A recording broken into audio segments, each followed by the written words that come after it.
Welcome to the treasure room.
Ten, 9, 8, 7, 6, 5, 4, 3, 2, 1, 0. Prepare for vault door opening.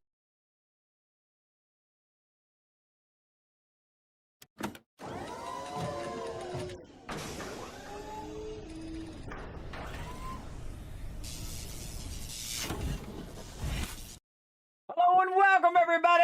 It's another awesome day. Thanks for being here. My name is Kismet, aka Kiss Kringle, this time of year, everybody, where I give away thousands of stuff, $1,000 worth of stuff every single year, everybody. So feel free to come on in, put a 1 in the chat if you can see and hear me. We're going to play the wonderful Fallout 4 Ready to Rock and Roll. Of course, we're playing it modded, and we are going to start our mega builds tonight, everybody, for all of you. And some people who are already got it ready to rock and roll. We've got Dragon Wolf, we got Rotisserie G, Lady Asylum, Unforgiven, we've got Crazy, Big JP, and Kennekeys build up on the docket, ready to rock and roll, and of course in that order, because based on which time you hit that level is when that's going to unlock. So we're going to get that going today. We also have a very special mega build that I'm going to be doing at Spectacle Island for the holidays, and of course for the Vault Van Life project that we're going to work on as well. So we got so much stuff to work on. Again, this is why a lot of people tune into my stream everybody to watch these mega builds. I appreciate each and every one of you being here. I hope you are having a great start of your December and your holiday season. I hope you have a fantastic holiday and a fantastic new year, everybody. 2026 is shaping up, everybody. We're going to get some good games. We've got a bunch of great games right here at the end of the year as well, everybody. So many good games like Outer Worlds 2. We got a bunch of updates for a whole bunch of other games like Astroneer, and just a whole giant list of them. Plus a whole bunch of games that I didn't even have time to get to, but I showed you a little bit of, like Sonic Rumble, which is pretty fun, and a whole giant list of other games, everybody. I can't remember them all. I'm sorry, I'm 55. I can't remember every single one, but you know what? I'll go look up some of the ones that we did play. We played Arc Knights, which is really fun, where Winds Met. Let's see, what else? We played some Marvel Rivals this year as well, some Sonic Racing. That was also really fun. Some Frag Punk, which I really like, everybody. That's my jam, where you switch the different cards and then you can play whatever you want. We played some Darkest Dungeon 2. What else did we play? We played some Blind Spot. That was really fun. Some more Frag Punk as well. Some Mecha Break this year as well. Man, that was just that's just within the last couple months. What else did we play? Once Human, we played that one a bunch. Towerborn, another fun game. Outlawed. Oh man, just so many. Oh, Stronova. Yeah, I remember that game. That was really fun. Again, we played a lot of really cool games. First Descent, we played that one as well. Wow, so many, everybody, so many. Again, that was just the last half of the year. So many that we did play on, and then a whole bunch on top of that as well, everybody. Just so many great games out right now. Again, I can't play them all, but I do try to play them at the ultimate level, which I call the mega level, everybody, where you just go all in, everybody. You build massive structures and just finish every single quest, every single thing. You just 100% all of that stuff, everybody. You just 100% it all. But December's a little slow usually for games, so we can catch up on our library a little bit before they all start dropping in January and especially in February. But again, really, a lot of them drop in October and November, and then a little dry spell in December, and then they just get started right away, usually at the end of January, and then boom, February, and then March, more games. So good time to get in there and get your backlog or check those updates. And play some of those updates as well. So yeah, pretty awesome. So finally back to Fallout 4 here. Sorry, I've been trying to mix in all that other stuff, everybody. Like I was just saying, in so many games, I try to mix it in. I try to pack this stream with as much awesome stuff as I possibly can to give you guys maybe your next favorite game. You never know. That's my job. My job is to entertain you, to show you the latest games, to really take it to another level that you won't see anywhere else, everybody. Only here where you see these massive mega builds, where you see the epic teamwork that we do in 7 Days to Die. And of course, teaching you all my gaming secrets from 50 years of gaming, everybody. Half a century. I'm amazed I'm still alive, everybody. Nothing but pure force of will is the reason why I'm still alive today, everybody. Of course, a lot of love from all of you guys as well. I love doing this, everybody. If I haven't mentioned it enough, I love doing this. This is like one of my favorite things to do, is just to spread love, everybody. Spread love in the world. There's so much hatred, and everybody's fighting with each other and complaining and whining and all of that stuff. Just, be decent to each other. That's it. That's all you need to do. And most people do it during the holidays. They find that decency and they try to be nicer, a little bit nicer to each other. But I say, do it all the time. Every minute of every day of every month of every year. That's what I say. Why don't you spread that Christmas cheer and that Christmas joy all the time? And that's what I like to do, everybody. So we're going to be doing some giveaways tonight. We've already unlocked another giveaway, by the way. You can thank Dragon Wolf for that. So we're going to be doing double giveaways today. We have so many giveaways to do. And of course, we're going to unlock more as part of the Vault Van Life project, everybody. And I do work on a project every single year. Either it's, giving away stuff or it's charity. And in this particular year, we are doing the Vault Van Life. And that is, boom, right over here, everybody. Again, you can see this on all my social media if you want to see it a little bit closer. And, of course, I'll show it on my other screen as well. But basically what this says is you can unlock in-game bonuses like Mega Bills, which I'm going to be doing tonight, as well as you can unlock giveaways for the chat as well. Now, remember, everybody, donations are never required here in the stream. If you can't afford it, if you're struggling this holiday season, if you got nobody to love you, come on in here. We'll give you some love. We'll give you some love here in my channel. If you're struggling, if you're having trouble just getting by, good to just kind of, take a little time to, not too much, but enough, enough where you can just, come down from all the stress and anxiety of that. I have really bad panic attacks and anxiety attacks. Because, I'm right there with you, just trying to survive. You know how it goes, everybody. I got 3 kids and a wife, and they're very expensive. Very expensive to keep that stuff going.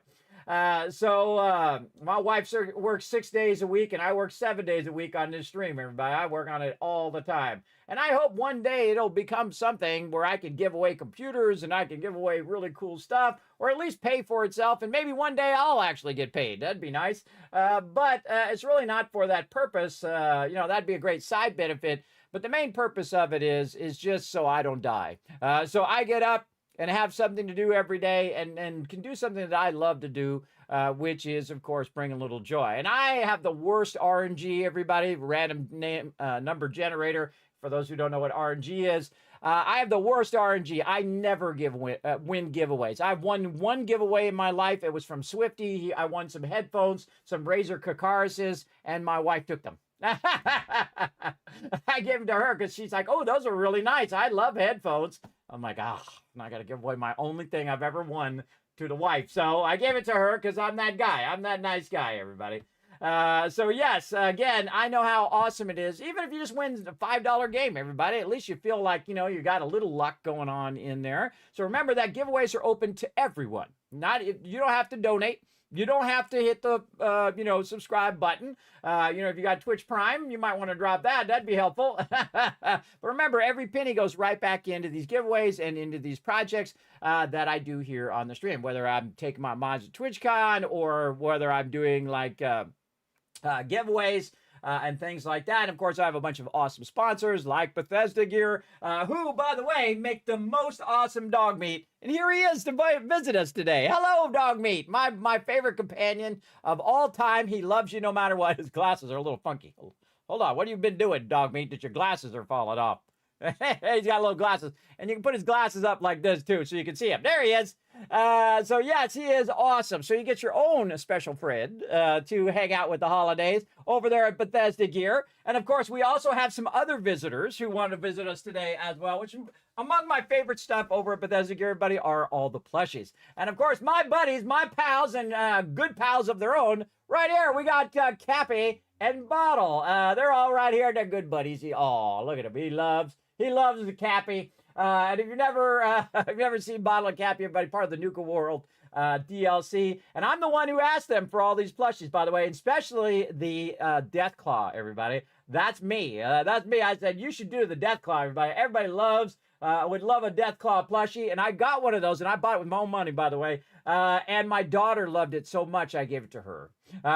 So yeah, she loves that Death Claw plushie. She loves horror stuff too, everybody, which is kind of funny. But as you can see, Bottle and Cappy are here as well. You get them all from the Bethesda Gear store and a whole bunch of other awesome stuff. And I've given away so many of these. I've given away a bunch of these really well done plushies of Dog Meat, who is my favorite companion, everybody, of all games ever. He's my favorite companion. He loves you whether you're the worst, mustache twirling evil person in the wasteland or the biggest white knight. He loves you all the same. That's the thing about dogs, everybody. They are just so loving and just so wonderful. I find there's no bad dogs. There's only bad keepers of dogs, right? Dogs are only evil and mean if their keepers were mean or their owners were mean. And I've ran across thousands of dogs in my lifetime. I'm 55 years old. Imagine how many dogs I've run into. A lot. And I've had lots of dogs, too. We've had 5 to 7 dogs when I was a kid. It was a lot of dogs, but we kept, most of them in the backyard, the big ones. And then the little ones in the house. But that was just those days back in the day, everybody. And I've had a lot of wonderful dogs I've gone through. Of course, my favorite is my original dog, and you might have seen her here when I got her from my oldest daughter. Her name was Sparkle. That's her real name, by the way, everybody. The Sparkle dog, sadly, she passed away some years ago, but she still lives on in emotes, everybody. So show us the Sparkle dog in the chat, everybody, because she's super loot. She's the ultimate gamer dog. And she used to hang out with me all the time. She'd sit right here by the stream, and she just listened to me talk here on the stream. And she just sit and support the stream every single time.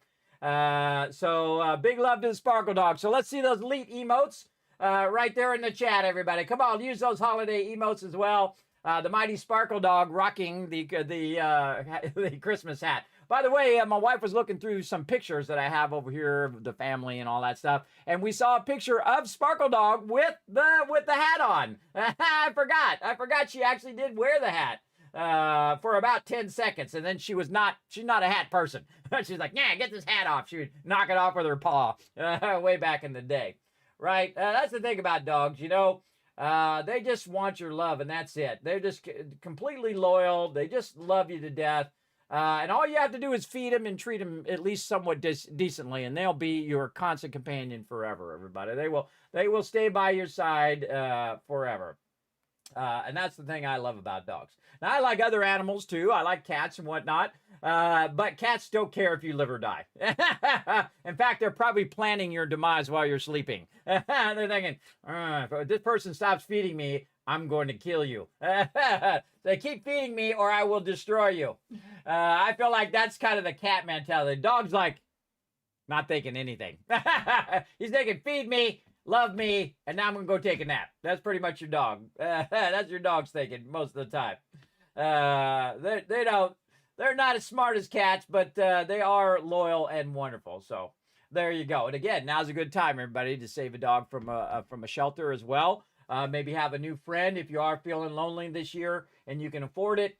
Find yourself a friend at a local shelter, and you never know, but it really does make a difference, especially older people who are struggling to have some sort of companion to get them by.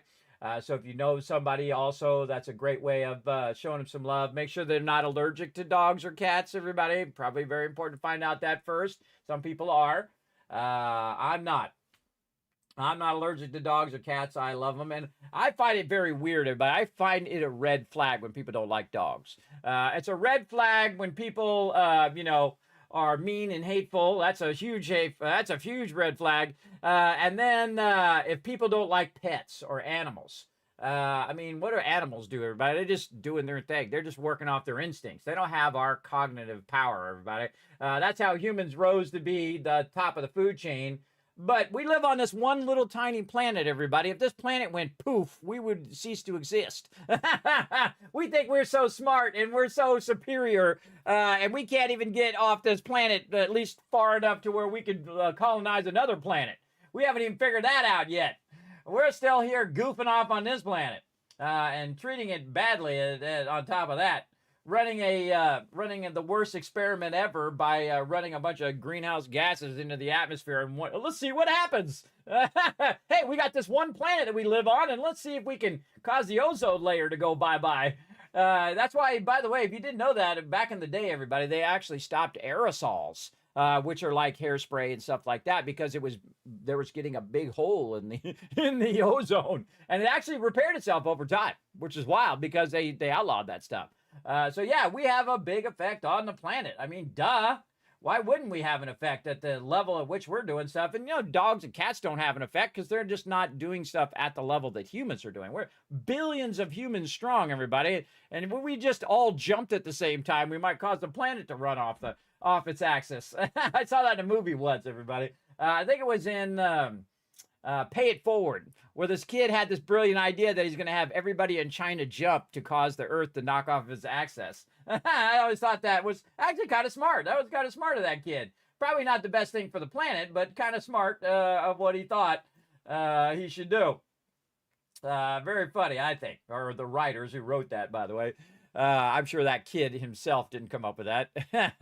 All right, let's get into it, everybody. Of course, we got Paul in the chat. We got Dragon Wolf Tab in there as well. I see you guys at the top of the stream while I was trying to get all my stuff working.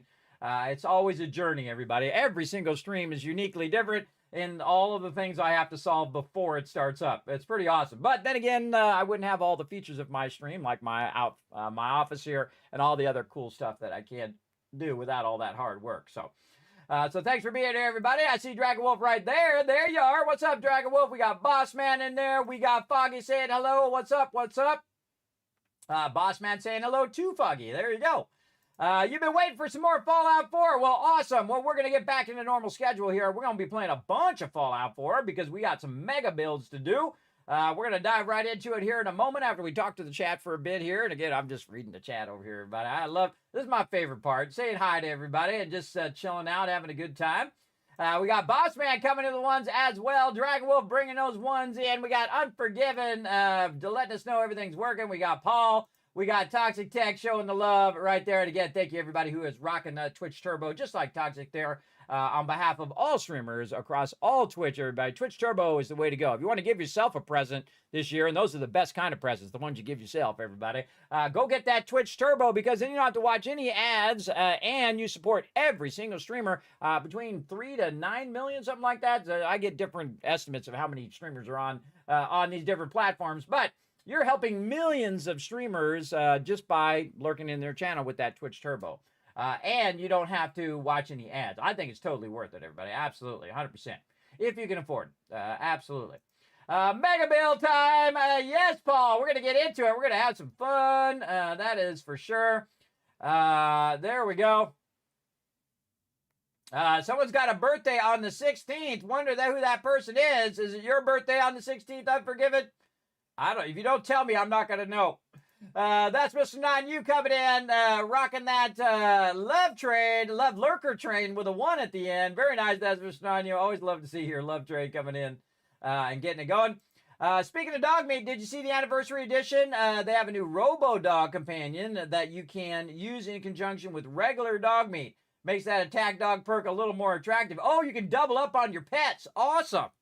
That is awesome. I've actually in one of my playthroughs. Again, this is my 13th playthrough of Fallout 4. But I played a lot of Fallout 4, as you can see.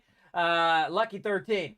And I, for some reason, I kept getting those guard dogs over and over again. So I had like 2 or 3 of those guard dogs plus dog meat. Man, it was like a dog attack squad.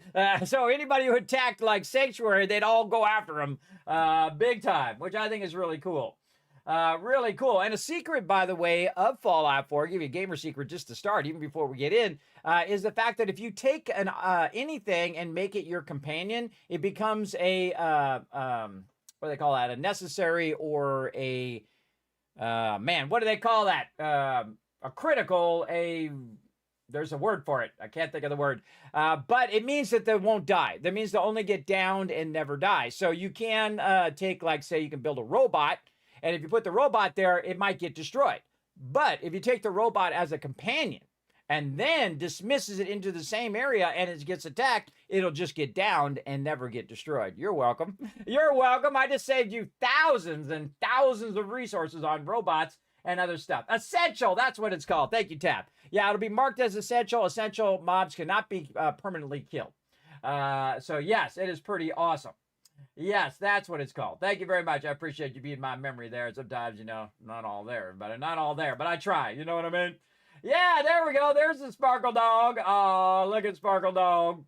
The most loved dog ever and excellent sniper. So if you ever got sniped out of nowhere, everybody, it was probably Sparkle Dog.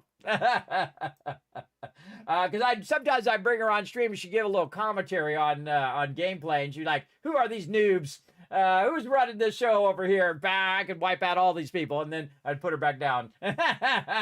She have a little Sparkle commentary on it as well.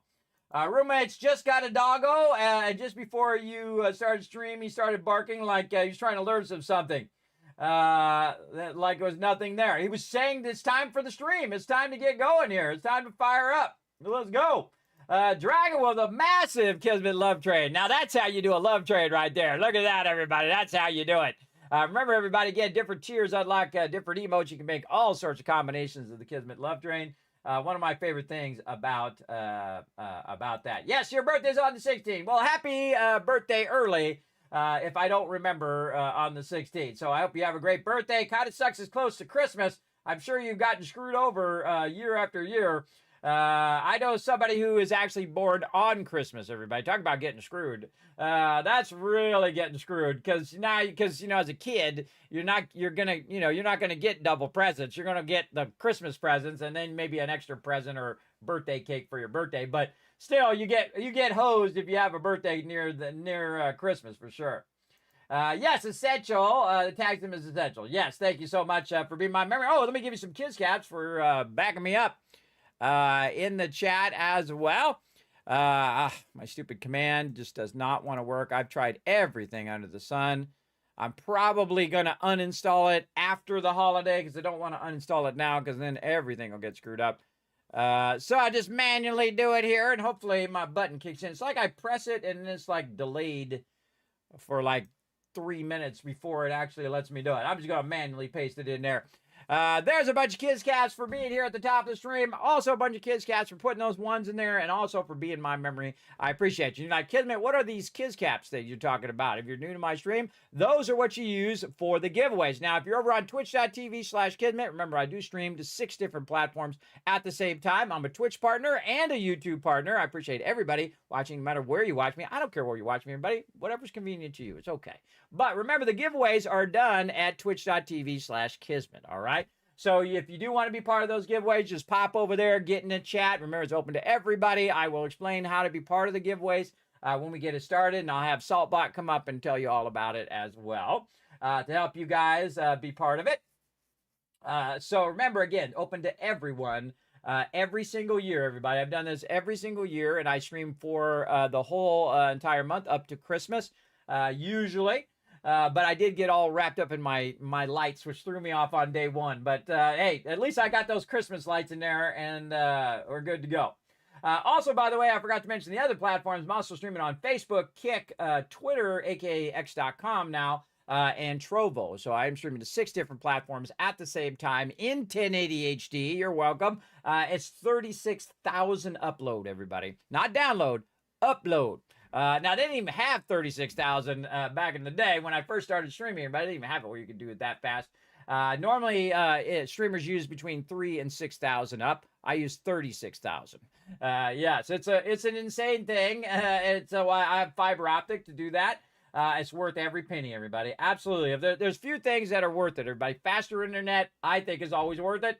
And power. Those things are worth it. And of course, food, water, shelter. Those things are probably more important than those other things. But imagine if you had no power or no internet, right? Especially the no internet part. Because, you know, when you lose your internet, you wander around wondering what to do. Man, that's how dependent we've become on it. After so many years. It's like when you've lost your phone, right? You lose your phone, man. Your whole world's in your phone. You're like, where the heck is my phone? I got to find my phone. It's like it becomes a panic attack thing. You see my kids when they lose their phone, everybody. Oh, my goodness. They lose their stuff, man. Their whole generation is built on phones. See, my day, everybody, we didn't have no phones. We didn't have no phones. You know what we did? Our parents took us. They pushed us outside. They closed and locked the door, and they said, go outside and play. That's what they did. Not my parents, but most people's parents just push their kids outside and say, go play, go find something to do, or I'll find something for you to do, which means chores. By the way, if you don't know what that means you're going to be washing some dishes. You're going to be cleaning up the living room or the kitchen. You're going to be mowing the lawn. You're going to be weeding. You're going to be doing all of that if you don't get out the house and go play. So that's what we would do, and we ran wild, everybody, all times of day and night. Our parents didn't know where the hell we were. We were up on top of buildings. We were climbing into storm drains. We were, playing soccer. We were playing baseball. We were playing football, basketball. We were running around all over the place, just inventing games, playing with our Star Wars figures when we were kids. Everybody get their Star Wars figures together. We'd have big old battles, or it was G.I. Joe, or it was Army Men, or it was comic books, or it was whatever, right? You're playing some Dungeons and Dragons. You might be playing some Gamma World. That's kind of like Dungeons and Dragons, but in the future, very much like a Fallout-esque kind of thing. And so on and so on and so on. We'd be playing board games like Risk and stuff like that. We'd be doing all of that stuff, everybody, where you actually interact with real-life people in person. I know, it was crazy. That's old school. That's old school right there, everybody. So there we go. Oh, you always got double presents? Well, look at you. You were lucky. You're lucky among the few who got the double presents. So that's pretty sweet. Hey, well, you got to thank your parents or grandparents or whoever was bringing you those presents that they didn't shortchange you. That's awesome. Big said, nice. I know, right? Nice. Nice, we're going to get it going. We got the retweets already? You guys are crushing it? Oh, man, I feel like we should give you double. Let's go ahead and start out with some double. Now, we're already giving you 5 times, and we're going to double the 5 times. Here we go. Let's see if my button works. Come on, button. Come on, button, work for me. Let's go. Come on. I don't know if it's Twitch's problem. I don't know if it's Elgato's issue. I don't know whose issue it is, but I don't like it. That's what I'm saying. I don't like it. I want to press my button and give you guys lots of loot. Come on. What is it? I got to go in here and press all these buttons. I don't know. I don't know what's wrong with this thing, bro. I'm getting to the age, everybody. I'm just tired of fixing technical crap. I'm just so tired of it. Do it all day, every day. There we go. All right, finally works. There we go. Well, I have to go into the account, and I got to click the button and then reset the thing and press all the thing and do the hokey pokey and turn your stuff into like it working now. There we go. 1,000, 2,000, 3,000, 4,000. I love doing this, everybody, where I just spam the chat with tons of love for you guys. There's 5,000, 6,000, 7,000, 8,000, 9,000, 10,000, because we're doubling that up because you guys crushed that before I even got out of my startup screen here. There we go. And there we go. Dragon Wolf says, you know what? Add an extra 1,000 to make it rain. Bam, there you go. In fact, I'm going to double that up too. I'll give you 2,000. Right there, making it rain. This way you guys have plenty of Kids Caps for the giveaways. And we're going to start to do 2 giveaways here to get started. And again, if we unlock more giveaways, we're going to do more. So we're going to get to it. Super loot. Yeah, you guys just super looted in the chat. There you go. You just got it going on. Got it going on right there. Now, again, it takes a few minutes for those points to kick in, everybody. And then we're going to get to it. So let's go ahead and jump into some Fallout 4, the ultimate modded playthrough, rocking the rise of the Tycoon Empire. Let's go.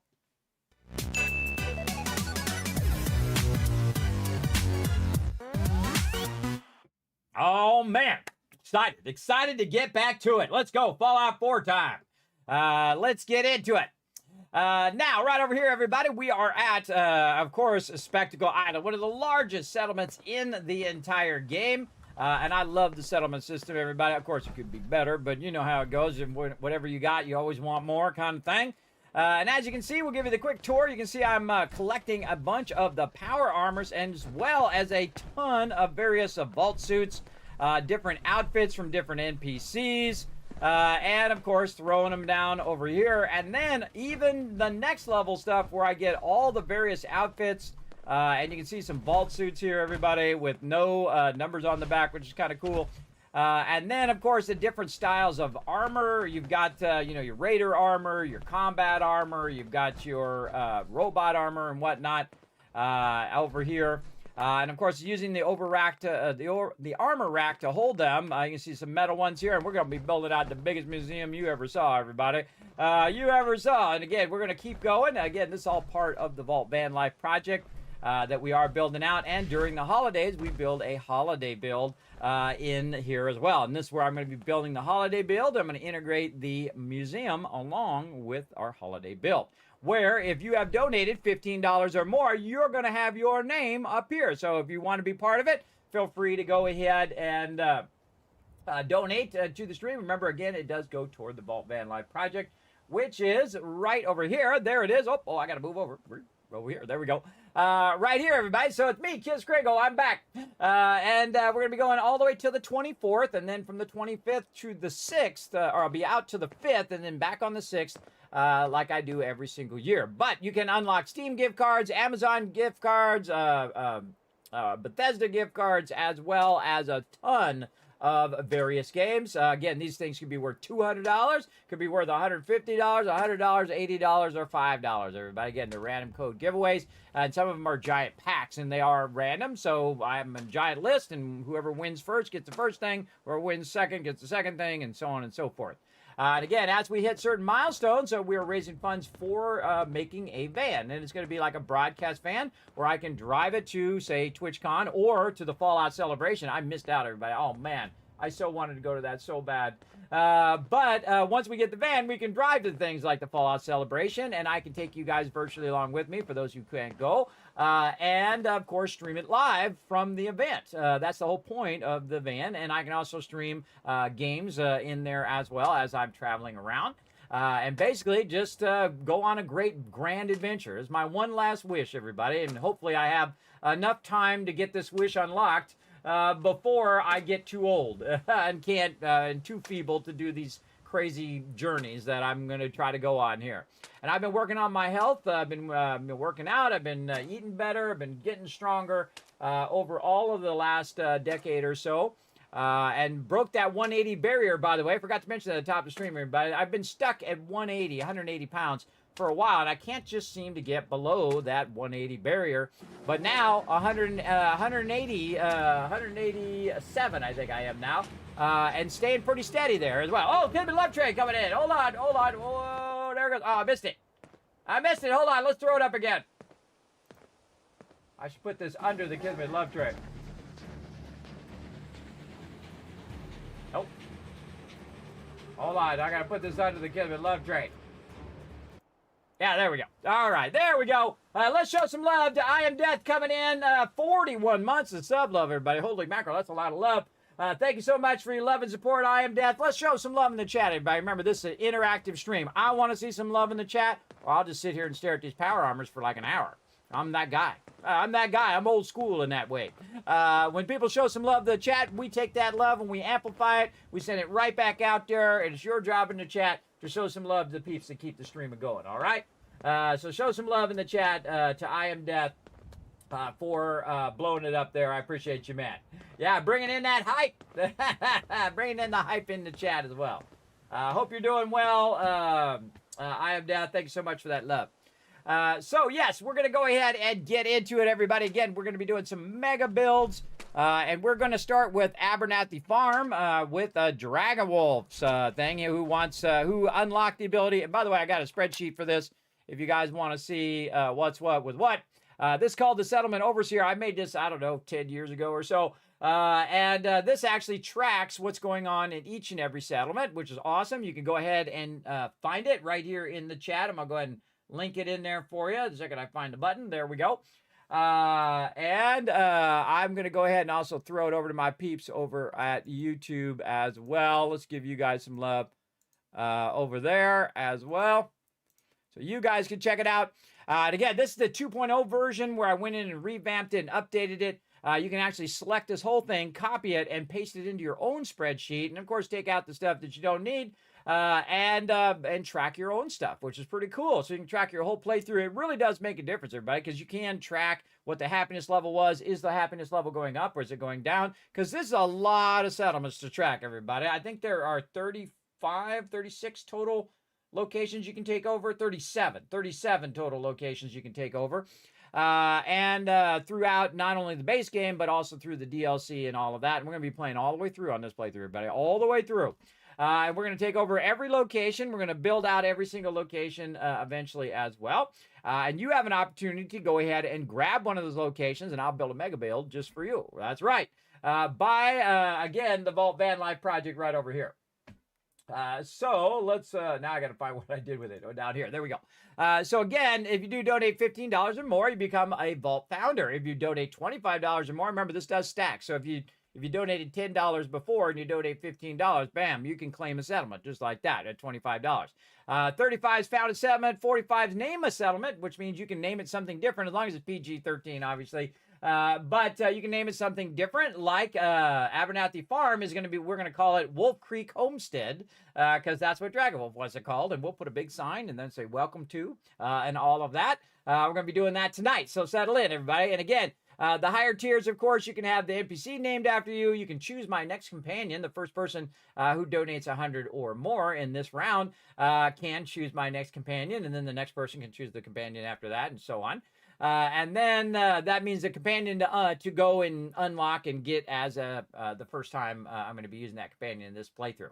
Also, you want to see me dress up as the Wasteland Tycoon, you can donate up to $250. And if you want to control the destiny of my entire playthrough, the first person to donate $1,000 toward the Vault Van Life project is going to be able to call it and say, look, you should go and side with this faction. And I'll side with whatever faction that person says. Because this way, nobody knows except for them. And then when they tell me, then I'll know. But you guys won't know. You guys won't know until it happens. And again, you can also unlock a ton of giveaways at the same time. And if you give subs to the channel, it also extends the stream. So again, if you show some love to peeps in the channel, you give some subs, boom, I'm just going to make the stream longer based on the number of subs given. All right? Now that we got all that out of the way, let's get into it. We're going to go ahead and start at Abernathy Farm over here. And again, we're going to come back when we get closer to Christmas and work a bit on this one as well. So let's dip on over to Abernathy Farm and get started. It's way over here. Whoa, I'm just dropped. Hold on. It's me. Okay. Oh God, made me jump. Wife's dropping stuff. God, shook the whole floor. All right, let's go ahead and get to some Abernathy Farm. I felt it in my feet first. Scared me. I felt like the whole house was giving way. Yeah, Fast Rider, what's up? Says, greetings, good evening, sir. I hope you're doing well. I am doing well. How you doing, Fast Rider? I hope you're doing well as well. Good evening, Sentinel. Thanks for coming in and hanging out. Appreciate you. Appreciate everybody in the channel as well. What's up, Adam? Thanks for coming in. Tab showing the love in there. Like to see it. Like to see the love in the chat. All right, I hear some stuff going on. Let's go ahead and mute that for a second. Oh, it's a foggy day. Oh, I forgot. I got Nick following me around. You know what? I should probably take Nick and tell him to go take a hike for a minute. Nick, How we doing on the hunt for Eddie's tapes? Still searching. still searching for them. Just let me know when you manage to get your hands on them. We'll get back to that, Nick. Hey, I'll do something for you. Dismiss. probably about time we parted ways. Your call. You change your mind, though, you come find me. I'll be at home. All right, I'm gonna send him to. Let's see, where do I want to send him to so he's easy to find? Probably the drive-in. Any companion that I might come back and use again, I usually send them to the drive-in. Any companion that I'm not really going to do anything else with, I'll actually send them to a specific spot, so that they're the provisioner. If you didn't know, you can actually make your companions into provisioners. Like right now, Piper is walking between Oberlin Station by Diamond City, then to I forget where else she's going. What is the one next to that one? I've already forgotten. Nose is running today.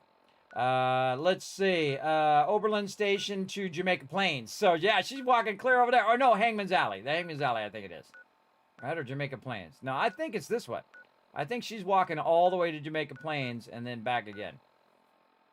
Yeah, because it's the only one coming out of there. I think Hangman's Alley is actually going this way. Hangman's to Oberlin Station to Jamaica Plains. You can see that we've got a whole bunch of them, and you see we're spoken out from Finch Farm here as well. Always a cool one. Or you can have it go backwards. But I can tell you that Kingport Lighthouse is not, because there's nobody there. That means that Finch Farm is going to Kingport Lighthouse. Same thing with Croup Manor. You can see that that's just spoking out like a wheel, which is great because, you know, Finch Farm, I don't need that many people there. Where it frees up more people over here to make me some dollar bills, everybody, so I can keep my expansion going in the wasteland. Let's go ahead and drink some water there. There we go. So it's a little cloudy here. I think do I have my things set up here where I can adjust the weather? I don't think so. I don't think I do. All right, well, let's get into it. I'm going to go ahead and park my power armor up here for a minute. Right over here.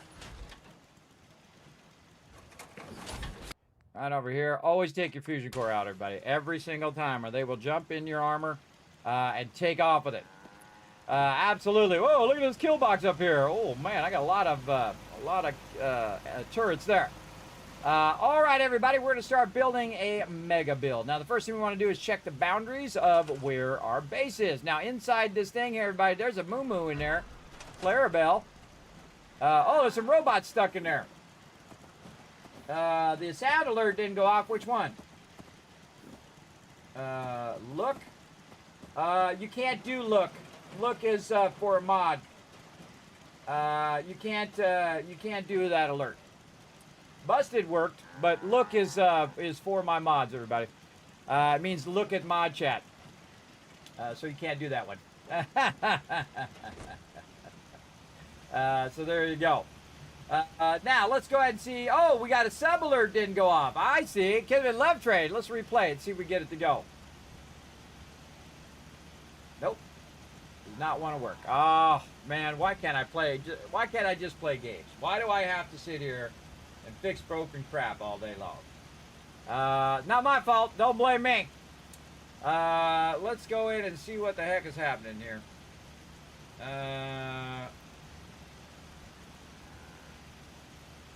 See if we can refresh it.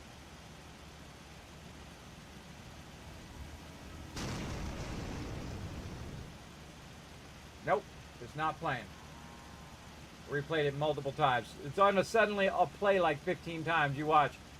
Let me go up here and see if I can do it from my dashboard.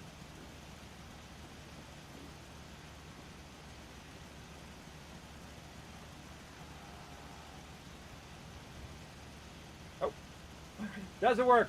Let me try. Make it rain. No, all my alerts just died. Awesome. No, Vault-Tec calling works. Okay, so that one works. Broken. I just did I Am Deaths. His just came up. Yeah, his works. Hold on. We'll see if we get it to work here.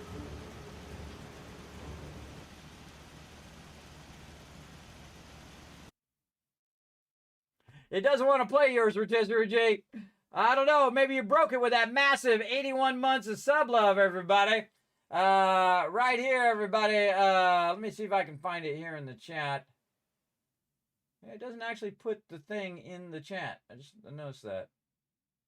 Yeah, it didn't put it in there. I'll just read it, everybody.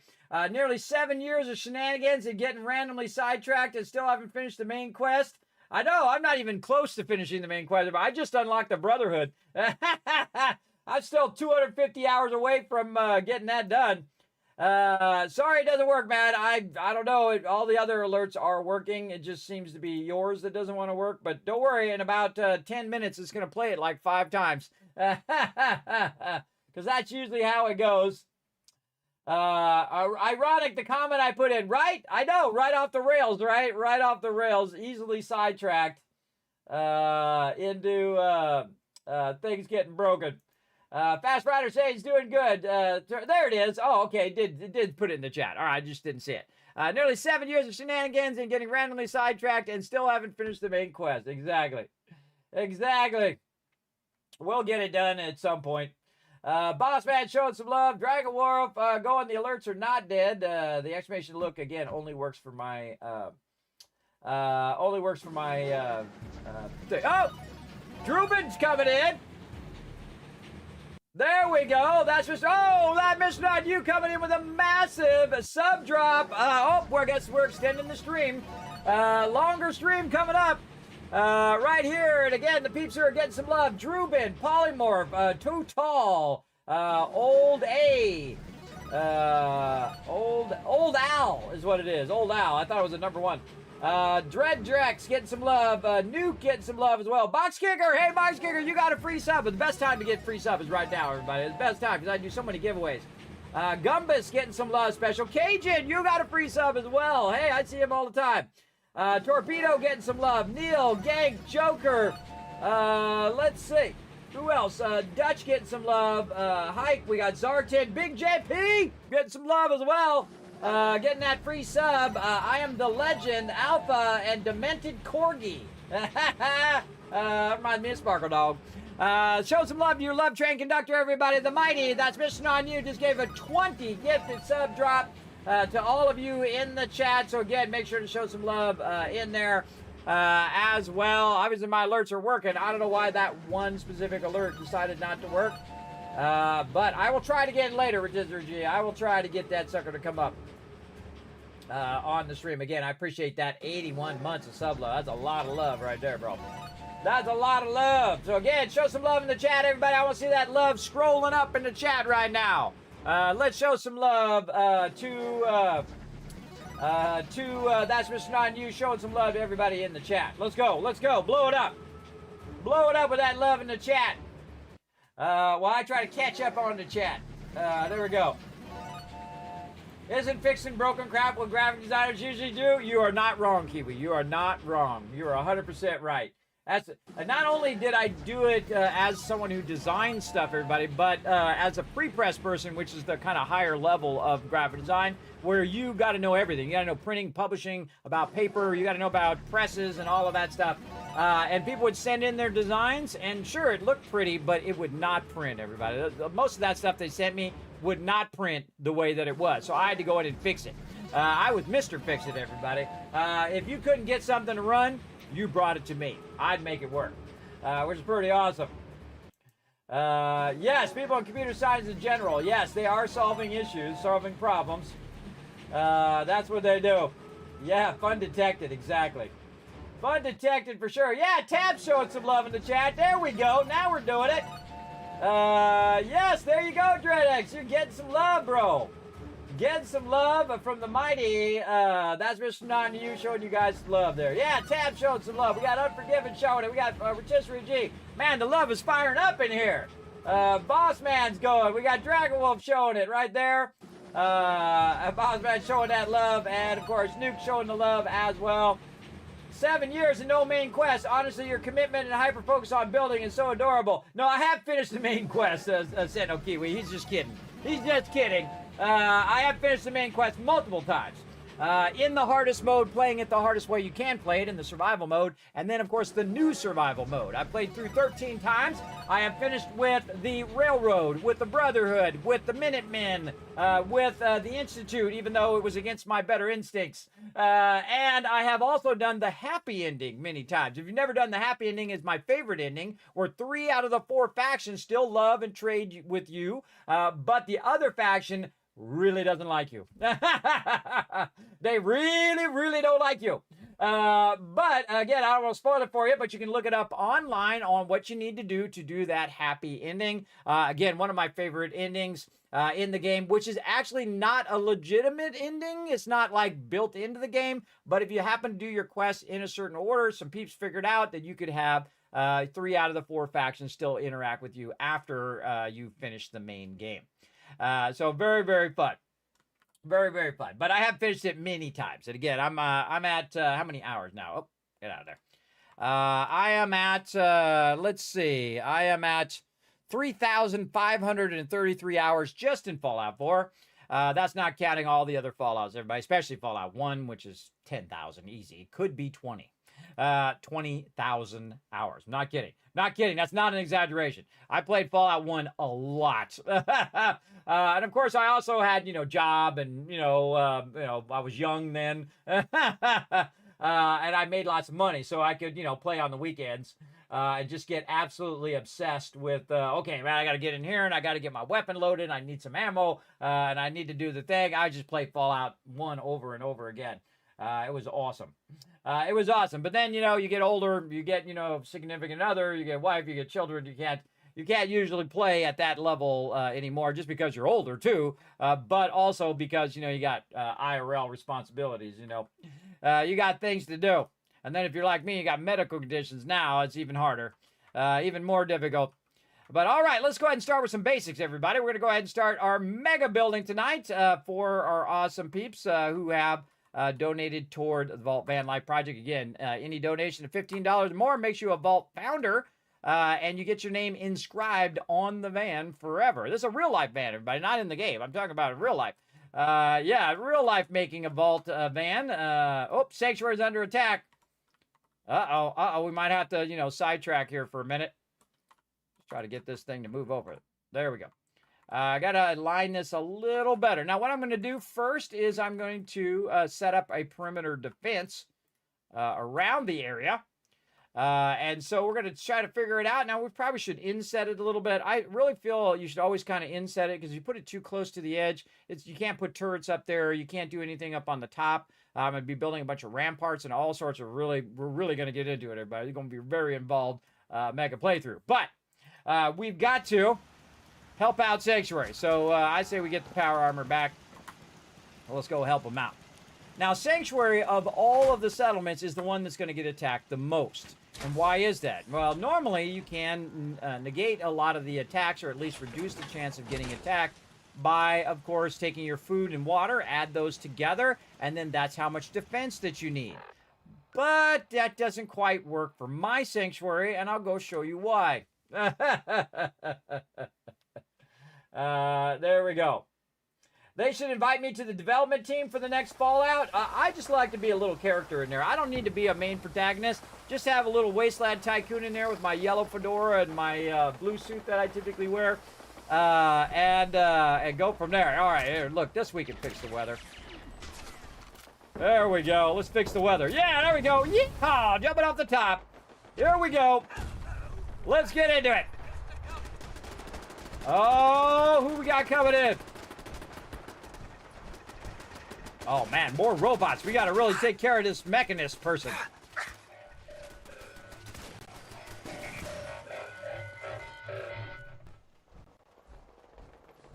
All right, took him out. come back for the loot later. More of them attacking on this side. There's my girl right there, Trash Can Carla.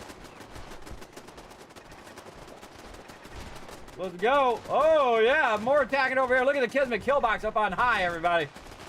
Doing its job. Oh, look at that chain dud. And, of course, up there on high as well, firing down. GG's. GG's. Nice job, everybody. Good job. Working together. There's my buddy. There's my little buddy. How we doing, little buddy? How you doing? Everything okay, boy? He's like, yeah, having fun, taking out the bad guys. Nice job, dog meat. My little buddy dog meat got it done.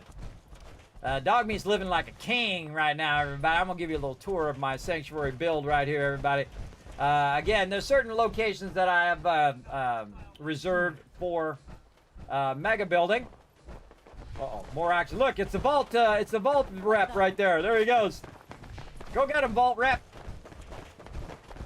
More coming in. Look at this guy with a pool stick. Oh, look at this. Whoa, he's got the flamer. Where'd you get that from? Thanks for your help fighting them off. Yeah, that dude grabbed that out of, he grabbed it out of the workbench. There we go. We got it done. Dog meat over here getting it done. What's up, buddy? What's up, buddy? All right. Wiped him out. Now, what I do, everybody, is I'll walk around and see if there's any leftover mobs that got killed. Now, I do have a bunch of mods that I did add to the game, including, you know, a lot of the DLC and, of course, high-res textures and stuff that I did add to Fallout 4. And we're adding stuff that adds to the storyline, not just adding mods to add mods. I'm just going to slap a bunch of mods in there for no random reason. But I add them as they add to the storyline of the Rise of the Tycoon Empire. So if you do have some to suggest, you can suggest them. I'm not obviously going to use them all because that is a technical nightmare to use too many mods. Especially this. And by the way, everybody, I have not updated my Fallout 4 either. I've left my Fallout 4 before they came out with the latest update.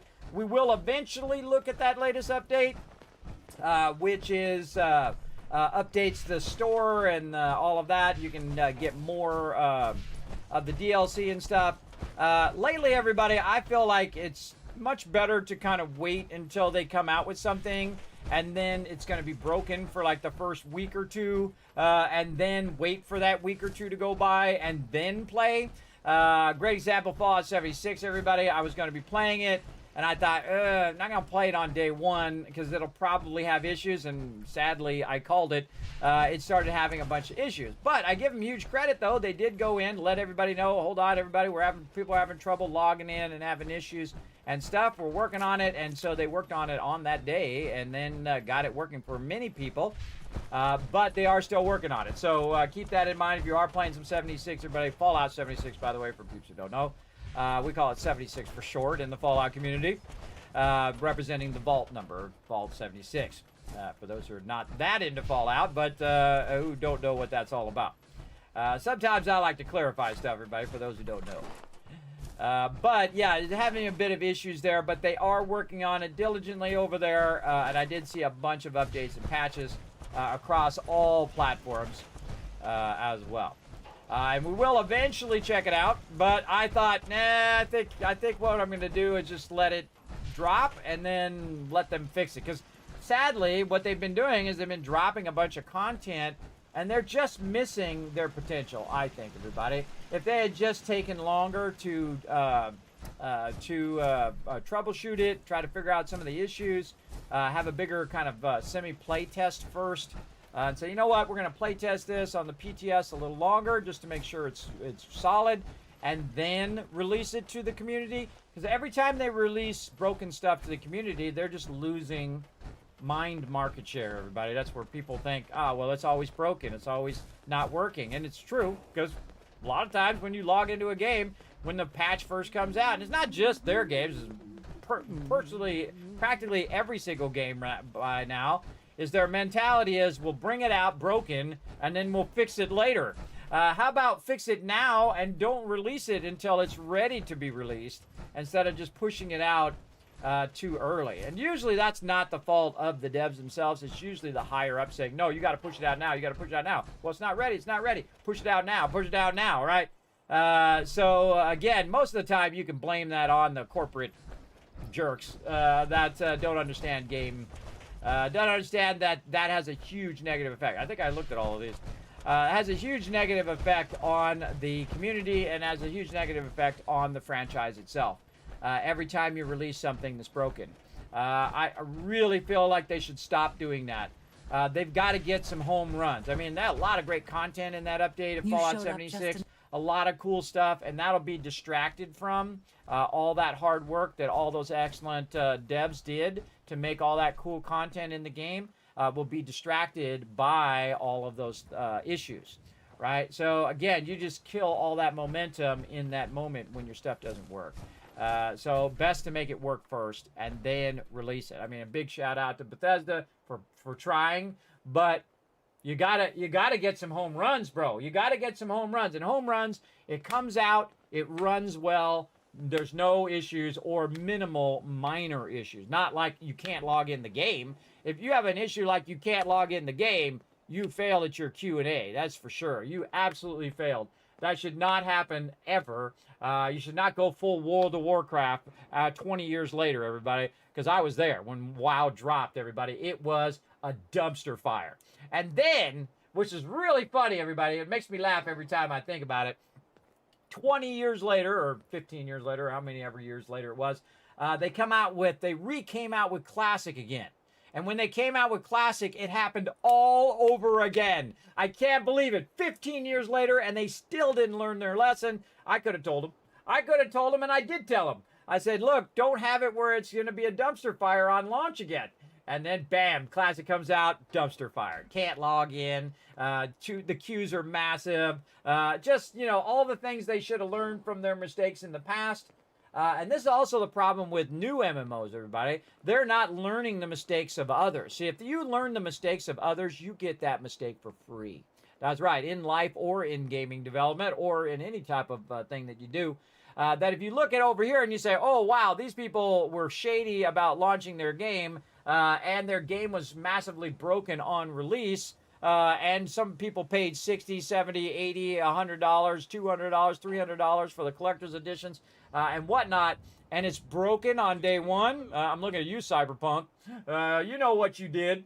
You misled people of previous console stuff. I set my back, everybody. That was not cool. That was not cool to say, hey, it runs fine, and then it comes out and it's a dumpster fire. But it did redeem itself. It did eventually get awesome.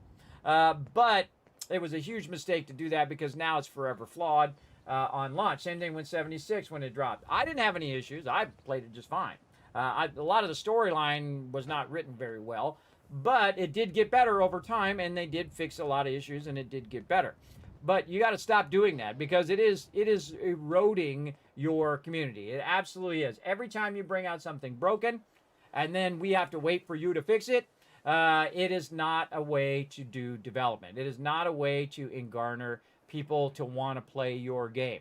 You want to bring your game out and you want to go full on Witcher 3. You want to go full on, what's the other one that's just awesome? Baldur's Gate. Boom, Baldur's Gate 3. Another 3, by the way. Yes, that dropped and was just boom, on drop, everybody. I mean, on drop, awesome. Hogwarts Legacy, boom, on drop, awesome. By the way, big love to Bethesda for Indiana Jones. That one was boom, on drop. A home run, a win, right on drop, excellently done, plays really well, incredibly fun to play, really has that Indiana Jones magic. That's what you need. That's what you need. You need to stop bringing it out broken and then fixing it later crap. People hate that. They hate that. You're just going to lose players that way, and you're losing mind share. Mind share is the most valuable thing you can have as a company because those are the people, the big people like me who play a lot, who are going to buy those big collector's editions, who are going to buy those big things that keep that going and going to spend money in the cash shop and stuff like that. You got to impress those people first. By the way, here's Vault 45 here at Sanctuary, and look at this, everybody. Look who's living the good life. All of these people right here. This is the best place in the wasteland to be right now. I got 2 bars. I got a whole bunch of places for them to eat here. This is all free, everybody, provided by the Wasteland Tycoon, Thanks for your help, pal. for all these people. You're welcome, man. Glad to help. Glad to help out. I can't argue with your timing. Who knows what would have happened to us if you hadn't been here. Anyway, we appreciate the help. You're welcome, bro. I got you back. And as you can see, everybody, they're living the good life over here. They got their own gym. And, of course, like I said, Dog Meat living like a king over here. Having a good time right there. And, of course, he's guarding all the stuff over here in the side. And you can see I got this massive mega build, everybody. This is a huge build. They, of course, got the doctor's office in here where they can get checked out. Over here, they get the eyes fixed.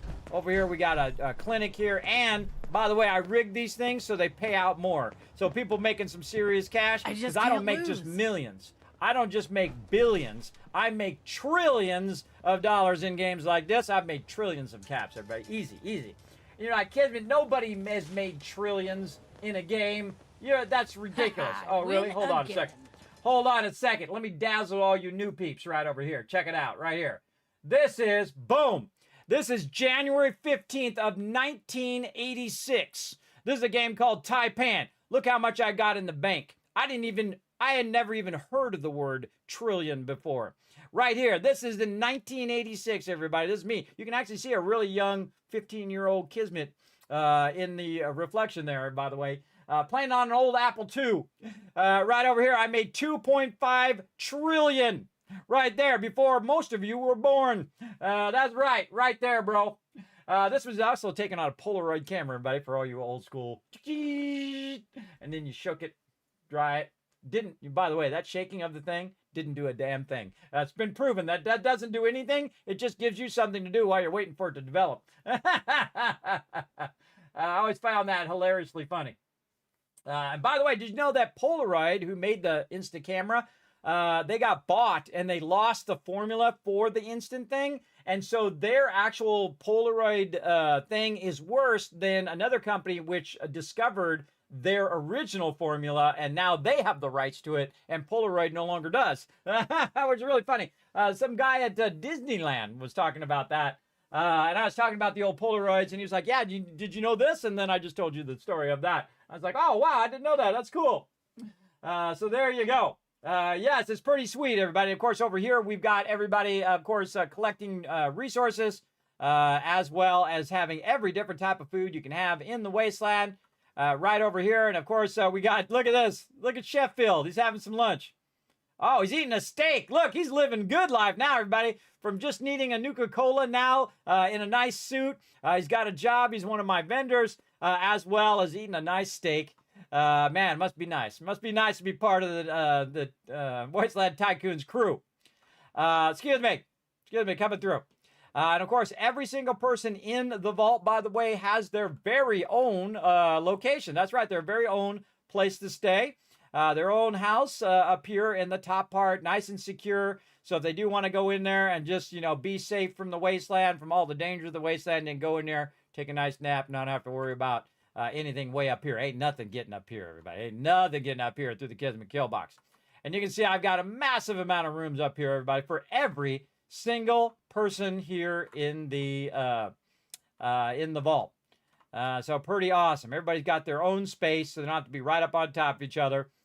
Every single one. And of course, outside here, we've got the Kismet kill box up here on the high side, watching after everything. We got lasers. We got heavy guns as well. And again, remember, those guns never run out of ammo, everybody. So they'll just sit there and wipe stuff out left and right. And you can see I actually put in a bunch of lighting all the way around the circle here. I've actually built a tree house in there before. One of my earlier builds, I did a tree house in that tree. It was really fun. The only thing that's really annoying about that particular build, everybody, is I had the power on the top, and it was really loud. That power is loud. They actually reduced the loudness of it in the actual base game because everybody complained so much of how loud it was. All right. Boom. Back down here we go. And as you can see, everybody, I also have some garage doors, which I can shut off. And, of course, a thing here. This guy is magically in the ground. Gotta love some Fallout 4 glitchy stuff. And again, I had this, and it doesn't quite work that well. It might be a mod that's interfering with it, but I have it where it can, if they flip the switch of this, these sirens, that'll actually close the doors. It'll actually close the doors and cause the doors to go down. We're going to try it in our next mega build over there at Abernathy Farm, see if we can get it to lock itself down and activate the defenses if anything does attack. And then, of course, my location is way up here at the top. Now, I did override the build limit and overrode with mods, by the way, and overrode the vertical limit. Now, mobs can only go as high as the normal limit, meaning that your NPCs can only go that high. We learned that in this particular playthrough, that they only go so high and interact with items that are only to that original limit of Fallout 4. So if I put stuff way up high, they don't go up there and bother it. Like this right here, which is my massive sorting and scrapping area, which we'll go ahead and get out of there, give you the quick tour. What it's doing right here is it's backlogging purified water. This is how I make my trillions of caps. And this is why you can't truly put enough defense here at Sanctuary, because I literally have 3,000 water being extracted. Not kidding, that's not exaggeration. 3,000, actually I think it's more than 3,000. I can't remember exactly what the number was. Let's go take a look. It is 3,209 water being extracted every couple days here at Sanctuary. And it's all I need, everybody. This is all I need to fuel the expansion of the entire wasteland, to actually go in and do the mandate of the vaults, which is rebuild the wasteland. I have so much cash that I can go and rebuild the whole entire thing. In fact, I go and I buy Diamond City, and I buy out Vault Tech, and I buy out all the remnants of all of the different factions, and then I rule the wasteland. This is why I rule the wasteland over there. You were born in 69, I was born in 70. There you go, very close. Very close. Wasn't the 70s and 80s the best time to be alive? I tell you, everybody, I miss the 70s and 80s, and a bit of the 90s. But 70s and 80s, man, those were the golden years, man. Those were the good years. Because, you know, you could just run wild in the streets. You could just have a great time, and really wasn't so worried about, all the crazies in the world, you know. I mean, you still had to watch out for them, but it wasn't so bad as it is today. You know what? Is Dogmate the one ruler of Sanctuary? He is the one. That's right. He is the Alpha and the Omega. Hey Blitz, what's up? Hi Kismet chat. Everyone's doing good. Thanksgiving last week. Yes, I hope you all had a fantastic Thanksgiving. I don't eat to a gluttony anymore, everybody. I don't do that. I've done it too many years. I'm trying to lose weight. I'm trying to get strong for this Vault Van Life project so I can go around and take tours and have you guys go along with me on a virtual journey of going to all these places and doing the crazy things. I don't know. I come up with these crazy ideas, everybody. And everybody, people come in, kids, it's impossible, it's never going to happen. Yeah, it was impossible to become a Twitch partner too, but here I am. Impossible to become a YouTube partner as well. Well, here I am again. And so on and so forth. Impossible to raise funds to bring my mods to TwitchCon. Did it 3 years in a row. Impossible to do this, that, and the other thing. I'm Mr. Impossible. I crush impossible, everybody. It's only impossible for the people who think it's impossible. It's impossible for them, but it's not impossible for you. It's all in your mindset, everybody. If you say, oh, it's impossible, you're right every time, because it is impossible, because you made it impossible. But if you don't make it impossible and you say, you know what, I'm going to make this happen, it'll happen. But maybe not in the exact way that you hope it's going to happen, but it'll happen if you work at it long enough. It absolutely will. It took me 2 years, everybody, 2 years to become a Twitch partner, which is a long time.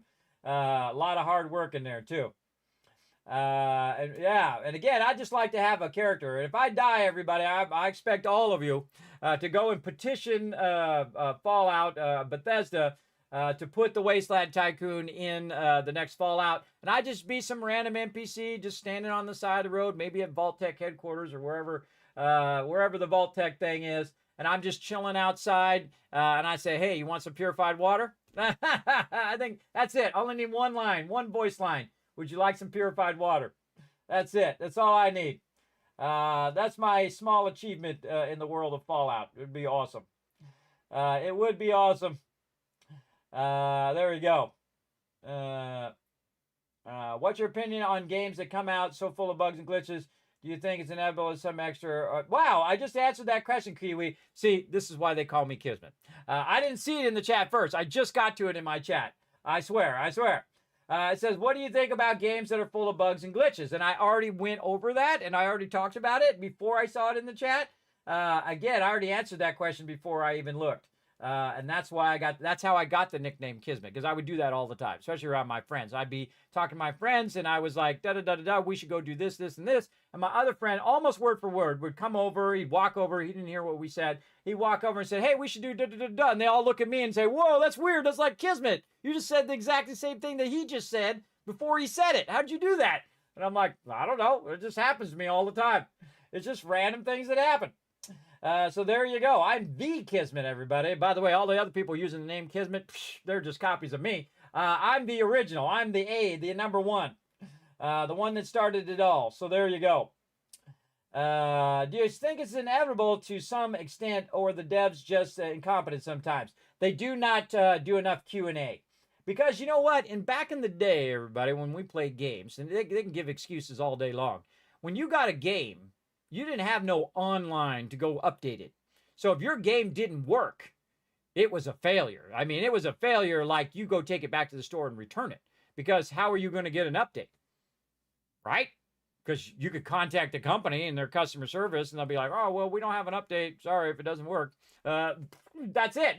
You're just screwed. So we take it back to the game and return it. Absolutely. 100%. But now they think it's okay to drop games and fix them later, which is not a good idea. But again, it just kills your momentum. It kills your reputation. It just keeps dragging you down like this weight of failure over and over and over again. And it's because what they do is they reduce their Q&A, and they think, well, we don't need Q&A. And that's why they come out with crappy games, because they didn't do enough quality checks, right? And the people who really play the game, right? Not people who are just like, oh, well, I played it for an hour. No, I mean like the serious gamers, man. The people like me who have played for thousands of hours and thousands of games, to the tune of probably 100,000 hours in my lifetime, everybody, easily. Again, I enjoy playing games. I feel like games are much more enjoyable than watching the same old dumb sitcom or just mindlessly blanking out watching TV and whatnot. No, it's fun every now and again, but to watch TV for 4, 6, 12 hours in a day, everybody, I feel like it's such a huge waste of my time. I mean, I don't mind watching movies from time to time, watch me some, Lord of the Rings or whatever I feel like watching. Or Star Wars or whatever it is, the only 3 Star Wars that exist. I don't watch those other Star Wars, just the first 3. And I don't call all the other ones the first 3. The first 3, A New Hope, and then the 2 after that, Empire Strikes Back and Return of the Jedi. I don't acknowledge those other ones exist. Though I did like Erwin McGregor's performance of Obi-Wan. He did do a great job on that. But all the rest of that's horrible. It's absolutely terrible. It's not that the actors are terrible. It's that the writing is terrible. And the same thing with the DC universe, everybody. I love DC Comics. I love Marvel Comics. But the DC people, they just cannot write a story. They cannot write a compelling story. They do a terrible job. And apparently some of those DC writers must have got over on the Marvel writers because they were writing a bunch of horrible stories too. And see, to make a great movie, everybody, there's so many pieces and parts to it, but it has to start with the writing. And if the writing is bad, there's no actor or, special effects or whatever that's going to make up for a bad writing. And that's why DC movies are so bad. I mean, that latest Superman, I'm a huge fan of Superman, everybody. I'm a huge fan. Just hearing that dun, dun, dun, dun, dun, just takes me right back to the Christopher Reeve, which is the ultimate awesome Superman, I think. Though Nick Cage's Superman is pretty cool too, everybody. That's in that, what's the name of that one? The Flash. You could actually see Nicolas Cage as Superman. That's cool. That's just cool because I like Nicolas Cage. So there you go. But yeah, bad writing equals bad movie.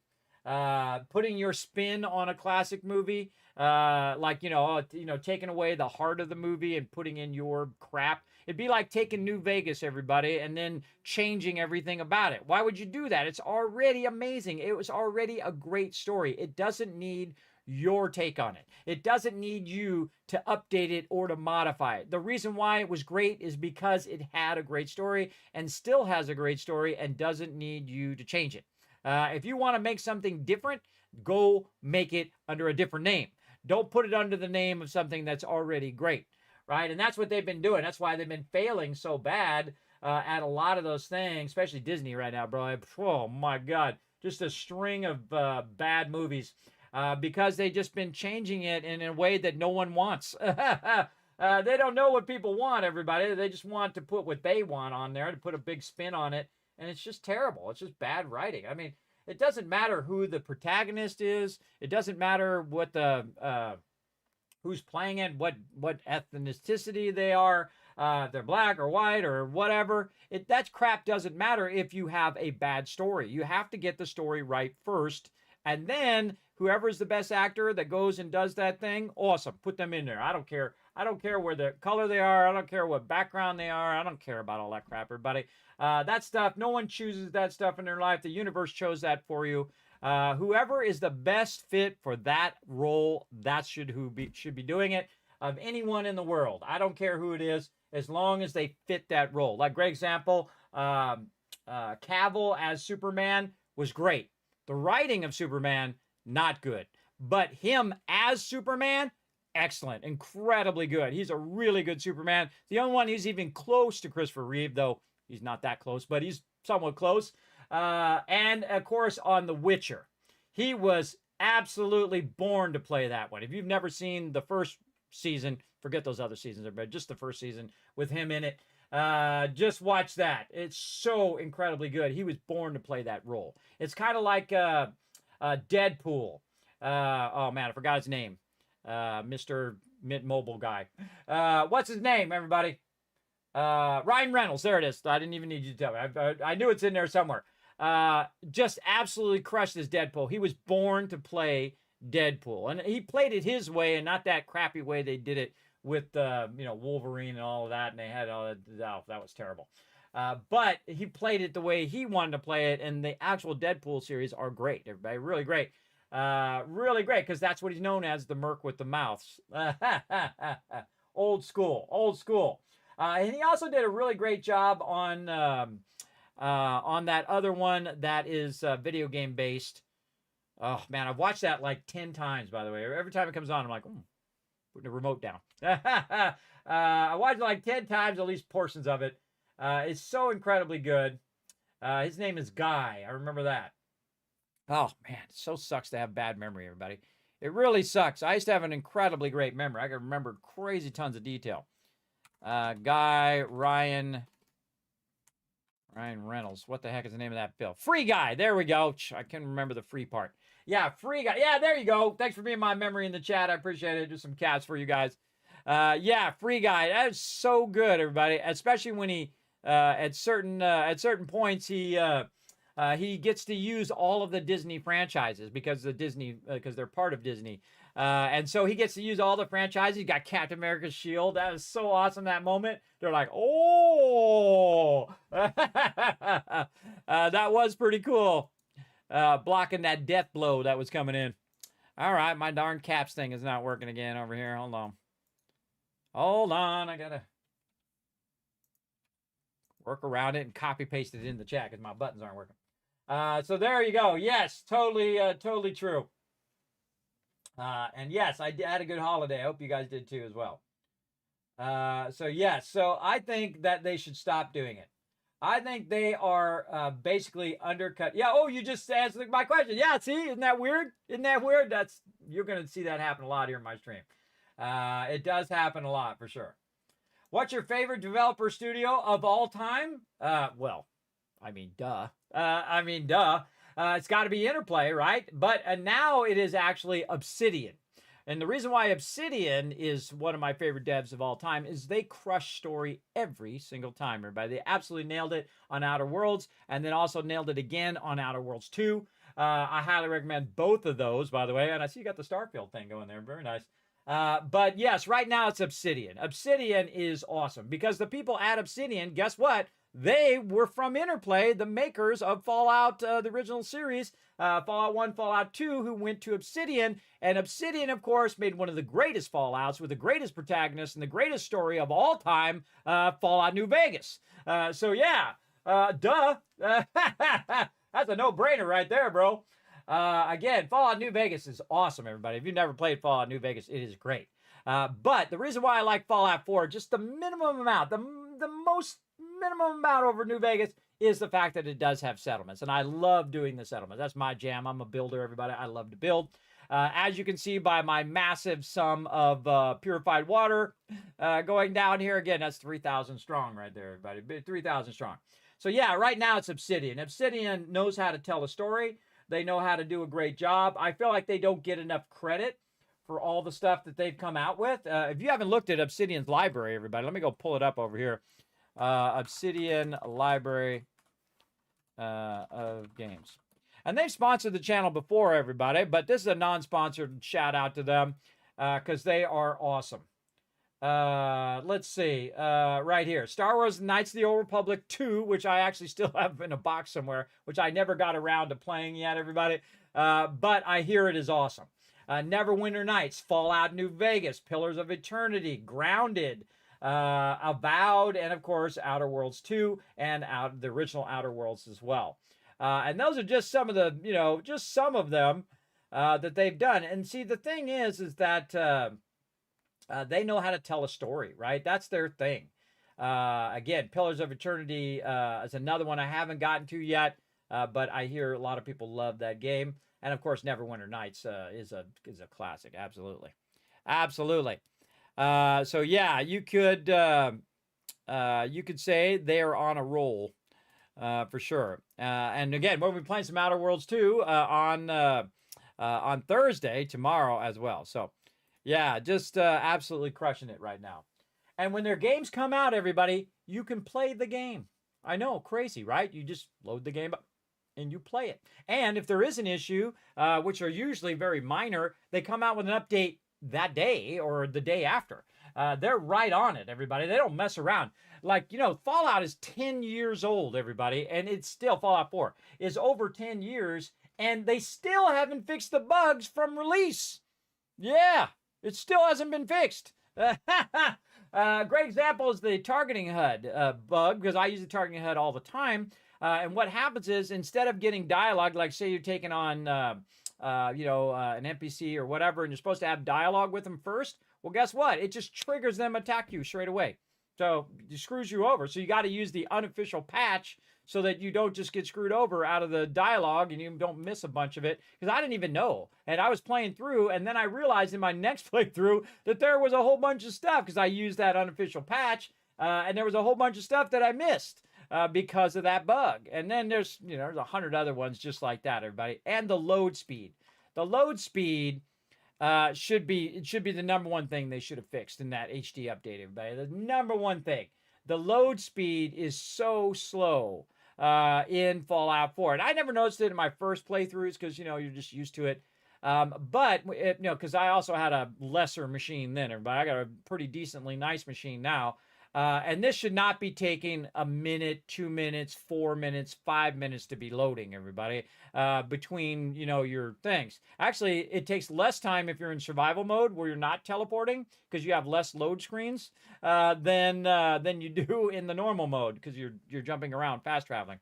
But if you use the mod that adjusts that and speeds that up, the modders found out how to fix it right away. See, that's the thing. Why didn't they fix it? Why did they go in and fix it? What's the name of that mod? Load Accelerator. By the way, if you want to see all the mods that I have running in the game, again, I'll throw the Overseer 2 in the chat for you.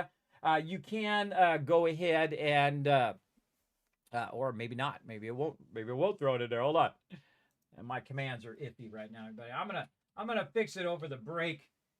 And figure out what's going on with my Stream Deck. I'm not going to fix it now because it could cause even more things to get messed up. But yeah, I feel like, I don't want them to fail, everybody. That's the number one thing you got to think. I'm old school, everybody.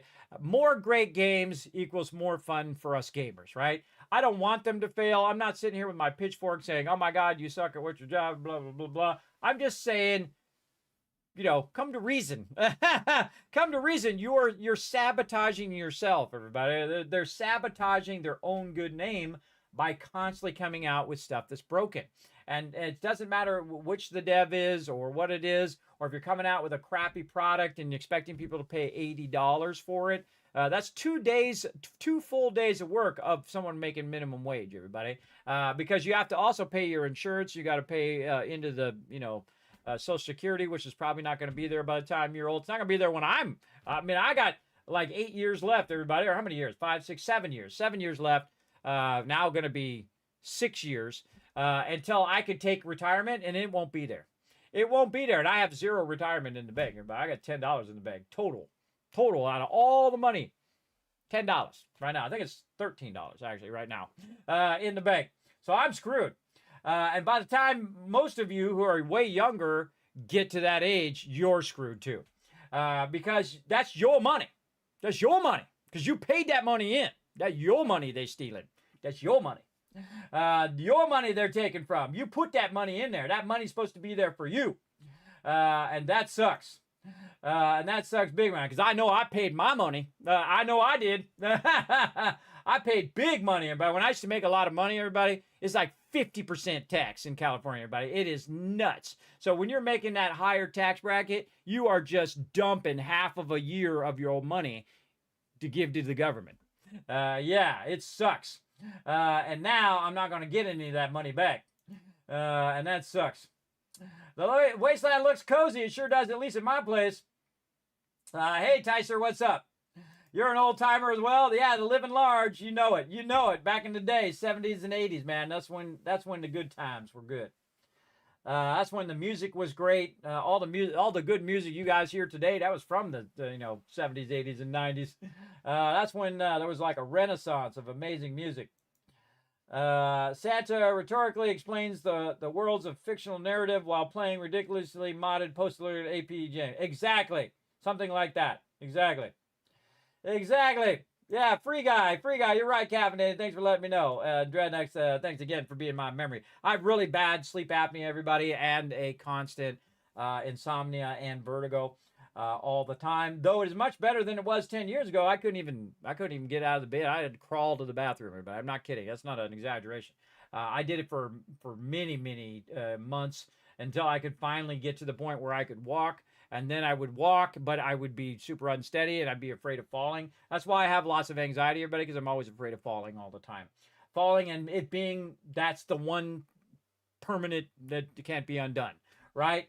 That's it. Doom, dead. So yeah, scary. Very scary to live with that every single day. 10 examples from Outer Worlds. The most important aspect of RPG game. This is weird, but I prioritize having a game story is important, but you got to prioritize play. Well, I feel like story is an integral part of play, right? There's like the game mechanics and all of that stuff. That's super important as well. But if you have a crappy story and you have a crappy premise of the game itself, no amount of pew-pew is going to make up for it. Just so you know. If it didn't have settlements and whatnot, I would actually rate Fallout 4 because I like settlements. Some people don't. Some people are like, hey, man, I don't want to do any of that. And that's okay. It's your game. You play it however you want. But it would be much less if they didn't come out with this settlement system. And they almost didn't. They almost didn't include it. They almost just said, nah, we'll just have it as a story and not have the settlement stuff. And actually, the settlement stuff is what saved Fallout 76 because all the people who love settlements and all the people who love the Fallout franchise saved that game. Not Bethesda, it was the community that saved it. People like me who played it and enjoyed it and had a good time hanging out with other people who love Fallout. Really a community game more than anything else. It's like Fallout 4 with friends. Basically, that's what it is, right? It probably would have actually been better received. It was called Fallout 4 with friends. Because it would have told it exactly what it was all about. So there we go.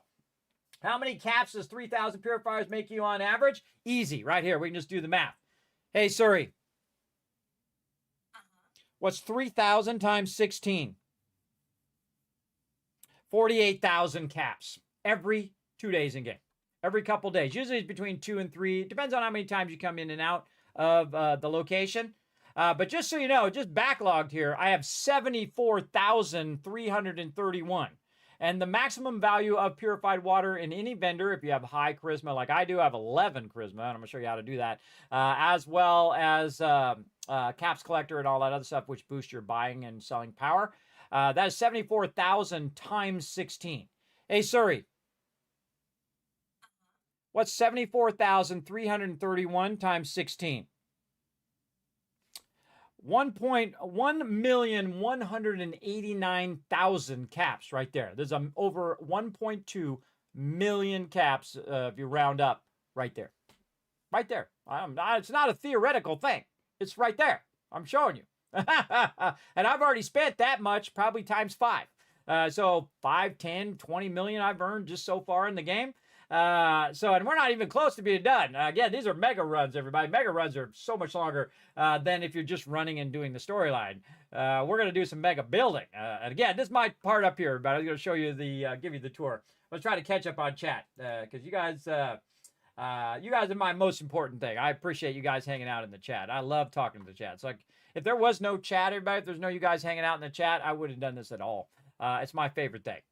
So right here, everybody, we do have some mods, and then, of course, part of the DLC of the Contraptions Workshop allows you to extract stuff from the workbench. I'm the first one to figure it out on day 1, by the way, that you could actually use an extractor and put it right against the workbench and pull stuff out of the workbench, and then you could sort it or scrap it or do whatever you need to do with it or turn it into ammo if you wanted to do.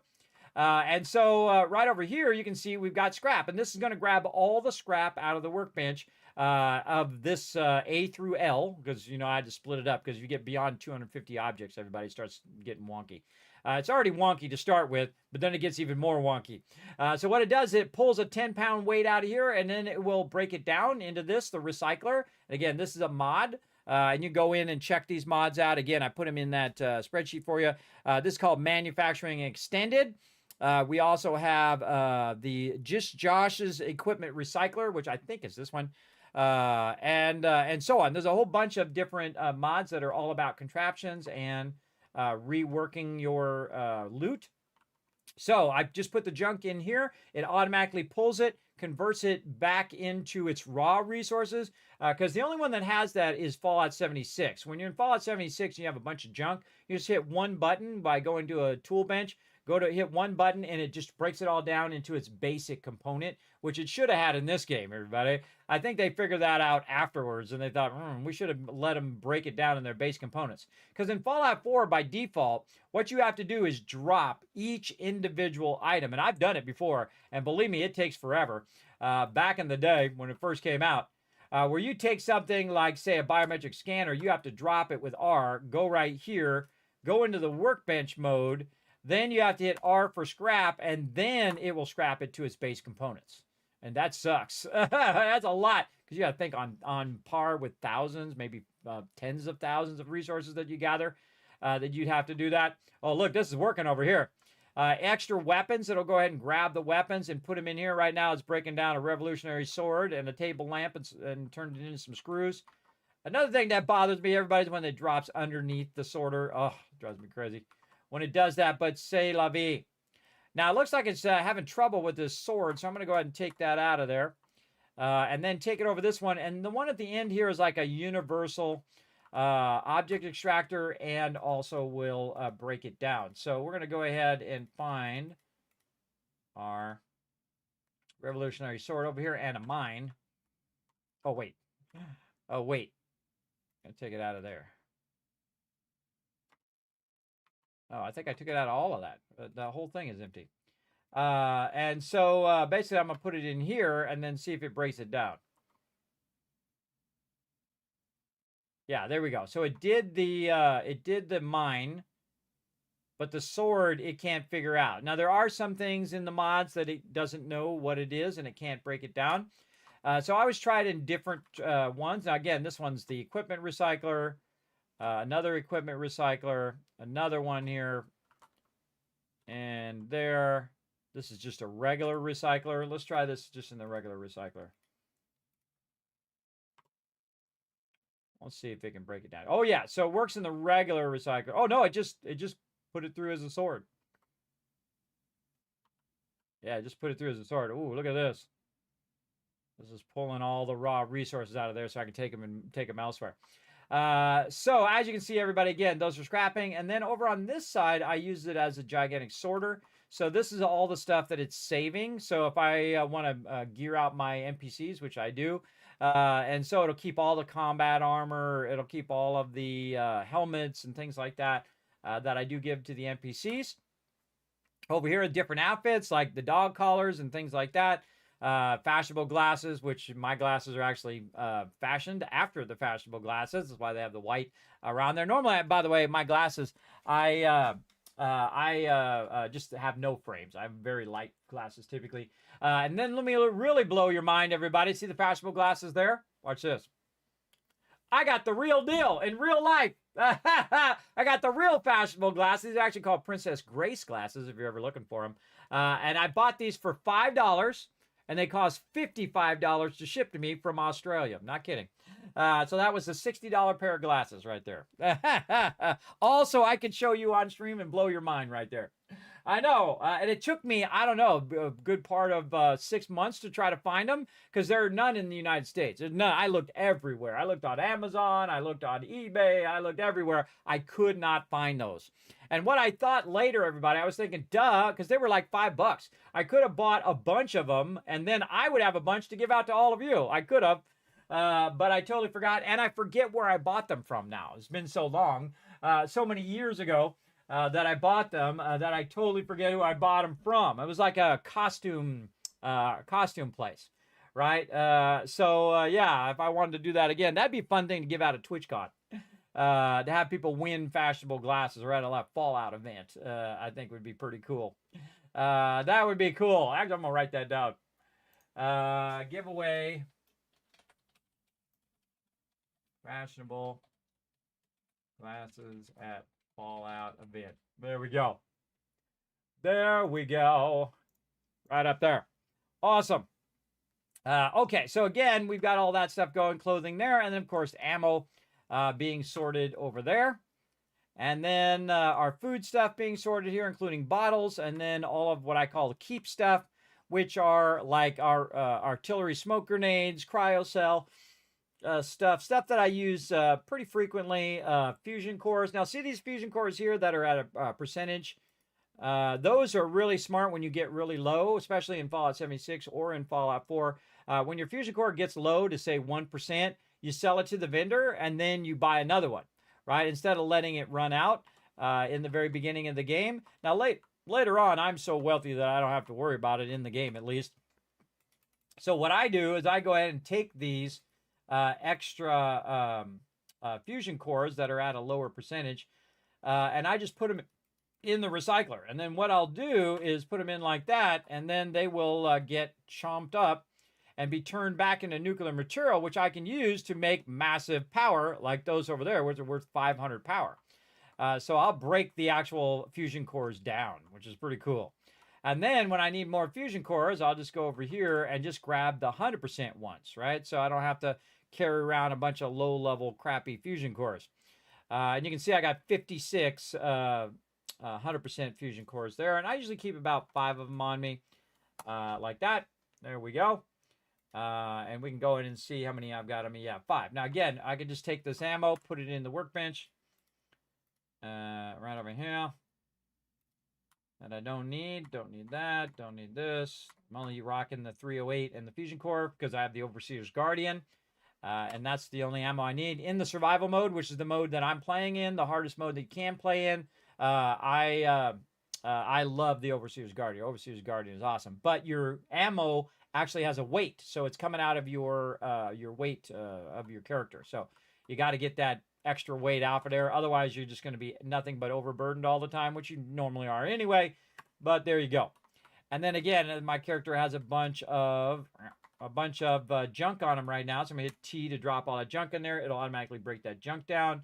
I got a laundered pink dress. I'll throw that in there. It'll automatically sort that. Food I actually take to the other location. We have some books that we need to put in there. Yes, I forgot. Yes, we got some stuff and some miscellaneous stuff we can put away in our museum as well. Yes, we got some stuff to do. All right, let's go see our buddy Dog Meat. I have the sound off right now. Very often I'll turn the sound off when I'm talking to you guys so I don't have to listen to the grinding of things in the background.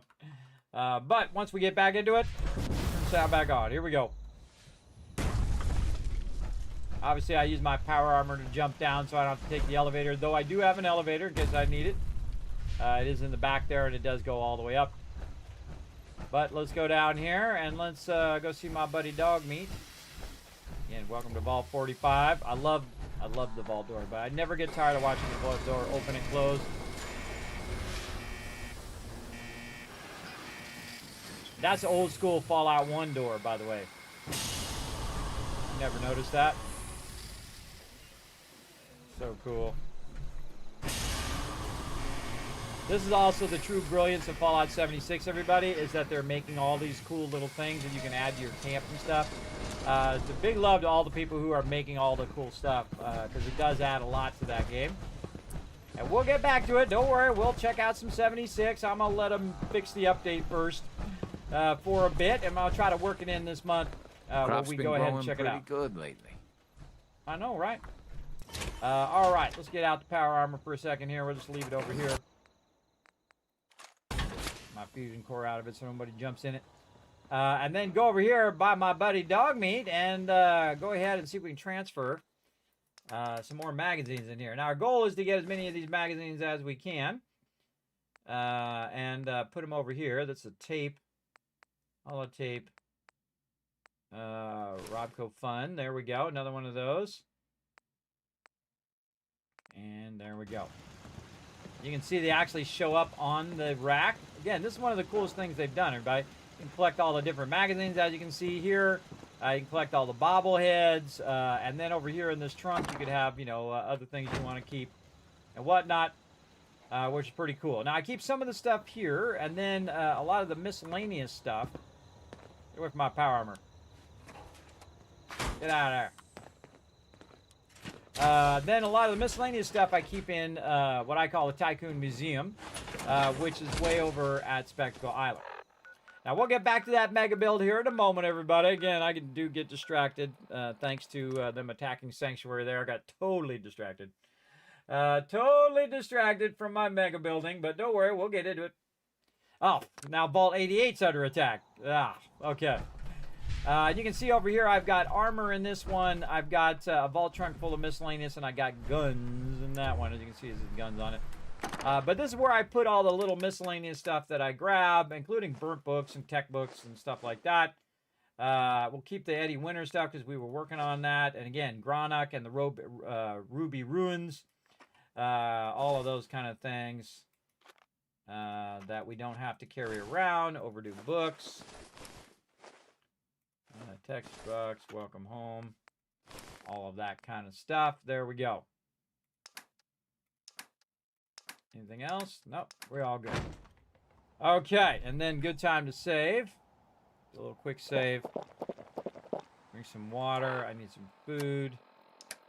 Now, when you're in the survival mode and you re-enable the ability through mods to fast travel, everybody, you're going to constantly be fixing your food and water, because the food and water and the survival mode is centered around your ability just to walk around, right? Not to fast travel. When you fast travel, it forwards time, and when it forwards time, it makes it where you're thirsty and hungry all the time. So that does actually make it more difficult.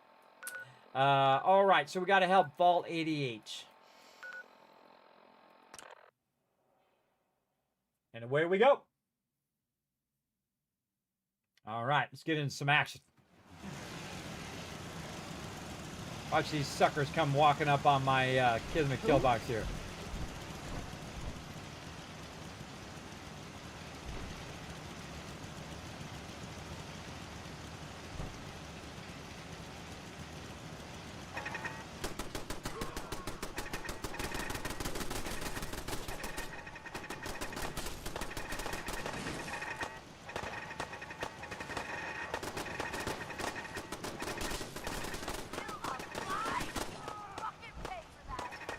These are Mark 5s too. These all have incendiary fire, which means they catch them on fire.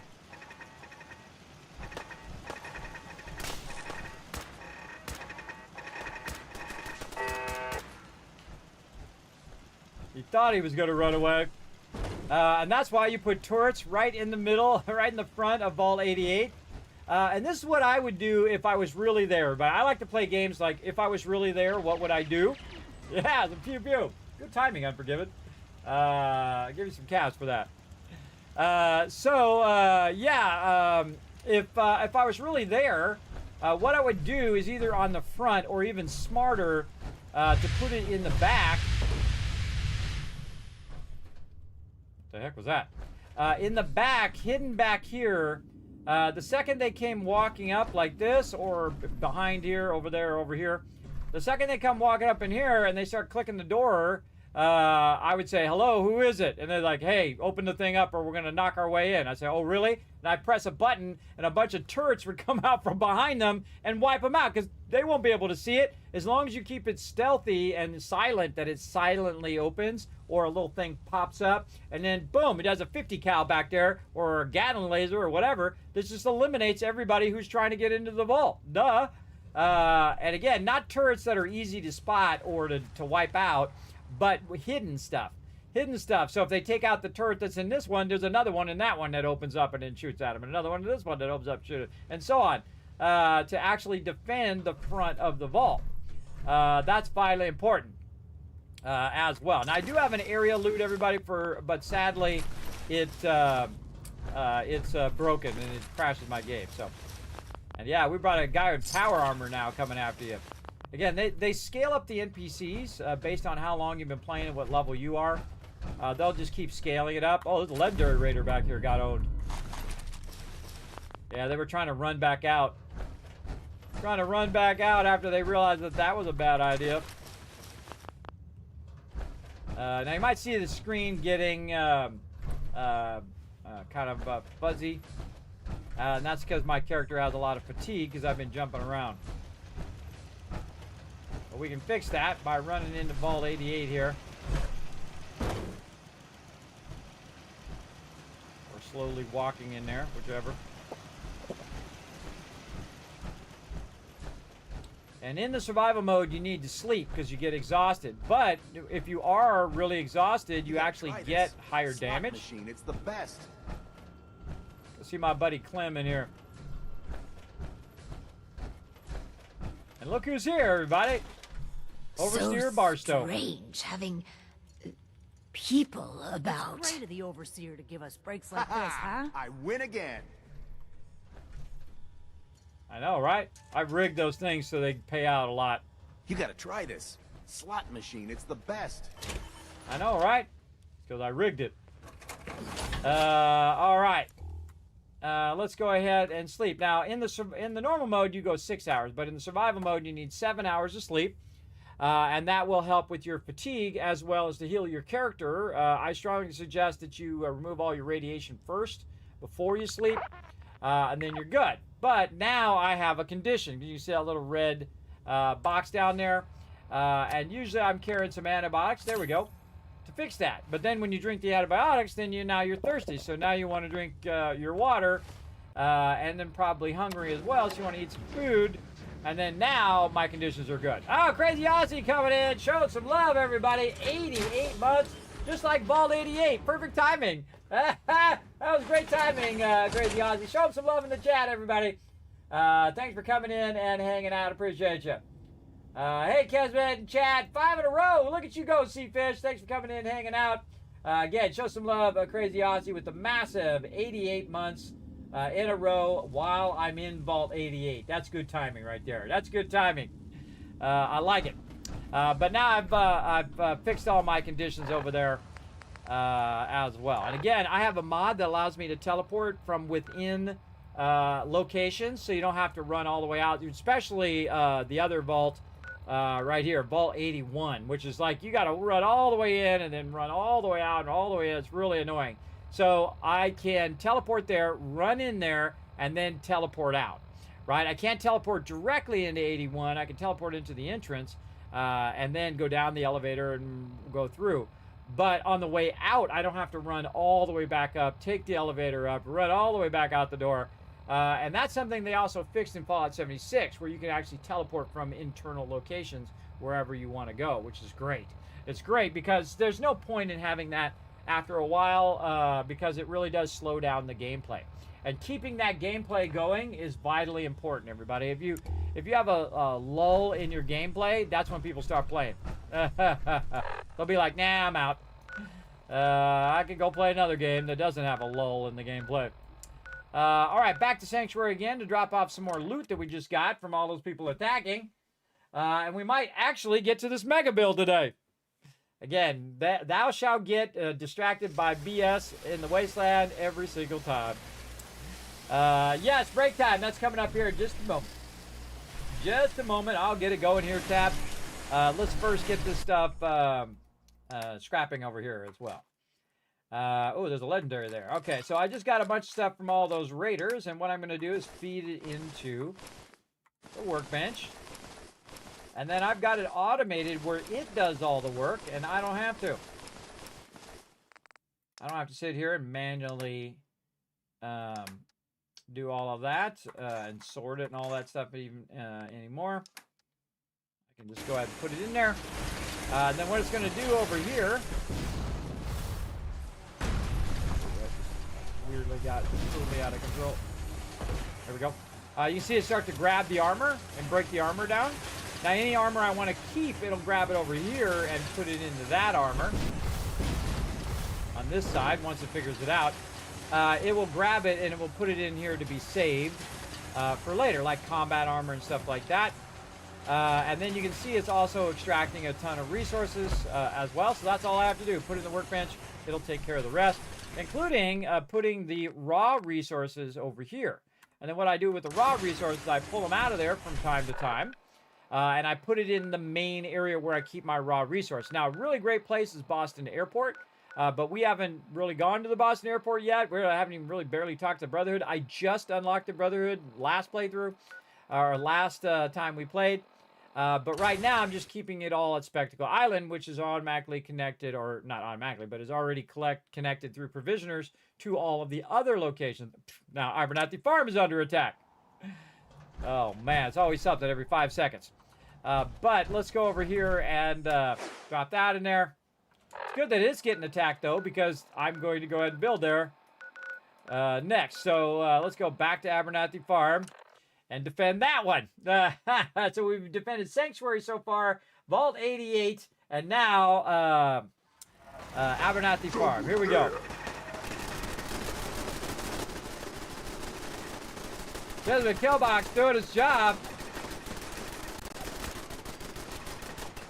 Touch my robots. Reloading when Kismet's on you. Bad idea.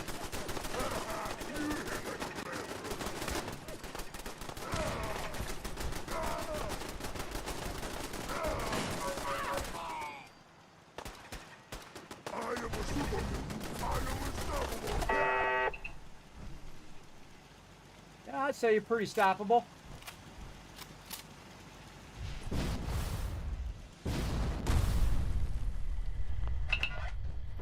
What's up? That was robot for what's up. All right, mutant hounds got wiped out.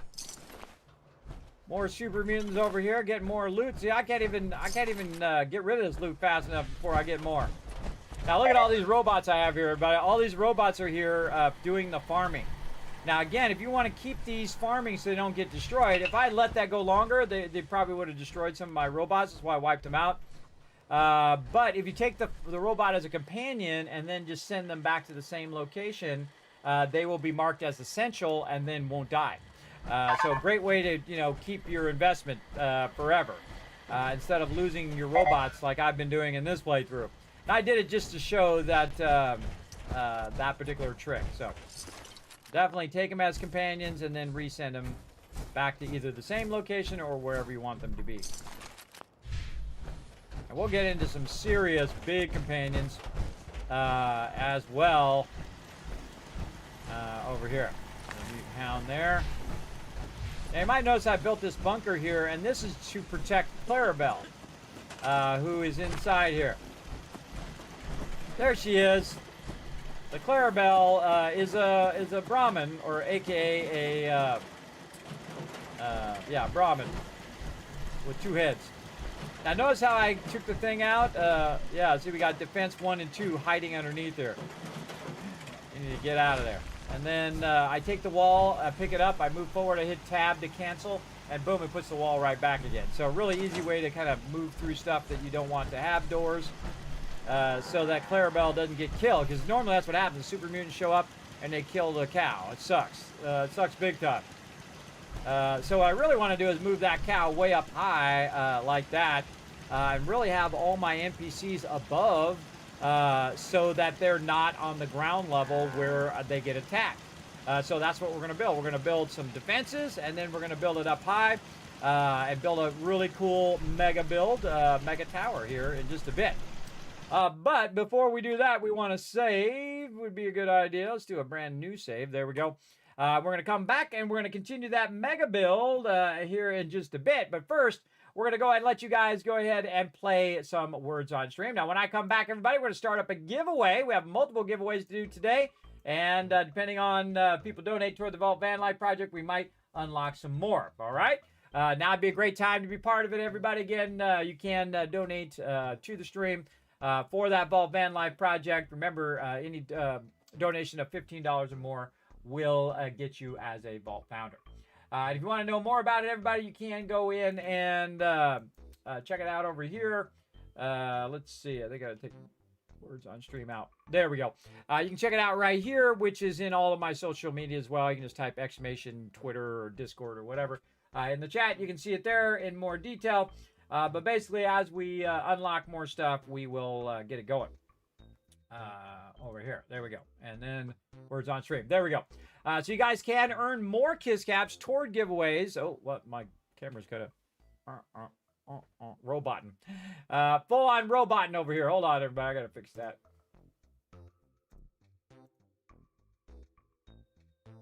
It's struggling. My machine is struggling. See if I can get that to be better now. Yeah, there we go. All right, a little bit better. So you can earn KissCast by working together in the chat like you see me do with my team. And thus, you can use it for the giveaways. All right. So we're going to go ahead and start this up. I'm going to take a little bit of a break, and then I shall be back. Here we go.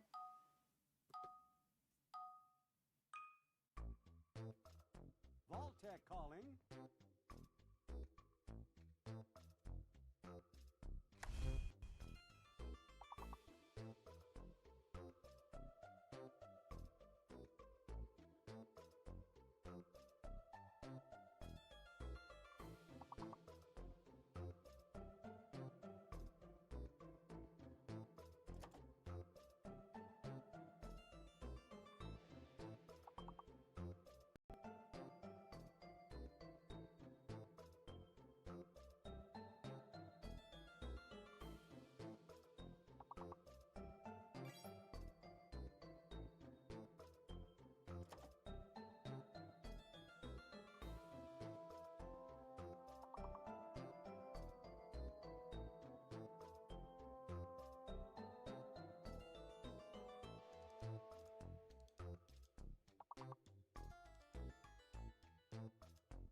I'm back, everybody. Put a one in the chat if you can't see and hear me. Let's try to get this puzzle done. Let's work together in the chat.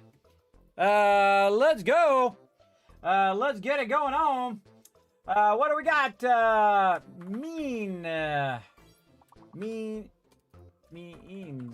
Means. Scene. You already got that one. M-E-N-E. S-E-N-E.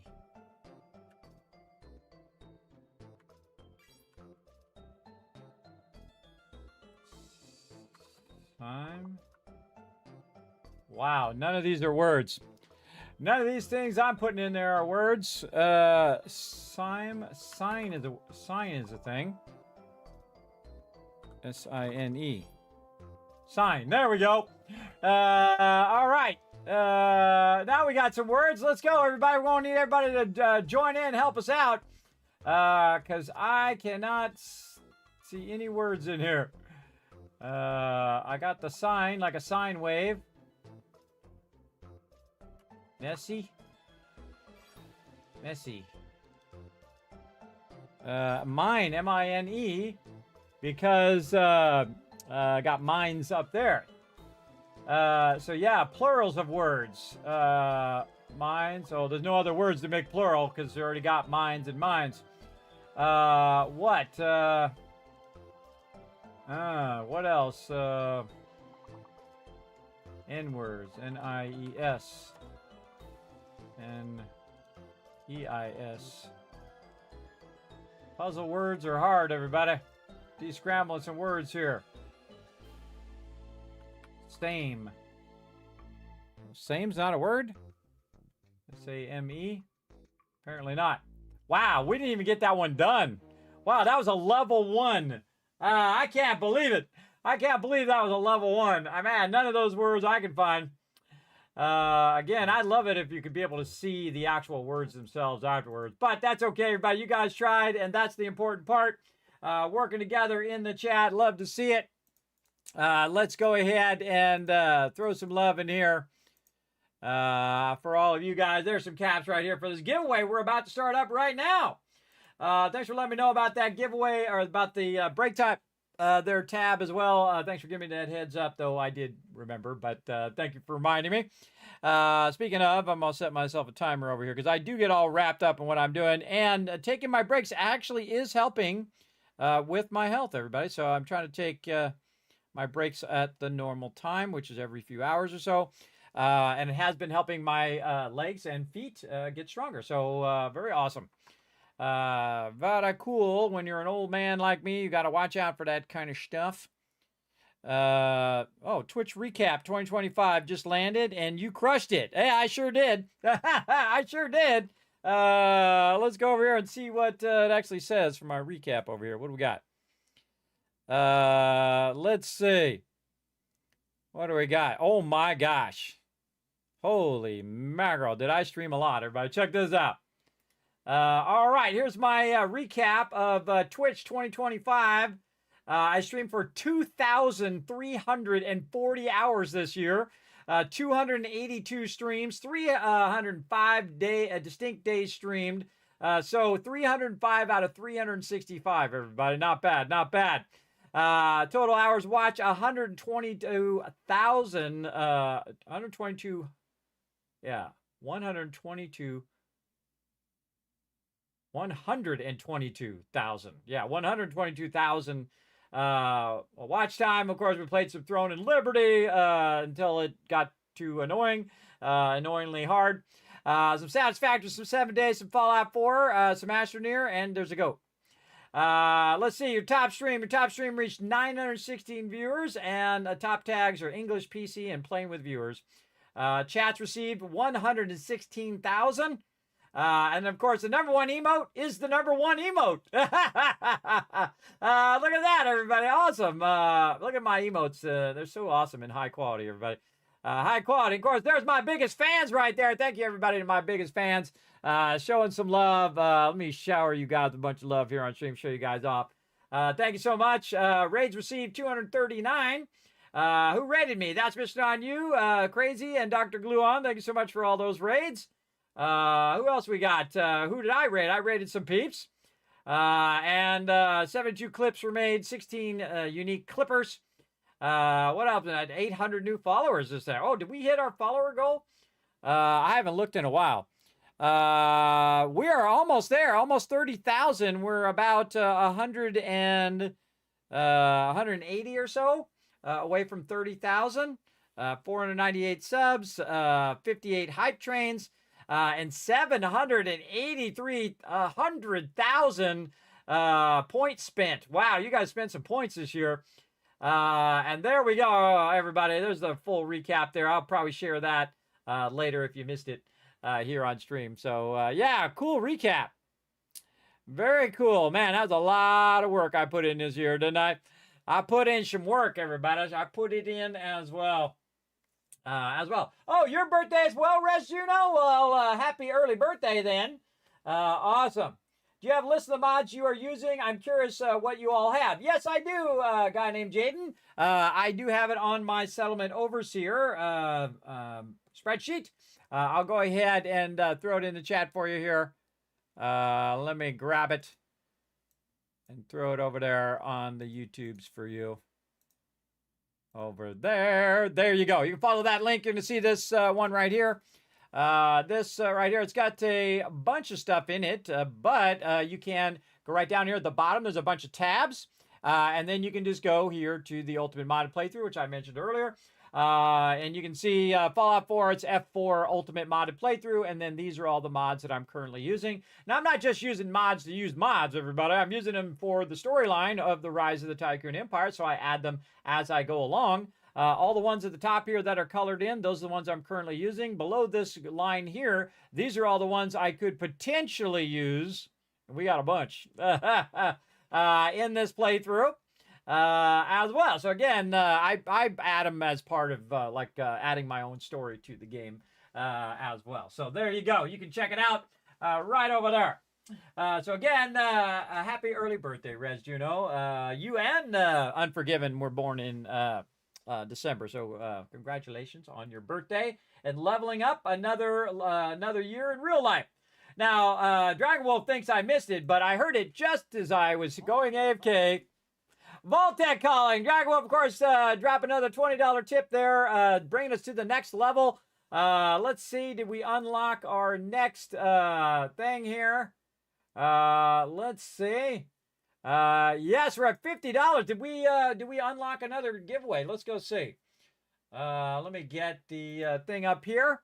Let's see. What are we at now? Yeah. Oh my gosh, another giveaway. So yeah, we got another giveaway to do as well. May or may not get that into today, depending on how much time we have. But we're going to start a giveaway right now, everybody. Now, again, I give away stuff to anyone in the stream. That means you have a chance to win. Everybody gets a free ticket, whether you've been here for 5 seconds or whether you've been here the whole entire time. Now, you do have to pop on over to twitch.tv/Kismet for that, because again, the giveaways sadly only work over on Twitch. Otherwise, I would do them everywhere. But if you pop on over there, you can be part of it, because remember, you get a free ticket. Everybody gets a free ticket. And of course, the more you lurk in the channel on Twitch, you can earn more Kiz Caps toward the giveaways, which is pretty awesome. So thank you so much to Dragon Wolf. Let's show him lots of love in the chat, everybody. You didn't think I missed it? I knew I got it through in time. Yes, I heard it just as I got it at the end there. So I did want to come back and highlight it, though. I definitely want to remember to highlight it. So I remembered. Look, I remembered something. So we got some giveaways to do, everybody. Let's get going. So not only do we have our giveaway we were going to already do, but Dragon Wolf's already unlocked a few more giveaways. So we're going to go ahead and start these giveaways off. And let's start with another random Steam game code. Now, remember, everybody, these things are worth some bucks, bro. I mean, these are some nice giveaways. Now, see, it could be worth $200 where I have a big package of giveaways, a bunch of games, or a game with a bunch of DLC. Could be worth $200. It could be $150, $100, $50, or $5. That's why we call it the random Steam game code giveaway. So, again, as we go through and we unlock more stuff here, we will do more and more giveaways as we go. But first, you need to know how to be part of the giveaway. So first thing I'm going to do is go ahead and start it up right here. There you go. The giveaway is underway. You can see it right over here as well. Now, if you want to know more about the giveaways, I'm going to have my buddy Saltbot come up and tell you all about it so I don't lose my voice, which I have done many years in a row, especially during this time of year where I'm giving away tons of stuff. So Saltbot going to help me out with that. Here he comes. Thanks, Kismet. I'll give them a quick overview. Hi, I'm Saltbot. Let's talk about what are Kiz Caps, how to earn them, and how to enter Kismet's giveaways. What are Kiz Caps? Kiz Caps are loyalty points for watching Kismet's stream. Use them for contests and giveaways. How do you earn Kiz Caps? You earn 1000 Kiz Caps by hitting the follow button, plus get free emotes to use in Kismet's channel. Work together with your fellow Teamwork Tycoons in chat. Type !RT, then click the last link, hit the like and retweet buttons, and everyone gets 1000 Kiz Caps for every 5 retweets. For those of you who want to go above and beyond, you can donate to the stream. The more you donate, the bigger bag of Kiz Caps you get. Plus you can subscribe using your Twitch Prime or choose one of the 3 levels of sub support for 5000 Kiz Caps. This also unlocks all the awesome Kismet emotes, holiday emotes and animated emotes. Plus while you are lurking in chat, you're earning 3 times the Kiz Caps and have 3 times the chance to win giveaways. How to enter Kismet's giveaway? First type !loot in the chat to see how many Kiz Caps you have. For every 10 Kiz Caps you can buy 1 ticket. Here are several ways to put in tickets for the giveaway. Type !ticket max to enter as many tickets as you can. This can only be done upon first entering the giveaway.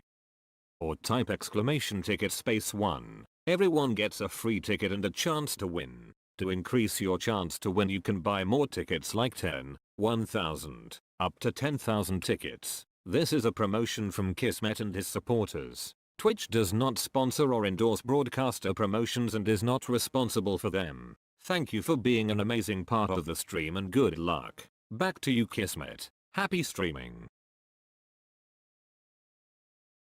He sometimes helps me out, everybody.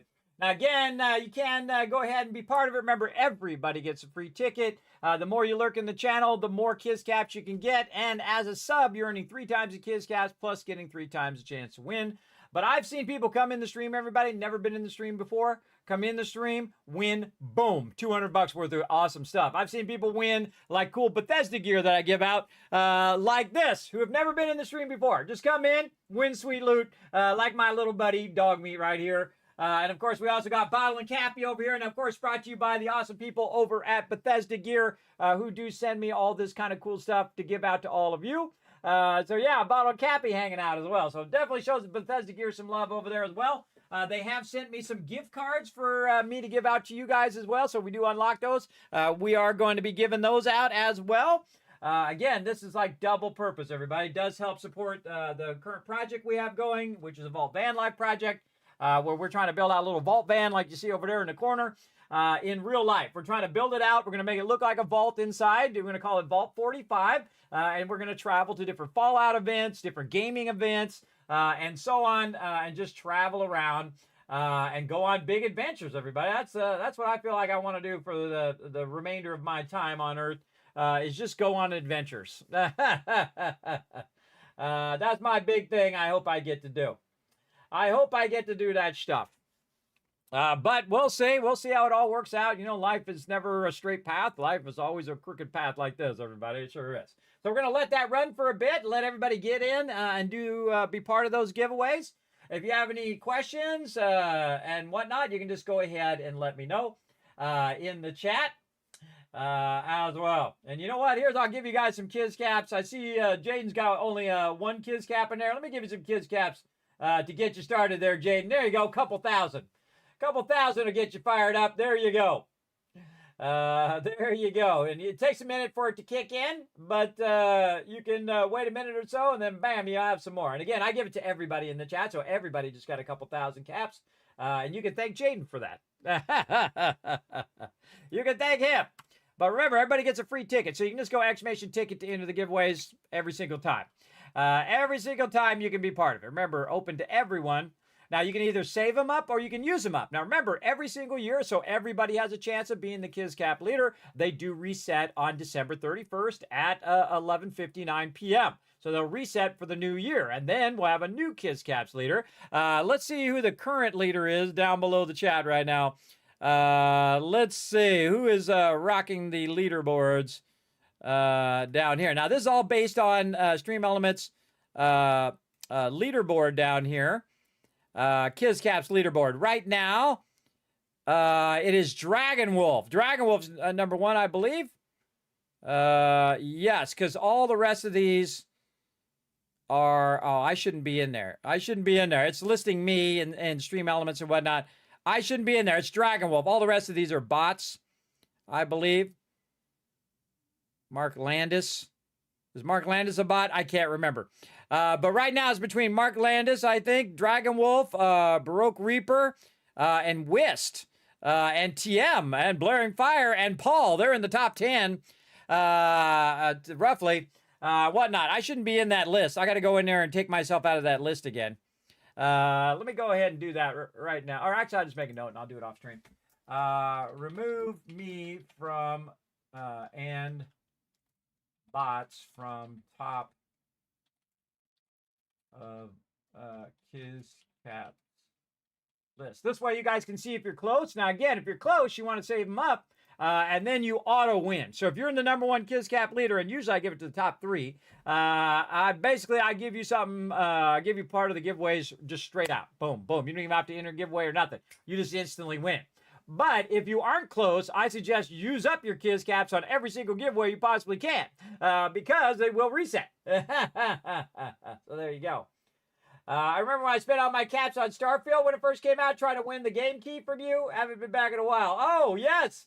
I did give a bunch of those away, including a whole bunch of Starfield stuff from Bethesda Gear. So, like mouse pads and a whole bunch of other stuff as well. What did I give out? Man, it was a bunch of really cool stuff from them. Bethesda Gear makes a lot of really cool stuff, everybody.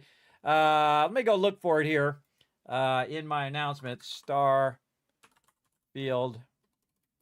Again, everybody, I give away a lot of stuff, and I really spent a lot of time convincing all of these companies to send me stuff so I can just give it to you guys. It's not for me. It's for all of you.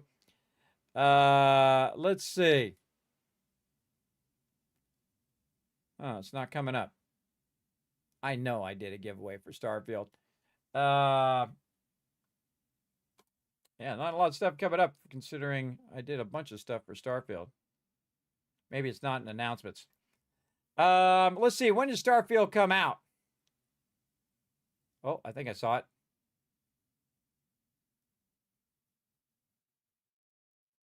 Yeah, it was last year. Merry Fixmas. Man, what was it? It was a ton of loot, everybody. I think it was maybe the Christmas before that. Trying to find it. Man, I got so many announcements. I have thousands of them. Thousands and thousands of giveaways and announcements. And let's see. Oh, the leader last year, I just went past it. The leader of last year was Notorious TDK.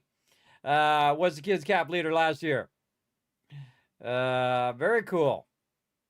Let's see if I can find Starfield here. I know it's in here. I know it's in here. I just got to find it. Yes, there it is. There it is right here, everybody. Again, it's on my Discord. Look at all this killer stuff I gave out last time, everybody. A skateboard rack where you can put some wheels on it, and you got a skateboard, Starfield thing, bunch of Steam stuff, some notebooks, some caps, a T-shirt, all sorts of cool stuff for Starfield because we did a Starfield-a-thon as well. Very, very fun. Yeah, that was a very fun thing as well. And that's actually raised a little bit of funds for, though I spent way too much money on it, on my new PC that I have here, that because my other PC could not run it. Could not run it well. So yeah, that was pretty awesome. Pretty awesome that we got that unlocked. Very, very cool. So let's keep on keeping on, everybody. We got some mega building to be doing. So yeah, I hope you enjoyed that. Hopefully you won something, but if you didn't, don't worry. I got tons of stuff to give away. Now's the chance to be part of it. Again, just lurk in the channel. You're going to earn some KizCaps, whether you're subscribed or not. All right. Bethesda gear is awesome, isn't it? Yeah, let's go. Actually, let's go take a look and see what they got lately, because they added a bunch of stuff. Let's see. It's Bethesda gear.net, I think it is. All right, .net. I can just click the link down below my stream. All the sponsors are down there. Ooh, 70% off right now. Ooh, what do we got? What do we got? Oh, man. Some Nuka-Cola stuff. Some Starfield stuff there. I really love this LED. I love this LED art, and I got one for the Nuka-Cola stuff. Oh, man. Here we go. Down the rabbit hole of cool stuff. Oh, they got a pop. It's a Nuka-Cola popcorn bucket. Oh, that's awesome. Oh, I love that. Oh, I got to get one of those for the vault van. Oh, we got to get one of those for the vault van, everybody. I'm going to try to hit them up once I get the van going for some sweet gear in the vault van. Fallout Mini Nuke. I got to write it down now or I'm going to forget. Bucket for vault van. So when we're watching like the Fallout series, we're sitting there, I'm going to have the Vault-Tec team. Be perfect for watching Fallout coming on the 17th, by the way. The Fallout TV show, season 2. Go get yourself a Nuka-Cola popcorn and be in theme while you're watching it. Yeah, that's awesome. I love the pillows as well. Probably get the pillows and the little Vault-Tec Vault Boy throw blanket. See, I'm going to put a bunch of this stuff in the Vault van as decorations, everybody. Vault 111. Oh, man, we got a lot of cool stuff. See the newest drops. Yeah, I want to see the newest drops. Or shop the newest drop. What is this? For honorable service. Fallout Ranger Sequoia Shadow Box. Oh, that's cool. That's very cool. A lot of cool stuff. What else we got in here? Oh, they got a new Pip-Boy 3000 there. Sunset Sarsaparilla. Oh, this is really cool. What's this? Fallout Nuka Orange Glitter Pin. It's on the back of it. Looks like a switch. Looks like some sort of switch or something. As well. Ah, look at the Vault Boy plushie. Love it, love it. Forgive me, Mama. Nice. Nice. Oh, the Vault Boy. Oh, that's a Vault 33 Vault Boy. That's very specific. And it's the Charisma bobblehead. Speaking of, look who I got. Hey, what's up, everybody? What's up? I should write a little 45 on this guy. That's what I should do. I should go in there and put a little 45 on him. He's actually Vault 111. But I should paint blue over him and change him to Vault 45. Of course, we'd have to change the color of his vault suit because we're the only ones with the different color vault suit, everybody. Vault 45, we have red vault suits in Vault 45. I know, right? Because we are technologists. We invented the teleporter. That's at least my lore that I put in there. We invented the teleporter that you see years later in Fallout 4. They stole our technology. They stole our plans and made the Fallout teleporter in there. Oh, man, they got a lot of killer stuff in here, too. Oh, man. Oh, look out. We're window shopping, everybody. Oh, I get Vault 13. Nice. And 76. Yeah, I gave away one of these, Mr. Handy, of one of those out. It was like $150. I gave that away here on stream. Ah, look at this kid. That looks like a kid I used to know as a child. QuakeCon stuff. Oh, man, they got a lot of stuff. Look at some of the stuff is mixed in with Doom stuff. Ah, that guy. Golly, you're the best. That guy you want to push off a cliff after about 10 minutes. Oblivion stuff. Oh, look, they got Lucy and the Ghoul. Oh, and Maximus, too. Awesome. Yeah, by Dark Horse. Oh, those are really cool. Those are really well done. You can really, they really added a bunch of detail in there, too. That one is very detailed. For that type of figure, everybody, that's pretty detailed. And they got the Ghoul as well. What is he, whistling? I think he's whistling as well. Yeah, a bunch of killer stuff in there. The Elder Scrolls Sweet Roll plushie. I personally like all the plushies because then you can line up all your plushies and whatnot. Oh, look at this. You can, it's a bottle opener. A Nuka-Cola bottle opener that drops the cap in the thing when you open it, right? So if you're opening those old school bottles where you pop them, then the caps will drop in there and you can save your caps from it. I get it. Cool. Oh, look at this. This is CX404 from the Fallout TV show, which is different than dog meat, supposedly. But, you know, I didn't like the ghoul the second he shot the dog, everybody. That's when I was like, uh-oh, I'm not going to like him now. But then he did save the dog. So, I don't know. He's riding that line. He's riding that line between he's the evil person, he's the good person. I see someone shoot a dog in any movie, everybody. They instantly become the person I dislike. For sure. Man, they got a lot of new stuff. Holy mackerel. Look at all this new. They got like 8 pages of new stuff in here. Look at the die. Cool. Nuka Grape. Awesome. Yeah, I have a Nuka-Cola Quantum given to me by Monster Holic, my mod. It's my most cherished possession now, everybody. I keep it over on my shelf over here. I'm definitely taking that, and I'm going to secure it down so it doesn't fall off the shelf and break when I put that in the vault as well. Look at the cool coin of Nuka and Cappy there. Oh, right here. Wait, I got that one. Where is that one? Hold on. Be right back.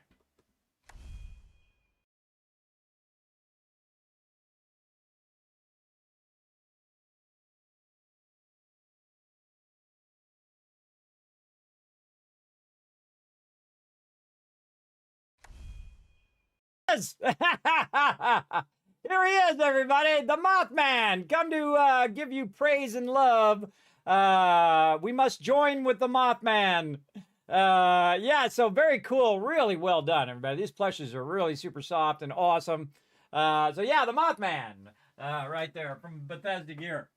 Again, they make a lot of cool stuff, everybody. I really like what they've done. They really went in and did a bunch of stuff. They have still not done the Fallout foosball table, though, everybody. I think if they came out with a Fallout foosball table, it would break everything. Oh, look at this. I forget who was telling me that they had this. I think it might have been Dio who said that she had the Fallout throw. Is anybody in the chat who has one of these? Somebody told me they bought one of these. I'm totally going to buy that for the Vault Band, everybody, or at least hit up Bethesda Gear to maybe donate it. They also got stuff for Starfield. They got a Starfield jacket. Pretty cool.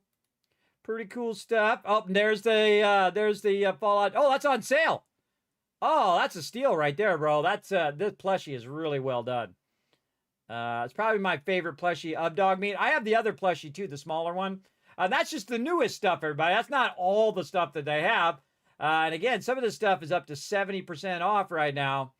So if you're looking to update your collection, ooh, look at that mouse pad. Cool. That's one of those big mouse pads too. Yeah, the really wide ones. I have one that I have for me that I had done many years ago by Stream Elements that is like the size of a desk, everybody. It just goes over your entire desk. It's not just a mouse pad. It's your entire desk is the mouse pad. That's pretty cool. Yeah, I use those in here. I actually have 2 of them. I have the red one and the purple one on my actual desk, which I think you can see in my studio gear. Let me go see. Let me go see if you can see it. Oh yeah, there it is. You can see it. Right there. That's my setup right there, everybody. That's what I'm looking at from behind. Right behind the scenes. You can see actually on my desk, you can see there's giant mouse pads and it has all my little icons along the bottom. All my little emotes and stuff like that along the bottom of it. And it says, what does it say on the thing? It says Kismet. Yeah. And it has twitch.tv/Kismet on it. So big love to Stream Elements for making those mouse pads, everybody. Very, very cool. And again, if you guys want to check this out, you can check it out on kismet.gg. I just clicked on my studio gear up there at the top. Also, I get the question all the time, Kismet, what kind of computers you have? Well, there they all are right there. You can check them out. You can check out all the specs and all of the things that make it run. Sadly, this one died. This one here is toast. But it might be just a battery or something like that. But it's so old, everybody. It's like 10 years old that I might either give it away on stream as parts, or I might donate it to local charity, or might, I don't know, sell it on a used garage sale or something. and then take that money and put it in toward giveaways or whatnot. My Mac is like ancient, everybody. It's like 11 years old. It's old, and it still runs, though. Still runs, still goes. You got to give it to them. Never had any issues with it other than the screen got cracked when I was trying to get the dust out of there. I was trying to take the front of it off, and it goes right down the middle of the screen. But it still runs. It still works. I really like to replace it with a laptop. That's really the thing I'd like to do.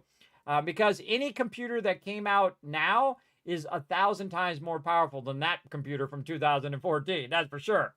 Even if you bought like the cheapest PC you can, it'd be more powerful than that old Mac. That's for sure. Or the cheapest Mac that you could be more powerful than that one. But again, you want to see all that, and of course all the top games that I suggest right here, ones that we played on stream, that I've played for thousands of hours, a lot of these. Feel free to check it out over there again, kismet.gg. Feel free to check it out. There we go. Because I get questions on that all the time. What's this? What's that? Yes. He went from getting bad karma to good karma. Who's that? Who got the good karma? Who got that, Reg Juno? Love my setup? Yeah, I call it the command center. And again, I have a bunch of windows open for all of you, by different chats and different stuff. That's why I have so many windows. It's so that I can watch the chat, I can watch and make sure everything's running, because there's always something going off the rails. Like this build right now. We're going to get it going. Let's go. Let's get into it. Now, funny thing is, if you played Fallout 76 for a while, everybody, then you go back to playing Fallout 4, you feel like you want to pick up your power armor, but you can't. In Fallout 76, you can pick it up and put it in your inventory, which I think is way better. It doesn't have to always be super realistic, everybody. It's got to really just have the fun in there. You got to make sure you add in the fun. Fun is the most important of all stuff, but you definitely got to have a good story, which goes along with the fun as well. Let me get some of this purified water. My character is heavily parched. There we go. All right, back to some mega building, everybody. I'm going to show you some of my building secrets. Let's go. All right, so we can put it up against the edge, but we're going to build what's known as ramparts, which are the top part of any kind of wall, where people will stand along that wall edge. And you want to have a little bit of a gap so you can put your turrets and whatnot up on that wall. And then we'll go ahead and down a little bit so we don't have to listen to the turrets going off there. And we'll just go ahead and get ourselves a little floor here. And we're just going to try to snap that up in there. Oh, yeah, you can't snap it up there without having one on top of it. Like this. And there we go. Now, we can snap it where it's actually outside the build area. So let's go ahead and put a stairwell here. And you can see that it kind of cuts through the center there. If you look down where the center of this is, it's right through here. And you can have it hanging over the side, but I don't suggest doing that. I would do something more like this, where it doesn't really hang off the side, and try to keep it inside like this. And then you can put turrets up here. The only one thing you don't want to do, though, is you don't want to give them the ability to dodge the turrets. So if they're running up and they're taking a bunch of damage and they could just get under the turrets, yeah, you don't want that. You don't want them getting under the turrets. So what I would do is I would go ahead and take this and actually move it to the back like this and put the turrets on the edge so they run against a flat wall. This also works in other games like 7 Days to Die and things like that where you are building your base. You don't want them to have some sort of hidey hole to hide on the side of your base. And you do want to give yourself a little bit of extra room so that you can kind of lean your turrets out along that edge. Otherwise, it'll say, hey, you can't build here. So I'll go ahead and see if I've got any turrets stored up. I don't. But we can go ahead and get some of these. Actually, get some of these from up here. Again, we're going to be revamping this entire settlement. Again, we may not have a time to do them all today, obviously. But we will do them over time. All the mega builds. Like this. We'll put all these turrets away for now. There we go. And then what we can do is we put them away, and you can see the number 12 is there. So I just put 12 of them in there. And then I can put them right here on the edge. and try to hang them off the side just a little bit. And again, you can see I'm rotating it left and right until it goes green. There we go. And then one on this side. And then that gives it the ability to basically shoot straight down, and they have nowhere to hide, right? So it can just shoot at them. They're trying to hide it up against the wall. Ah, I got a turret. And the turret's hitting you here, and that turret's hitting you there. And it's difficult for them to hide. Now, I can also put the turrets behind them. Which is always a smart idea, where you kind of lure them into the area on purpose. So you lure them to get in, and then the turrets will be behind them shooting down at them. So you can move this in even further. So we can go in and we can move this into, say, here. And then we could build a turret stand out here. And again, you want this to be up pretty high. And we're going to be doing, again, mega building. So we're going to use our Vault-Tec thing here, which is actually in this one. There we go. And we're going to go ahead and take our awesome column top here, and we're going to go ahead and put this up into here. Like this. And then what we can do is we can move this, and the turret that's on top will stay attached to it. And you can say move this over to the corners over here like that. Now, another thing we can also do is we can go in and we can add a base to this. Say this little atrium column here. And then take this, use the scroll wheel, and put that up on top like that. Pretty cool, right? And then it will just rain fire on anyone that is back here. And we got to revamp all this food. We got to revamp all of this. So I feel like what we're going to do is we're going to use this inner part as the main area to defend against. So we're going to go ahead and take out some of this. This is our water. Our water's okay for right now. We'll leave the water in over there. We'll take this out. And we'll go ahead,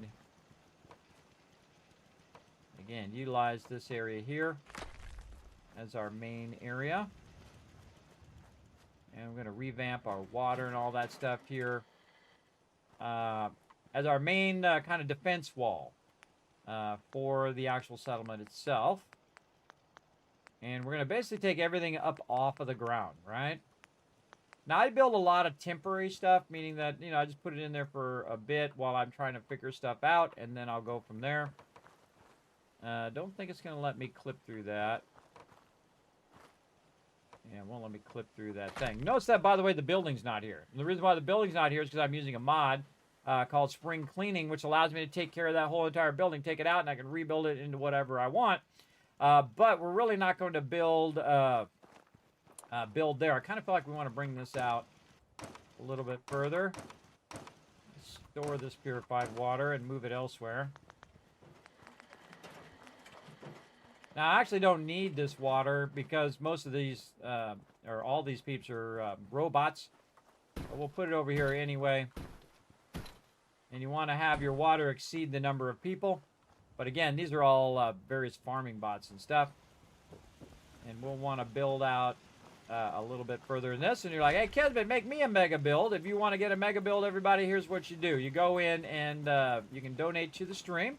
Based on what you donate, if you get up to $25 donation, you can pick a settlement, and I will build a mega build there for you. Now, if you get to a higher level, you get your name on the settlement, as well as you can rename the settlement, and a whole bunch of other fun stuff, which you can see in the little Vault Van Life thing right here. So you can claim a settlement, you can found a settlement, you can name a settlement, and you can even get an NPC, aka a robot, named after you as well. So this one here, we're building for Dragon Wolf, and we're going to get into it.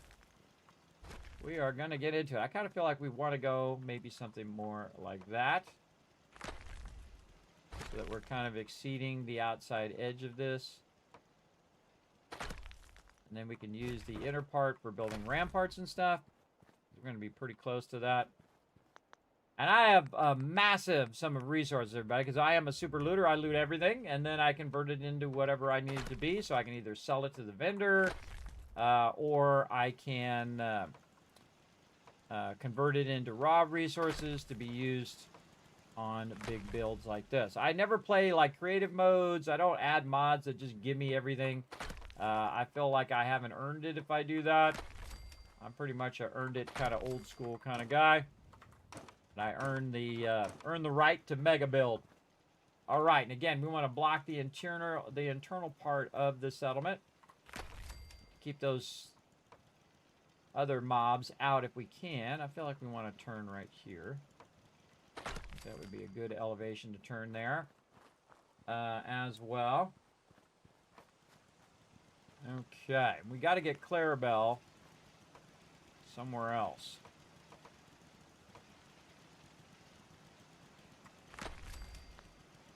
And we can take all this out. This was only temporary, just to explain that. So Clarabelle is in here, and she's a moo-moo. Oh, there's a mutant hound up here. She's a moo-moo, and she can get killed. She's not an essential mob, so she can get killed. So I'm always looking out for her. Now, right now, she's enjoying her little Brahmin thing here, but I can move that Brahmin thing to move her. So let's go up here and see if we can get her in this temporary bunker up here. Yeah, I got some room. I got some room up here. Let's see what we can do. Now, the Brahmin will eat out of the thing, and occasionally they'll leave the thing, and then you can pick it up and move it, and then usually they'll move wherever it is. And that's found in your resources, under miscellaneous, and then right here, Brahmin feed tray. Yeah, there they go. So, yeah, I had a shot there. I missed my shot. But that's okay. I can go build another one up here in this little area, and I'm just going to store all this stuff. I've been thinking about what happened there. Maybe I should be doing something to help, so other families All right, don't let's see if have we to can get her to end up there. By the way, if you don't like these corpses in here, you can hold down E, pick them up, What do you mean? I could join and in. drop them in the bushes. There you go. Now you don't have to look at them. Listen. It's brave of you to say so, and it's good that you want to help people. But we need you here. Besides, your mother would never forgive you. I know. It's just, well, I'm almost a grown woman, and I just don't know if this is the life I want. You understand, don't you, Daddy? Yes, darling, I do. But after what happened with Mary, well, let's just give things time to settle down, okay? Okay. Okay, well, she's not sure if she wants to sit and farm for the rest of her life. There we go. That's, of course, Lucy Abernathy. Didn't know there was another Lucy in the Fallout franchise. Now you know. There's two Lucys. One in Abernathy Farm, and then Lucy in there. I wonder if Lucy, the actor who plays Lucy, knows there's another Lucy in Fallout 4. I seriously doubt it. I seriously doubt it. But well, now we know, right? All right, and we need to go ahead and get all these robots too. So let's go ahead and talk to. Let's start with number 1. Where's farming robot number 1? Yeah, there's 14. Oh boy, this is going to be tough. There's 6. This is 4. It's 5. Oh, we should go in sequence, or it's going to be very hard to know which ones you did, unless I make a spreadsheet and then mark them off. There's farming 8. 7. 3. All right, I'm going to need that bell back. Gonna need that bell back. I can ring the bell and get them over here. I'm gonna pick a spot away from all of the stuff. Notice that we're growing a bunch of various different stuff here. Typically, Abernathy Farm is your biggest vertically that you can build. So a really great place for a vertical build. Also a really great place, of course, to farm just on the ground. But we're going to pull all these guys over here, go one by one, and convert them into essential NPCs. Right now, we're looking for farming bot number 1, if there still is a farming bot number 1. 11, there's 12. 9, 8, 4. There's 2.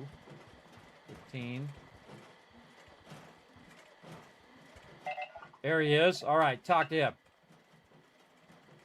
We'll get along. Even though I can't understand you, I think we'll get along just fine. All right, let's get moving. Time to hit the road. Okay, now farming bot number 1 is my companion. So he will follow me, and again, this is the Automatron DLC. So he'll follow me. It'll take him a minute. Here he comes. So he'll follow me wherever I go, right? But here's the smart thing. Hey. What you want to do is go right here. You talk to him. And then you say dismiss. I think it's about time we called it quits. Okay, and then what you do is you just send him back to Abernathy Farm like this. Bingo. Now, as a companion, you can send them anywhere. But as just an NPC that's at that location, if the location is full, you can't send them there. So now we need number 2, which I did see. Where's number 2? Right here. We'll get along. Even though I can't understand. He's going to say that same dialogue over and over. I'll say, Time let's to get hit the moving. road. Okay, and then we'll run over this way. Try to get him out of the crowd. Here he comes. All right, just double checking that he's my companion. Heads up. And talk to him. And again, I'm going to skip some of this dialogue. You can also make him self-destruct, too. Dismiss. We should go our separate ways. All right, back to Abernathy Farm. All right, number 2 now is an essential. Hit the bell again. Find number 3. And we'll upgrade all these bots later. That's 15. Number 3. I know you're out here. I saw you. That's 1. There's 3. Even though I can't. Let's go. Time to hit the road. You showed up just in the nick of time. I know, right? Glad to help. I was glad to help out. I can't argue with your timing. Who knows what would have happened to us if you hadn't been here. Anyway, we appreciate the help. All right, awesome. Farming Heads bot up. number 3. Talk. Dismiss. I think it's about time. Abernathy Farm. All right. Now, you can get the general gist of what I'm going to be doing for a minute here. Let's find number 4. Right there. Number 4. We'll get along. Even though I can't. And you only have to do that "we'll get along" dialogue one time. Time to hit the and road. then after that, he won't do that again. I got him as a Look alive. companion. Then we talk to him again. You get the idea. Dismiss. Time for you to leave. Abernathy Farm. Hold on. Who was that? Who was talking to me? Number 5. Yeah, number 5 started talking to me. Number 5. Even though I can't understand. Let's get moving. Time to hit the road. And then Look alive. talk. Dismiss. I think it's about time we called it quits. Then Abernathy Farm.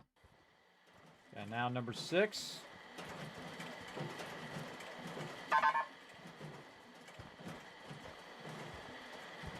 Now you really wanted to do this when you first got it.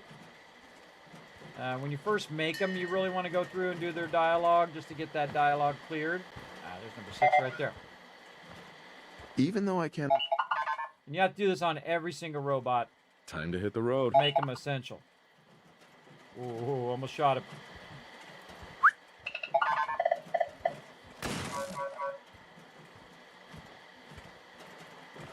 And I did shoot him. My bad. Reload. I messed up.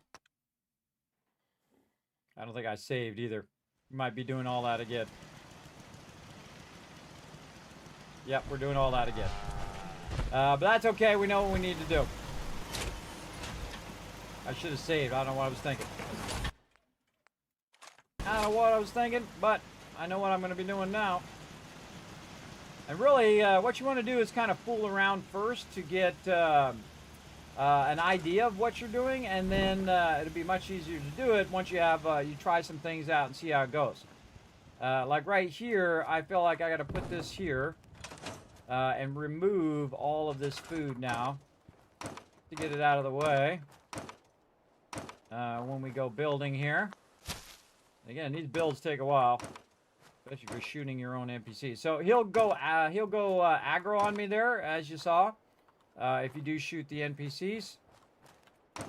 And we're just taking out all these gourds. Now, these melons are actually here by default, but I'm taking them all out. We're not going to have any more food at the ground level. We are going to build out a giant farm, but it's going to be an elevated farm. So we can have the lower part where if any mobs come into there, we can wipe them out. And then the upper part will be for all of this.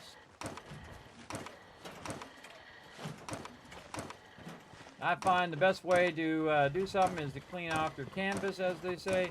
Or clear everything out of the way. Then come back and redo it.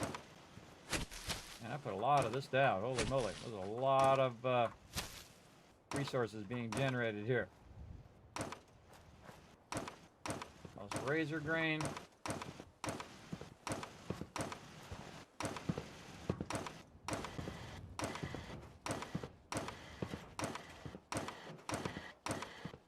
See, that's what happens when you try to rush the dialogue as well. When you rush the dialogue, you have a tendency to shoot people.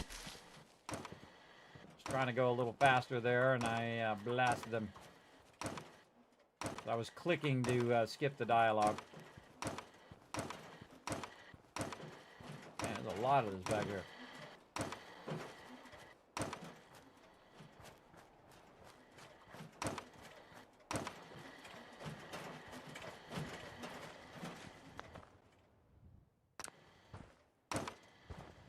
Damaged razor grain there. Just run around and aim your cursor at the ground until you find anything else. Kind of what I'm doing right now. Just kind of clear the area out. It's going to make it easier for me to work with the robots as well. Okay. Now another thing about this particular location, just like at Sanctuary, if you have a lot of water or food going, you're going to have a much higher chance of getting attacked. Remember, your food added to your water equals the amount of defense you need, right? So if you have 10 food and 10 water, you need around 20 defense. Though I would go higher than 20 defense by a little bit, just in case. And this way it'll reduce your chance of that settlement getting attacked. You got to clear all this out of here. And there's not really that many people here. There's only the Abernathy peeps themselves, and then I built them a bunch of robots to do a lot of the manual labor. And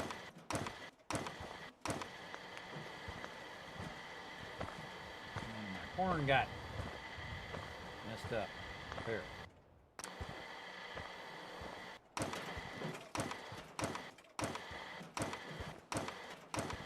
If you have it at the ground level, it's going to take a lot of damage. As you can see, more took damage here.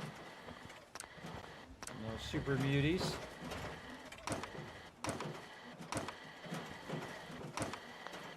Carrots. Carrot first. Yeah, all these carrots got damaged.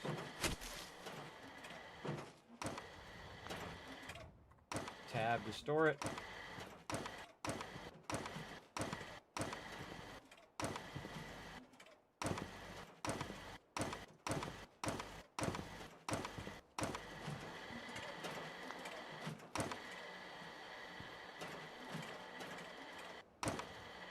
Sometimes you have to aim away from the thing. It's not directly on it, but it's off to the side because it kind of does this funky thing where it's not directly on the thing.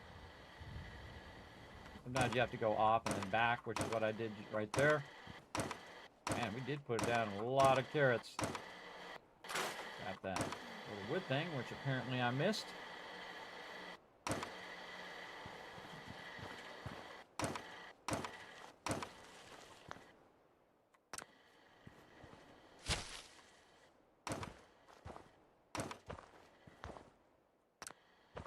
Yeah, all these tomatoes took damage too.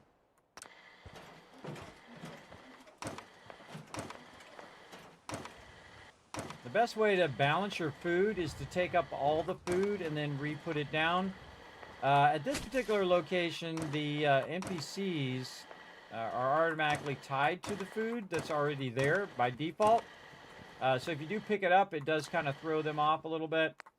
But you can reassign them here. One of the places, like Norhagen Beach, There's like a kid who's helping out with the food. And if you, uh-oh.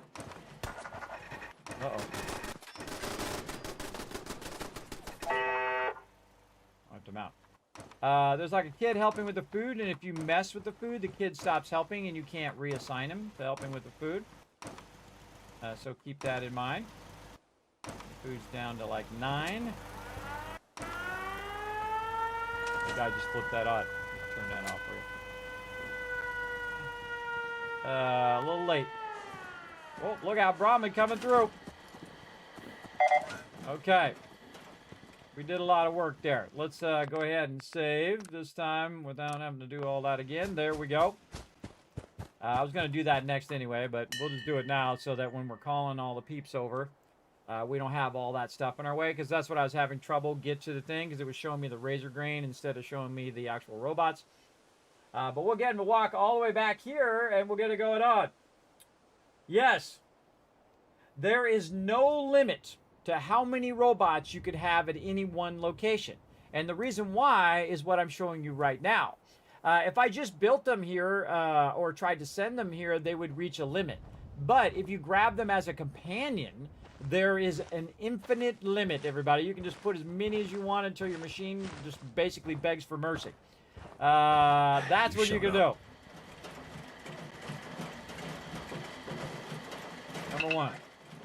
All right, now I'm going to do this much faster than I did it before, hopefully without shooting him this time. Time to hit the road. Okay, now he'll go the other way than where they're going. He'll come this way. There he goes. And then farming bot number 1. Then we talk to him. Hey, got a sec? And then dismiss him. Time for you to leave. Okay, back to Abernathy Farm. Okay, so number 1 done. Let's go number 2. Thanks for you. Again, when you first go in and do this, everybody, I suggest to do it on each robot as you go. You don't have to come back later and do it like me, but we've been doing other things. Again, I'm trying to do them in order. In some dialogue. I gotta go out here to break that dialogue. Yeah. Talking to this guy or some guy. Who's talking to me? Somebody's talking to me. Stuck in dialogue. Yeah. Yep. See, I'm stuck in some dialogue with somebody. And now I can't. Oh, it's right here. This one.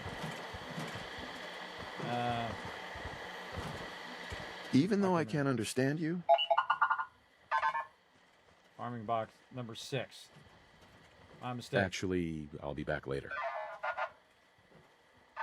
Okay. I did number 1. Now I'm looking for number 2. Ah, still stuck in dialogue with somebody.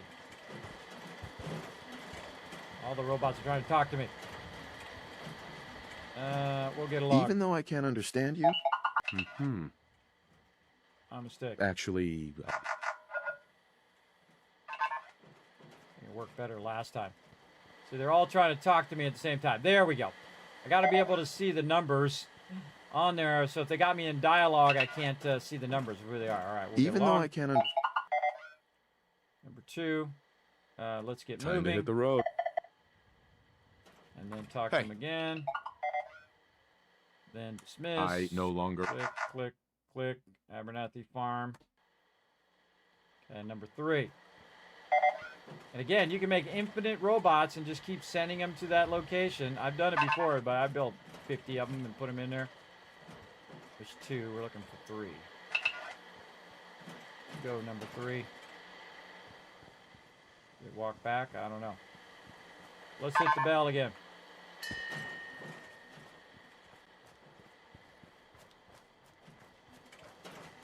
There's 1.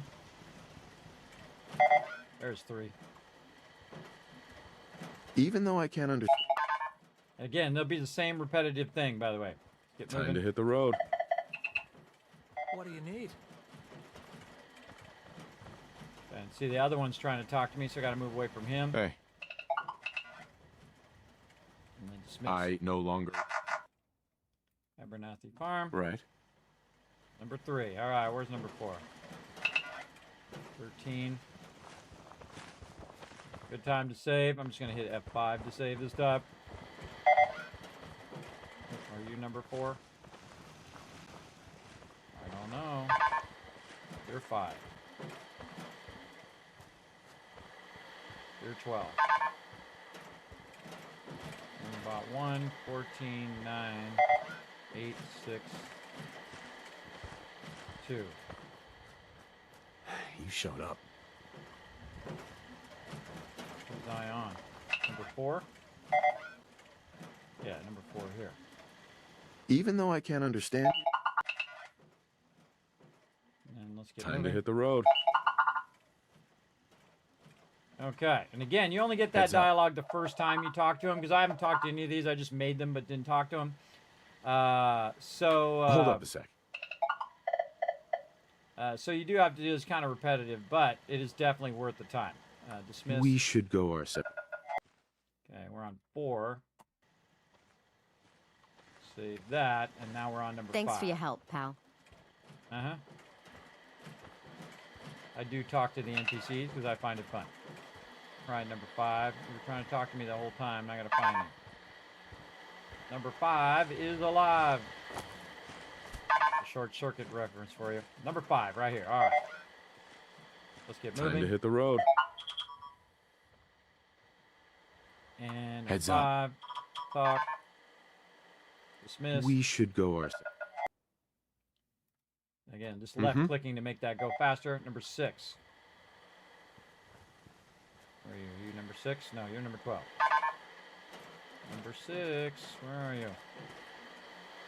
9, 8, 14.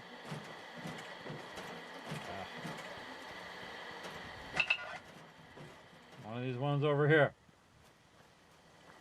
There's 4. 10. 3. 13. All right, that's not good.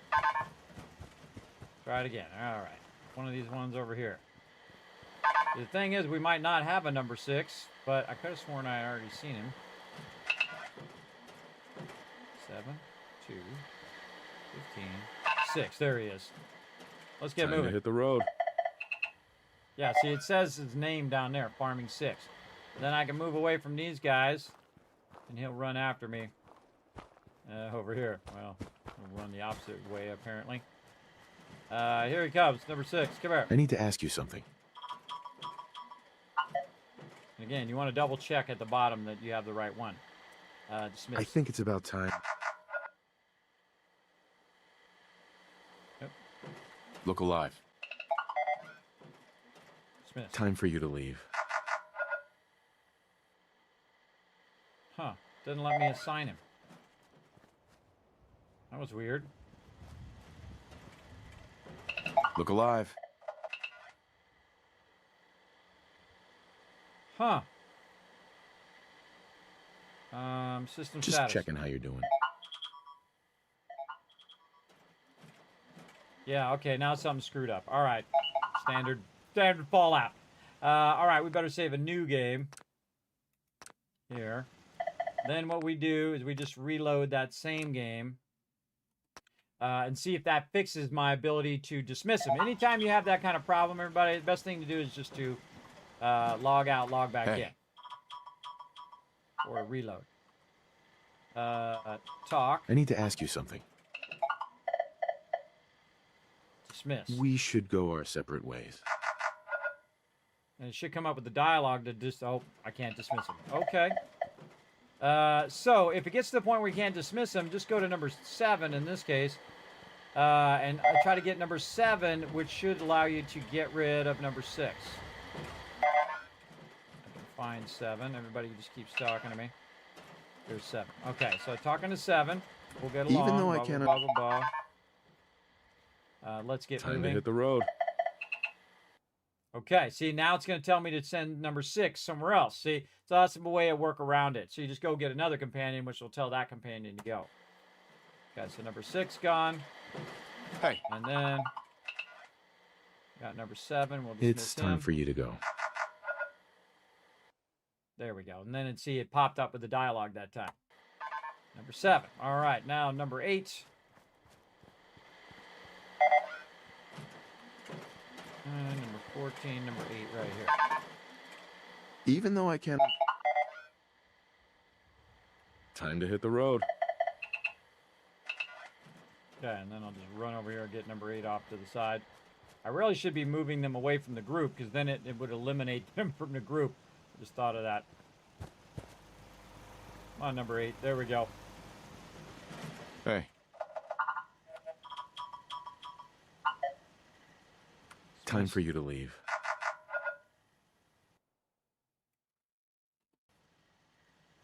Okay, number 8, now number 9.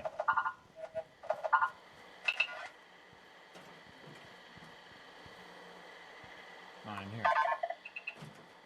Even though I can't understand... Uh-huh. Time to hit the road.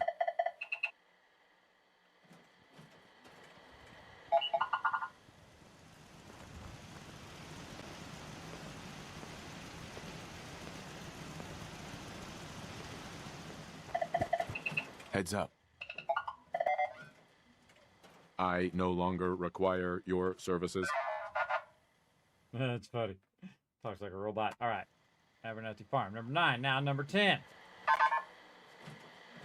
We got number 10. So we're slowly eliminating the robots that are standing here, waiting for them to give them some orders to do something. Number you, he's 3.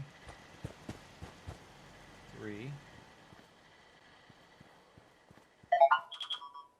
13. Number 10. All right. Even though I can't understand... And then let's get Time moving. to hit the road. And then... Heads up. Hey, got a sec?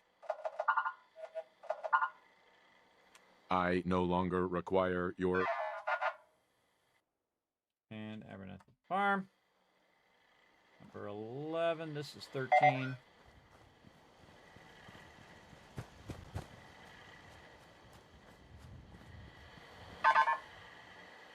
Even though I can't understand... Sure. Time to hit the road.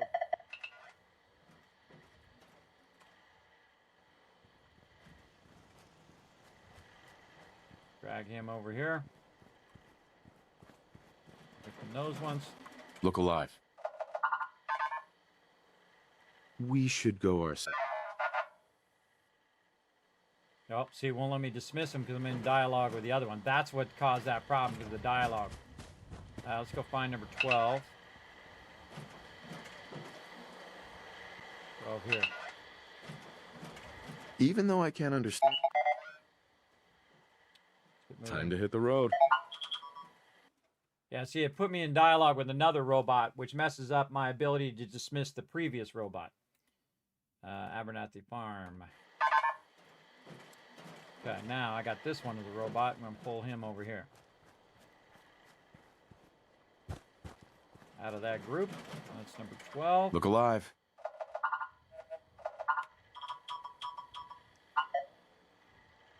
Dismiss. We should go our separate ways. Yeah, see, it won't let me get rid of him. So that's 12. Then I need to go to 13.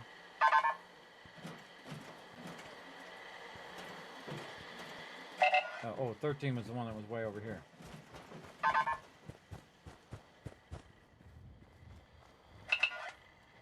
Oh, that was 10. It's 12. 3.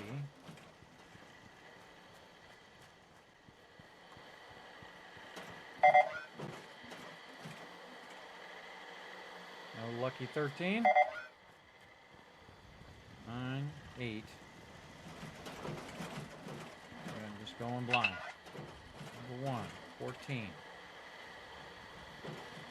Who's talking to me? It's 5, 12. I've sworn I saw 13. Now I gotta call him back over here. Number 13 wandered off somewhere. Well, we know it's not those.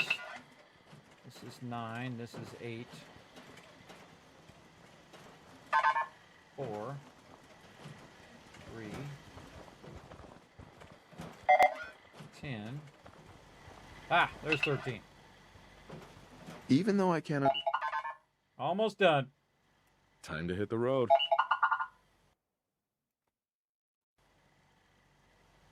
Okay, and then we're just straight up. Miss Time him. for you to leave. Aggressive farm. Definitely want to save because that was a whole lot. 13, now we're on 14.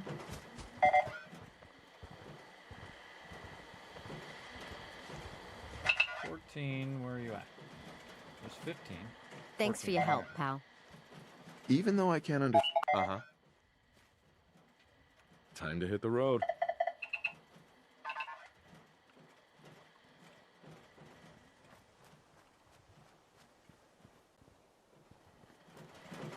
Hey. I think it's about time. Yeah, see, I can't get rid of him. I gotta go to 15.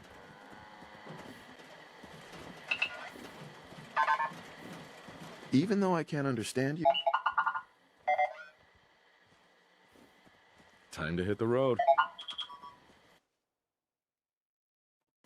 Thanks for your help fighting them off. Now, what I did there, everybody, is I just made all of those robots, all 15 robots, essential. Meaning that if they get attacked, they won't die. So these robots will never die in the whole entire rest of the game. You shut up. The only way they can die is if I kill them. So you can kill essential robots if they're your robots. And you can also kill NPCs, and some of them you can't kill, like Sturgis you can't kill because he's part of the minimum quest. Though you can get mods that override that, by the way, and you can kill anybody in anything in the entire game. But as you can see here, everybody, I brought them as a companion first that marks them as essential, and then I dismissed them where I need them to We should go. go our separate ways. And so I've lost a bunch of farming bots already because of this issue, because I just put them there and they get one shot by some mobs. So that's a great way to do that. And then we're going to do another full save here. And then to get rid of that robot, because otherwise we just have to get another companion. We'd be stuck with that one. We're going to go ahead and reload the one we just saved. And then we should be able to go to farming 15 here and be out of dialogue now with whatever other robots are trying to talk to us. I think it's about time we called it quits. Nope, it doesn't allow me to clear him. All right. Well, let's go try to grab number 13 here. Time to hit the road. Okay, and then we'll send 15 to Abernathy Farm. And then we'll see if 13 will let us get rid of him. Dismiss. I think it's about time we called it quits. Yes, all right. So then I get rid of 13. And then now I no longer have any companions. All right. So we definitely wanted to do that first to get those guys locked in case we get attacked while we're mega building. And now we're ready to get back to it. Let's do it. By the way, if you are thirsty, you can put these water pumps down and just drink out of those, especially in the survival mode. You'll see that my action points come back over there because I'm drinking water. And this is considered purified water. Just drinking out of that. I use it a lot in the very beginning of the game until I get my purified water established. Then once I have that established, then I'm good. And we need some food. What do we got? Should have some sort of food in here. Grilled ragstad, wild mute fruit. Get a little radiated from that, but at least we'll eat it and we'll be good. All right, save. All right, back to some building. Let's go ahead and get all of this stuff stored away again, including all this water.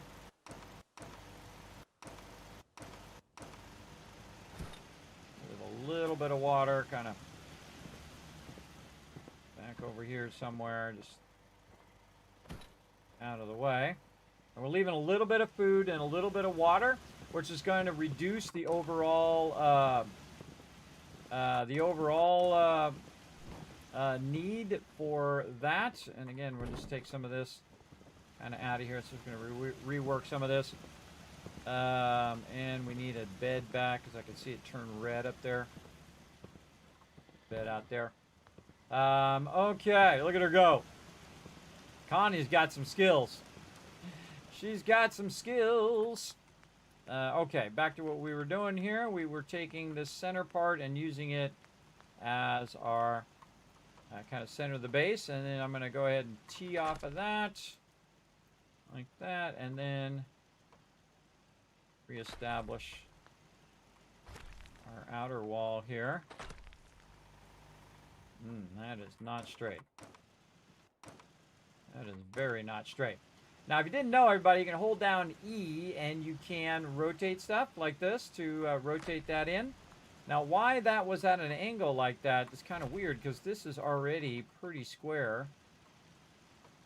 So when this squared out to the outside, it should have been square.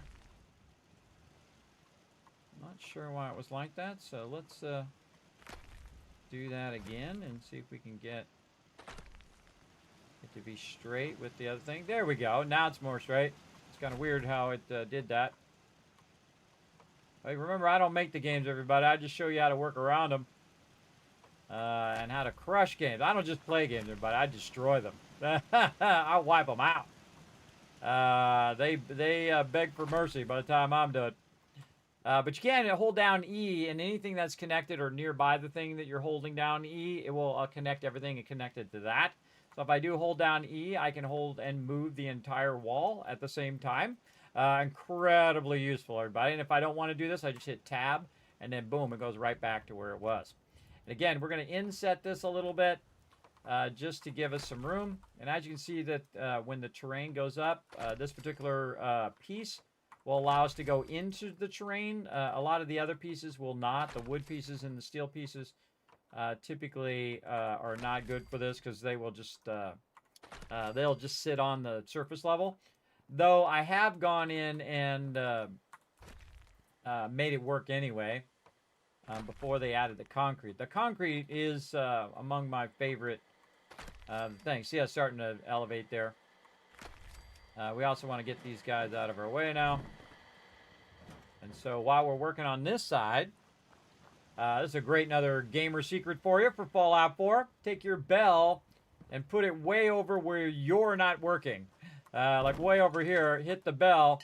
And then everybody will walk over that way so you can work over this way. And of course, you don't want to get too close to them or they'll try to talk to you.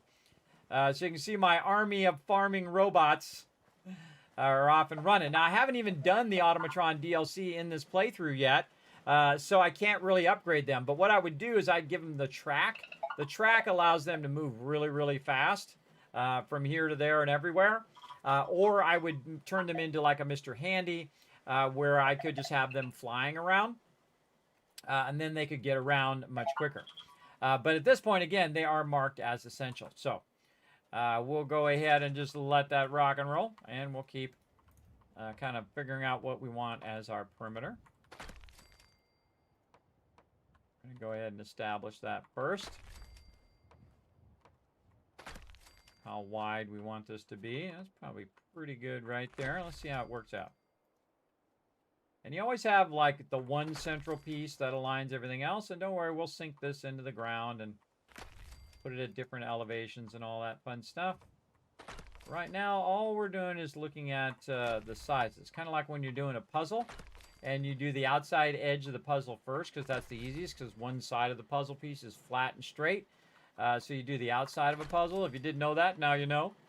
I would imagine anybody's ever done a puzzle figures that out pretty quickly. But there we go. All right, so now we've got a perimeter. We've got a little extra space here on the side. This one's swinging. This side looks way more space than the other side. No, it is pretty close. We got our cat right here, by the way. Her name is Maisie. I don't shoot cats.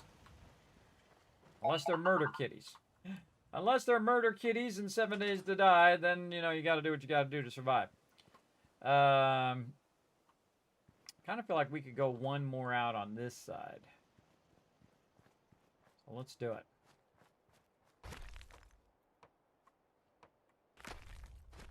Again, we're leaving room on purpose around the outside. I'm just getting a sense of it.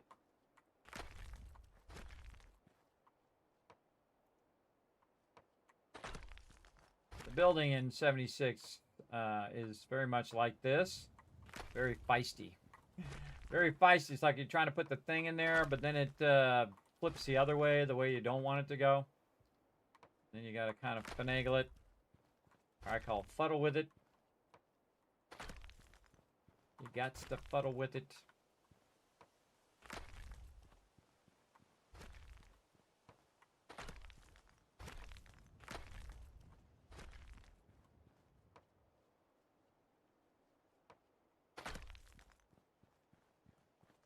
Oh, another carrot I missed there. Let's repair it and store it. And more stuff. You see all this stuff. It's always funny to take it out right when the NPC is there. Because they're like a little miffed at you for taking it out because they were working on it. They're like, hey, I'm working on that. Too bad. Too bad. We got to clear this area. Again, you repair it, then you want to roll off of it and roll back in. All right, yes. Man, that's going to be a big old build. All right, nice. And again, typically I use the concrete walls, but again, we're mega building, so we're going to use the Vault-Tec walls as well. One of the best ways to do this is to transition from one kit to the other. And so what I'm going to do is go ahead and use a floor here, and turn my light on too so we can see what we're doing. Use a floor here, and then I can transition from that floor to the Vault-Tec atrium floor. And so we'll get into that. Get to it here. There we go. Transition to the Vault-Tec atrium floor. Then I can reverse this like that, and then take and put a wall down. Now, here's the thing. I don't really, if I'm going to put a floor down, this has got an L-shaped wall. So instead of it being two separate pieces, both the floor and the wall, it'll actually be one piece, which is what we want to do, which is why the atrium kit is so awesome and the Vault-Tec kit is so awesome, is that you can do that. And you can see I can even run it into the ground a little bit with the Vault-Tec kit. It's sometimes a little awkward when other things are in the way like that. Again, this should line up to what we've already got. Sometimes it's just a little feisty. There must be something blocking it. Sometimes there's something blocking. I've been thinking about what happened to Mary. Maybe I should be doing something to help so other families don't have to suffer like we did. What do you mean? I could join the Minutemen and help defend the Commonwealth. Oh, honey, listen.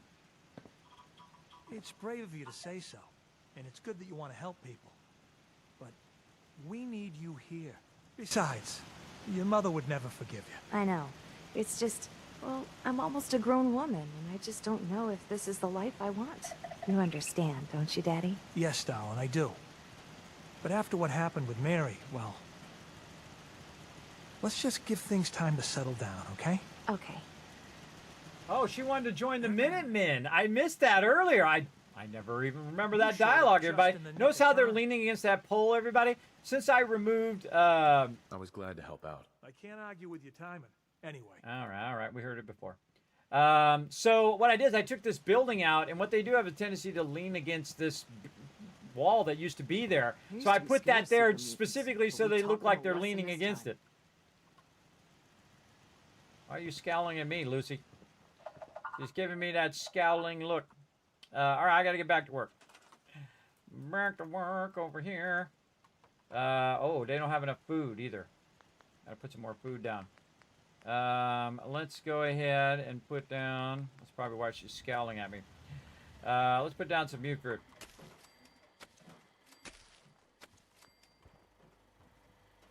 Got it.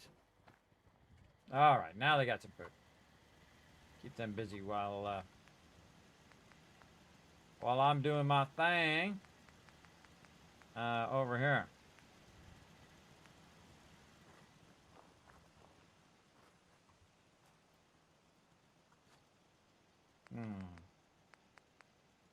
We're gonna have to reverse engineer this. We'll put a wall here.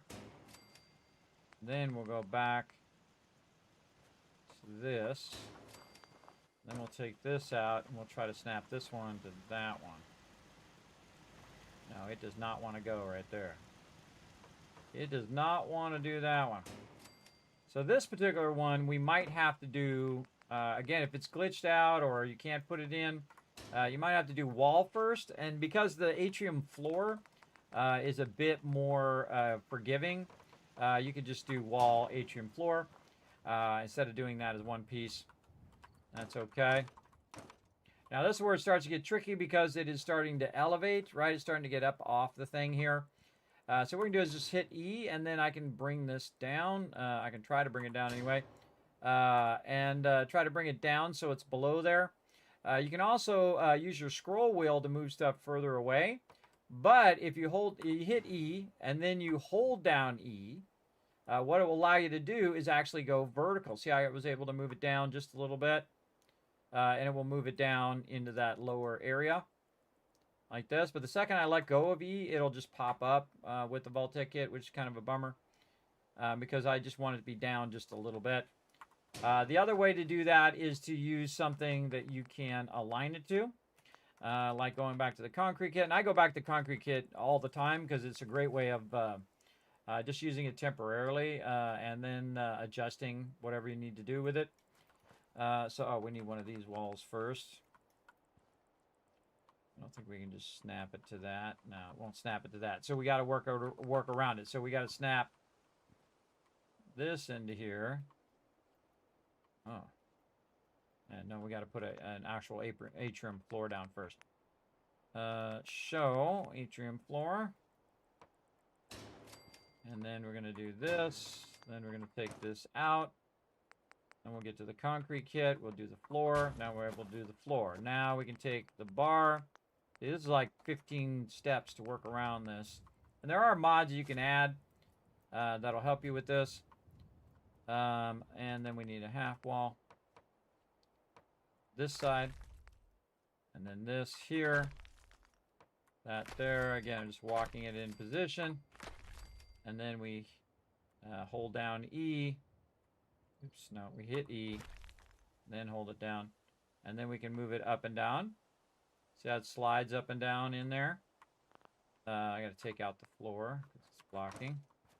I can really just take all the rest of this back out and see how it goes. Then we hit E. Hold down E, scroll down. See if it's going to let us get into the floor. No? Oh, a little further down. Oh, okay. That's too far down for me. Again, hold down E. Hit E, then hold down E. There we go. And it doesn't like that. It doesn't like how that's aligned. Let's take this one out. Press E, hold down E, scroll wheel back. Really? Yeah, no, it doesn't want to let me do it. That's a bummer. That's a bummer. Again, there are limitations you can do. Sometimes that stuff works, sometimes it doesn't. I try all my workarounds to get it to go. So what we can do is take that out. And we can try to... what can we use?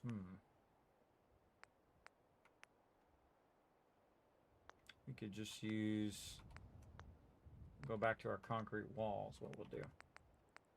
So we'll go here, we'll get an atrium floor again. Got that in there. Then, I don't think we can put can we put a concrete wall on an atrium floor? That's a good question. No. Oh, wait, snapped a little bit.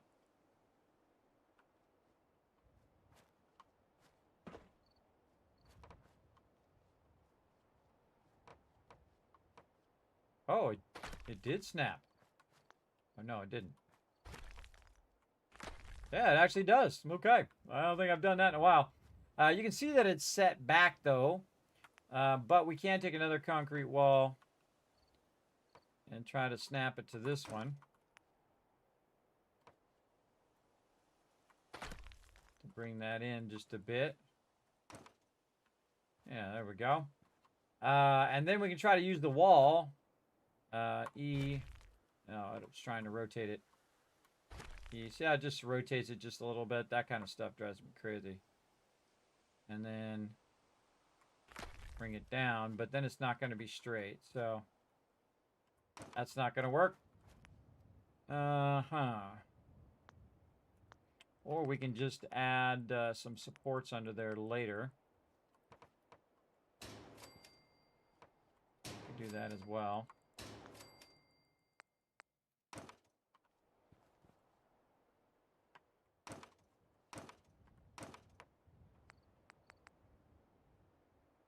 Just to be a corner.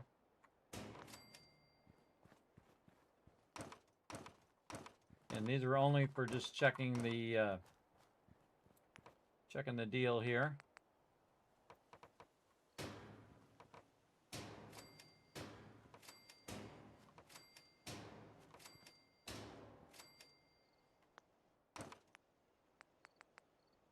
Going into building mode.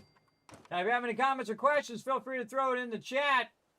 The goal when he shot the dog meat. Yes. Yeah, bad karma to good karma. I know. It's still, though, the fact that he shot him in the first place still triggers me. And what I'm going to do, everybody, on like the 15th, I'm going to watch the entire Fallout Series 1 again, probably 15th, 16th, off stream. I'd love to be able to watch it on stream, but I did ask them specifically, Bethesda, if that's okay, my Bethesda rep over there, and they said no. And I said, okay, whatever you say. I don't do it and then ask forgiveness later, everybody. I ask permission first. I'm of the old school way, where you ask first, and if they say no, then it's no. So no is no, everybody. Remember that. All right, and yeah, this is going to be a problem here because this is definitely going up here. What we could do is just put some walls in without the floors and see if we can get away with that. Oh, yeah. Yeah, see, we can just put some walls in there to try to get across that.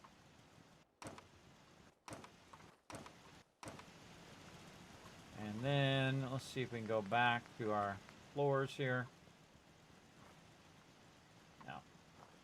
Gotta go all walls.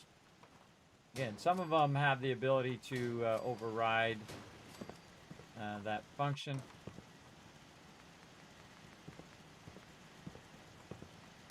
Look at how perfectly that lines up, everybody. See how I went one way and then I come back and it perfectly lined up with the foundations I already had? That's because I started with these foundations first. That's the trick. I started with them first. Now, it's a little bit of a gap there because of those things, but I'm just really trying to check to see if I can at least line up a few of these into the center, and then basically redo this whole center in Mega style. And whenever I build Mega, everybody, I typically build with the Vault-Tec kit. And so that's really what I want to do, and I want to leave this post here so they can lean against their post. And be just fine. And then maybe we can sneak another one in. That post is going to be in the way, so we're going to have to do this. Now, the longer that this goes, everybody, the more skewed it typically will get. Meaning the more it kind of drifts off to the side. Now, this we might be able to move up and down. Let's see. I hold down E, scroll down.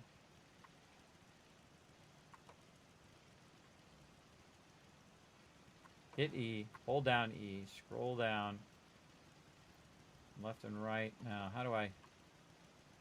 E, scroll down. See, when I let go of E, it just brings it right back up again. Forget how I figured out how to make that work. Hit E, and bring it down. Oh, you remove the one next to it. So you hit E. Yeah, see, and it auto drops down if there isn't one next to it. And then you go back and you can bring that one down, or you can try to bring that one up and then have that down. Yeah, look at that. I remembered that. Been a while. Been a while since I really got that built out. Okay, and then we're going to take this stuff out, and we're going to revamp this middle part with some of our atrium floors.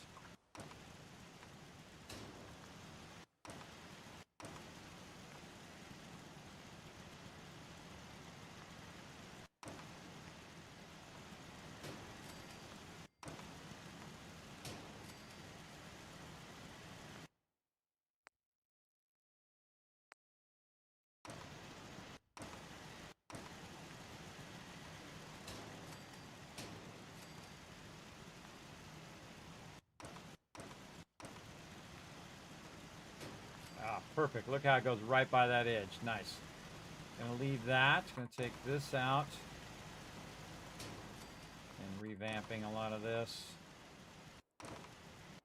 Store all this in the workbench. Look at the light.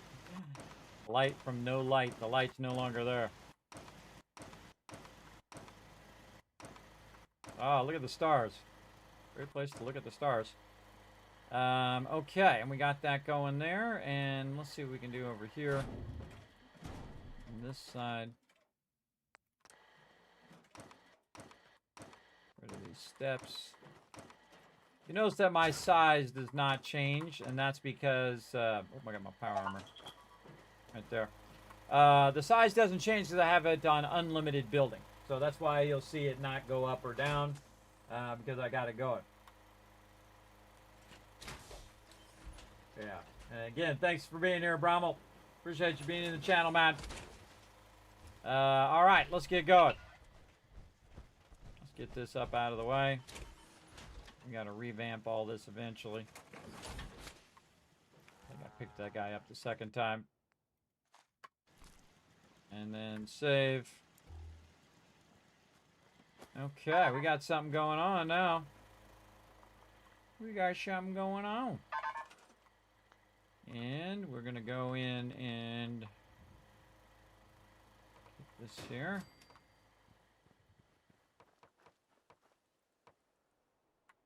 That there. Take this one out. We're just going to hit E and it should drop. Ah, yes. Look at me remembering stuff and things. Then we can just aim at this one. Come on.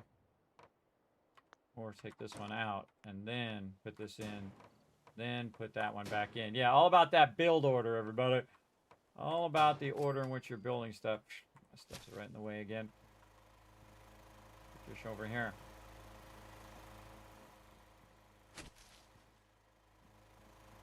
Why can't I put that over there? Fine, I'll just get rid of it.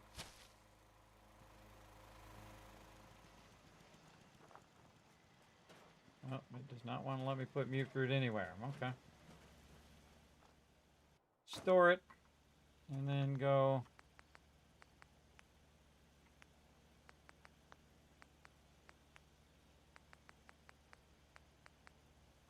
Some more down. Yeah, let's put them down over here. Out of the way. Okay, so that one's down. And then keep following that edge. Take this one out. We'll hit E on this one so it drops. And maybe have these a little lower.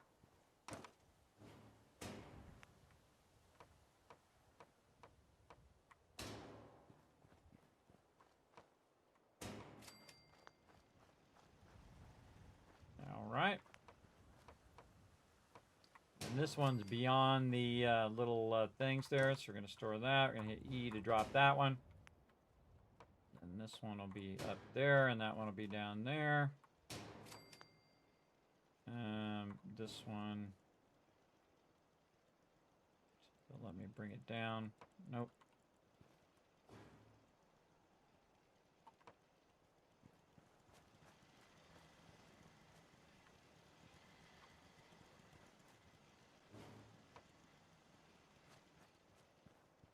To get rid of this one, then hit E. And just snap those two down like that.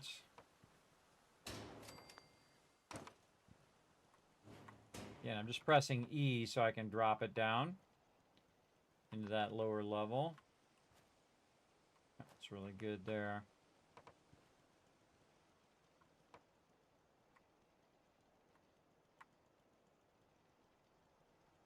Just using the scroll wheel to try to get it to go to that bottom one. See, the second I let go of E, it doesn't. Wonder, man, there is a trick to doing that. Man, I gotta remember what it is.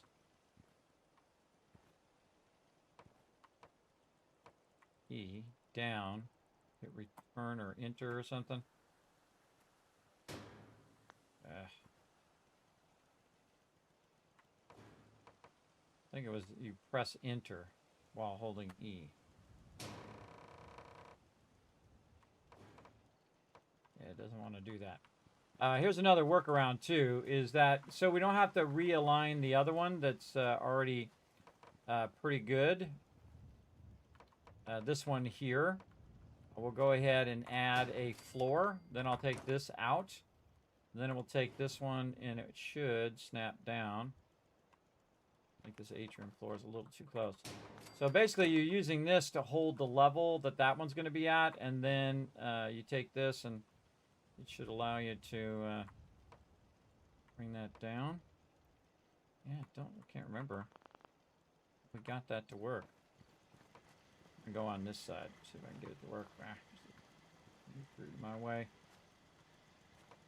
Come on, I know you go there.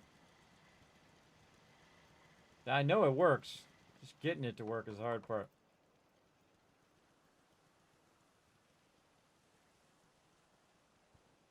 I'm rotating it on the left mouse button. Trying to get it to snap down in there. So awkward. All right, let's try something else.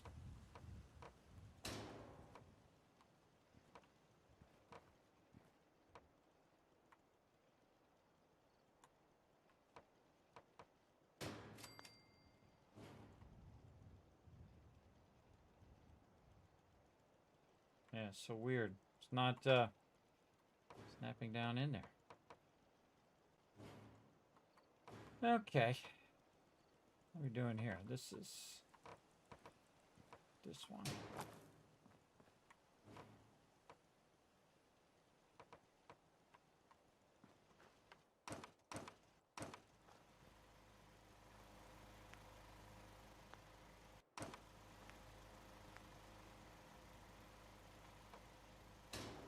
Yeah, it holds the place of that one. You can put that back down.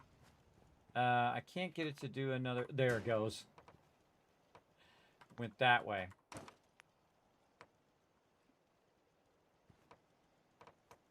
There we go. And then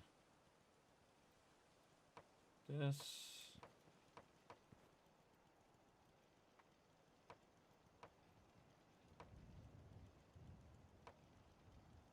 Just a split second. Gotcha. There it is. Come on, some GGs in the chat, everybody.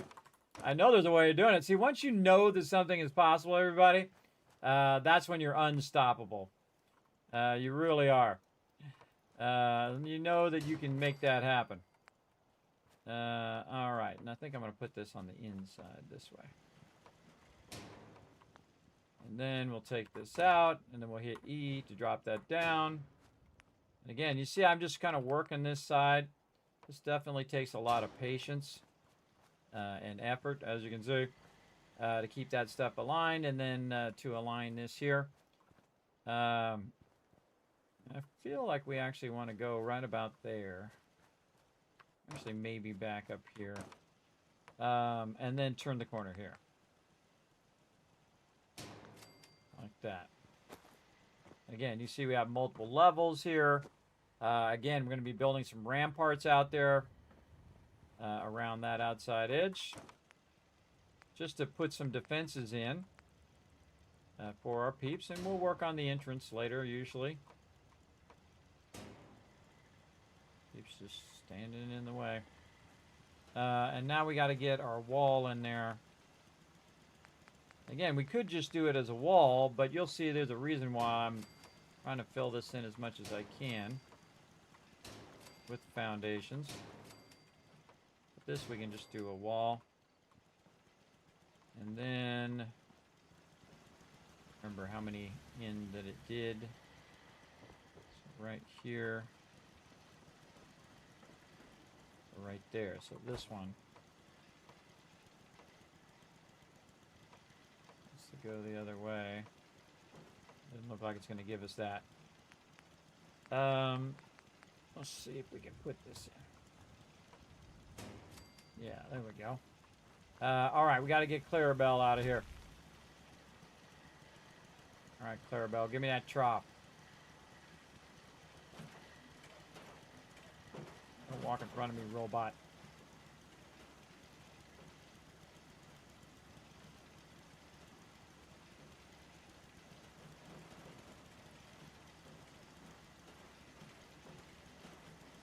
Gotta be patient.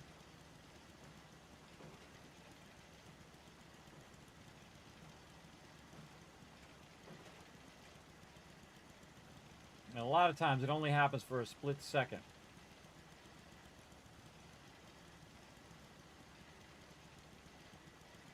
That's one thirsty cow. Or hungry cow.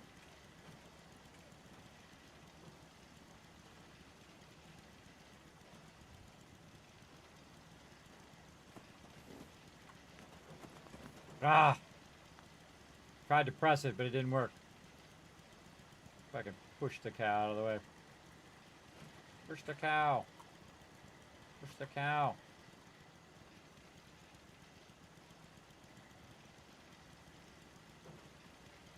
And again, it's like a split second that it'll highlight, and then you can grab it. But we'll give it one more try here. And see how it goes. Man, time flying by. Holy mackerel, it's been 4 hours. Time is flying by. Yeah, you want to be just right on the edge so you can kind of tilt in. And then it will highlight, and then you hit E before it comes back. Ah, missed it again. Ah, that can be very frustrating. All right, we're not gonna frustrate ourselves. Hey, you keep it down out here. Keep it down. So as you can see, everybody, we've already got it going. Now, what I'm gonna do is go ahead and forward time here. And let's say 3 hours. So we take a look at it in the daytime. See what we got going on. All right, there we go. So we've got some basics going in, but we do need to get Clarabelle out of there. Big time. I'll try it one more time here. Come on, Clarabelle. Over that way. Give me that trough.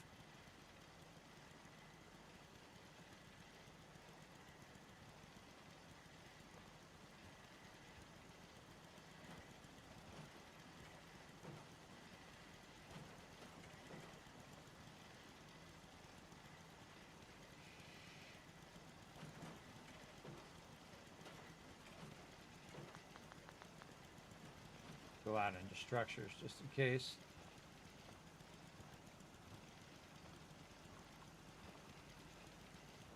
Try not to highlight the actual cow, otherwise it'll mess me up.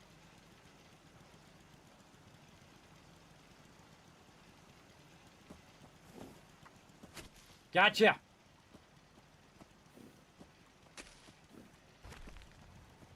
And now I put it away from him and I'm taking it. I got it, everybody. GG's, GG's. Then we're going to put it up here. We're going to take this out. And we're going to try to get Clarabelle to go up here to the top. Now, the way you do that is you can just forward time by doing this. And then, in theory, there's Clarabelle up there. Now she's up there nice and safe away from the baddies down below. And we can go in and remove all of this now. Look at that. Showing you all my best secrets, everybody. And again, I built around her there just to protect her from incoming attacks. But I now showed you how to move her out of there if you need to. And again, all of this stuff getting stored in the workbench. And there's somebody up there. Watch as I make him fall. Hey, guy. Hey, you. I can patch you up if you need it. For a small Ah! fee, of course.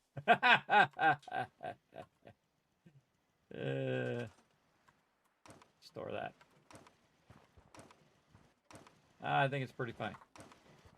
Store all this stuff. Store that. Store this. We'll come back and reset all this stuff up later. Oh, I got damaged. Store that. It's a cooking thing. All right, now we're getting somewhere. Over here.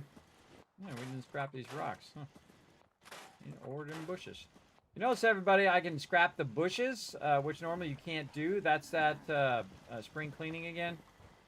You're like, Kevin, how are you going to get your power armor down? It's easy. You just go over here and just act like you're getting in it, and then you'll just float your way up there. And then, boom, down you'll go. And then in again. It's like magic. second I get in there, gravity's gonna kick in. Like that. All right, now we're getting somewhere. Power armor over here.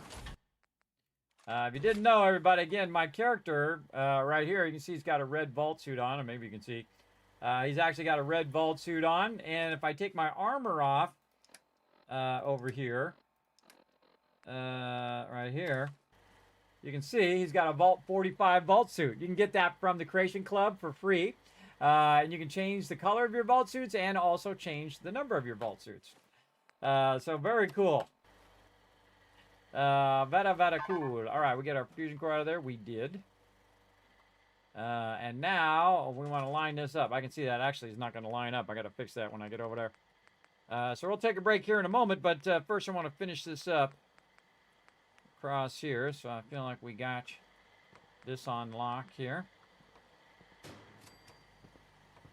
We want to fix the elevation of all of that. Yes, very much not lined up. Like this one, and nope, that one. That one out. Then we want to put a corner in. And in theory, this should all match up. Yeah, see, we did it right. It should do that. It matched up. To where it ends up the same thing. Obviously, this one's up too high. And a lot of these are up too high. So I'm going to go ahead and just try to find kind of the middle ground. Let's say right here. Of course, these people got to be right in the way. Hit E to try to drop that down, but I can't drop it down because they're in the way. You know what, dude? Go over there. So I hit E and then E again. And dude will magically come out of there and walk over that way. I'm going to hit tab to cancel. I hit E. And E to walk over there. Get that dude out of the way. Come on. Get a move on. I always love to be like right in your way, which is really annoying. And then I'm just going to hit E and that should drop. There we go. Then we're going to use that as the new ground level. Try to snap. Actually, we'll just take this one off. Snap it there. Put our turret away. And then snap that down. This down. Let's see if we can get this to snap down here. There we go. And then again, this is just me like finagling the game, everybody. It takes a lot of practice and a lot of effort to figure out how to do those kind of things. And I'm just saving you endless hours of your life trying to do that. And then this one here, same thing. Just hit E. And it should drop. No. There we go. And see what it should do is it should do what it did right there, where when I hold down E, I move it down, and when I let go of E, it should put it down. And it doesn't always do that, which is really annoying and awkward. Let's take this one and just try to... Oh, there's a campfire there. Oh, I forgot about that campfire. Campfire is where the random NPCs will show up. I should probably work around that campfire. Oh, man. Nah, just take it out. Screw it. Take it out. Not worth it. In my way there. There we go. Sometimes there's actually stuff in your way, like those rocks are in your way. You got to scrap them first. Alright, that's pretty good. And then we'll have our wall down here. I feel like we could get this to go lower in the corner. So, or maybe put the... Take this out. Put our L-shaped here. And then corner. Oh. Do a couple atriums, floors. Move that out. Again, it's all about that build order. This corner pieces don't like to snap in the ground very much. And we might have to build a put a wall there. So we'll do this. Yeah, we might have to just do wall. Then atrium wall.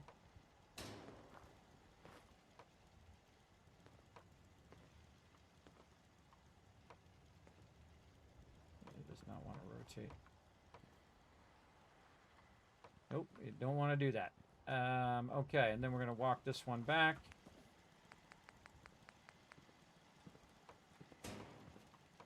And get this one to line back up with this one. There we go. And now we got to get that lower wall in there. So we're just going to put the wall.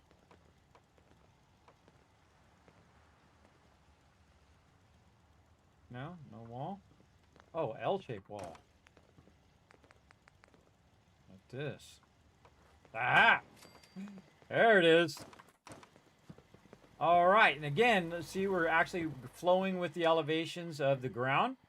And again, that's some tricky stuff right there, everybody. That's some tricky stuff. But we got her done. That's the important part. And more foundations here. Again, you want to get this part all figured out first so that when you're building all your other stuff, you got this stuff aligned as best you can. Again, sometimes you can clip through stuff like that, and sometimes you can't. In this case, it's a can't. We do want to keep all of this. We'll go ahead and just move this over here. Again, we don't want to mess with the workbench. We want to leave the workbench there. And look at it, we put these ramps in. Very fun. And more ramps here. Ramp. Then we'll take out this and this. And that'll get us right here in the front. And we want to go a little bit further. And the reason why is there's a cat dish right there. So we definitely want to put that cat dish in there. We might even want to take these out.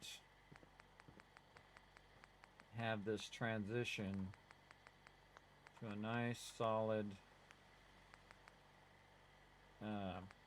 concrete here. There we go, kind of like a porch. And then the kitty cat can get to its thing there. We got all this squared away, and if we did this proper, we should be able to go to the Vault-Tec kits. And connect this across. Oh, yeah. Nice. Well, let's go there, but we got that attached all the way across. Okay, and then this back onto here. And then I'm just going to go ahead and fill all the rest of this in. Hello! Who's that? Ems! What's up, Ems? How you doing tonight? How's your December starting off? Hope everybody is doing well. Having a good start to their December. A good start to the holidays. And this stuff's going to be too high here, so we're not going to worry about that. And wow, that worked out just perfect. Look at that. Wow, look how nice it lines up to the supports there. I did a lot of work earlier to get that to line up. I really like how that lines up on those supports. And a little bit of gap here. I always put some plants or something in there. But the whole point of this is so that I have a upper area that I can use. We'll get that started here. I don't think I can snap that in there. But I can work around it. So I can do a atrium floor, I believe. Oh, no, because it's not, it doesn't have the top part. So you would need...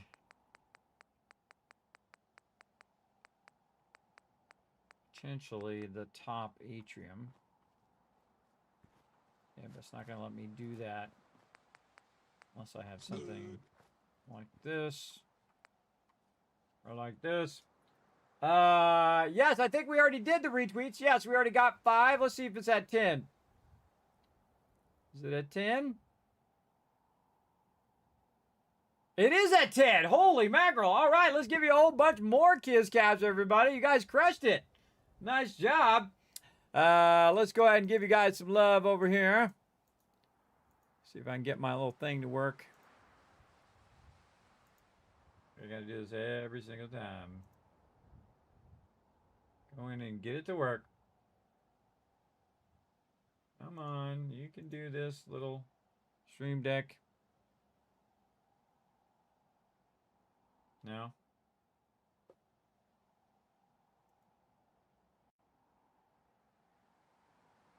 There it goes. 1,000, 2,000, 3,000, 4,000. 4,000. Come on. 4,000.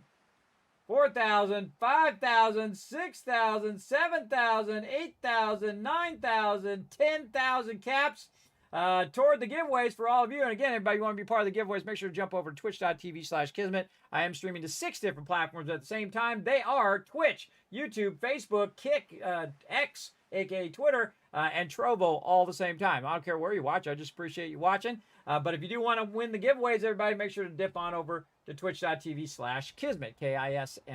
It's right there. See? Very easy to spell. Very easy to spell, and I greatly appreciate Twitch, by the way, for giving me my name. My original channel name was Kismet Ring of Destiny, named after my guild from 20 years ago, which is still running today, by the way. I have one of the longest running gaming guilds in the world. I know, pretty crazy. We still play games together, still to this day. Very, very fun. And you can probably guess what we're going to do, everybody. We're going to build out this whole interior part here. And just kind of cover up all of this. And then rework how all of our food and all of our stuff works in here as well. And you can see we can just work the different levels and do what we need to do. And see, I always work all the levels first, and then I'll come back and add, you know, ramps or steps or whatever needs to be added later. This is actually a really good spot right here for put some water pumps in there, and water pumps in over here too. Awesome so far. All right. And so we got to put some of our food in there. Yeah, see, we put some of our food in there, at least temporarily, because we'll definitely be moving this elsewhere. Let's go ahead and just throw that in there. Keep that mute fruit going.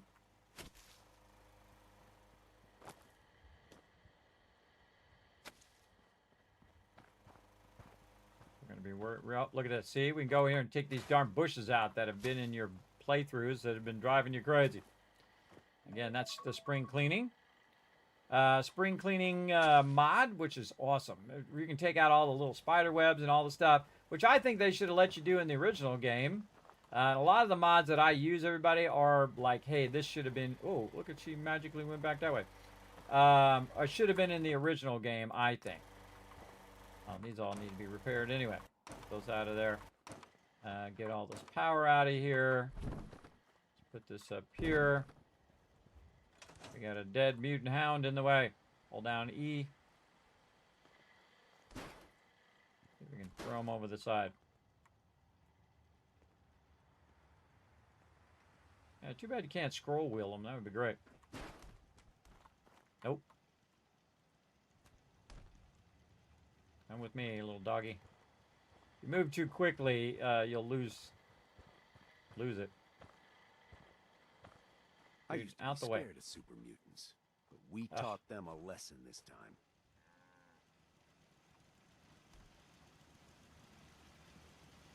Everybody and their mother up here.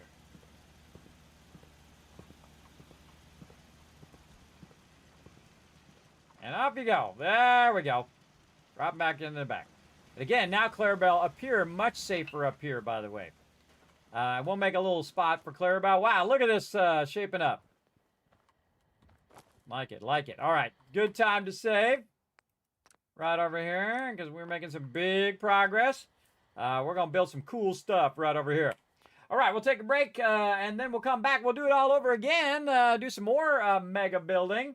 Let me find all the buttons I need to press to make everything work here. There we go. over there and over here. All right. Let's go ahead and pull up some words on stream for you guys so you guys can have a little fun while I'm taking a little bit of a break. De-scramble the words, earn some kiss caps for everybody in the stream, and I'll be back in just a moment after walking around for a little bit. I'll be back in just a bit.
I'm back, everybody.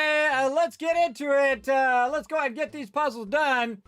Put a 1 in the chat if you can see and hear me. Make sure clear all this stuff out of there.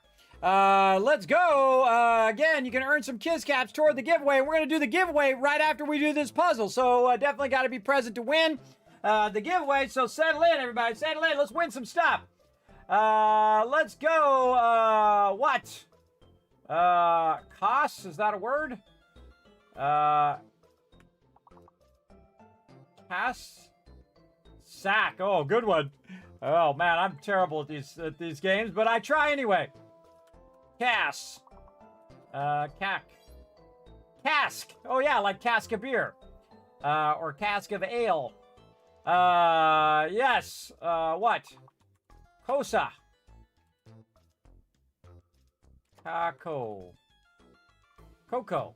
No other. Oh. So, I don't see any words. What is this? This is like level 1. Oh, if you got sock, you got socks. Yeah, very smart. If you got sack, you got sacks. You got that. All right, we got that as well. If you got cask, you got cast with an S. C-A-C-K-S, like that. Cast. Oh, you already got that. Seafish got it. Nice. Yeah, so you just add plural to the words you know are already there. Nice job.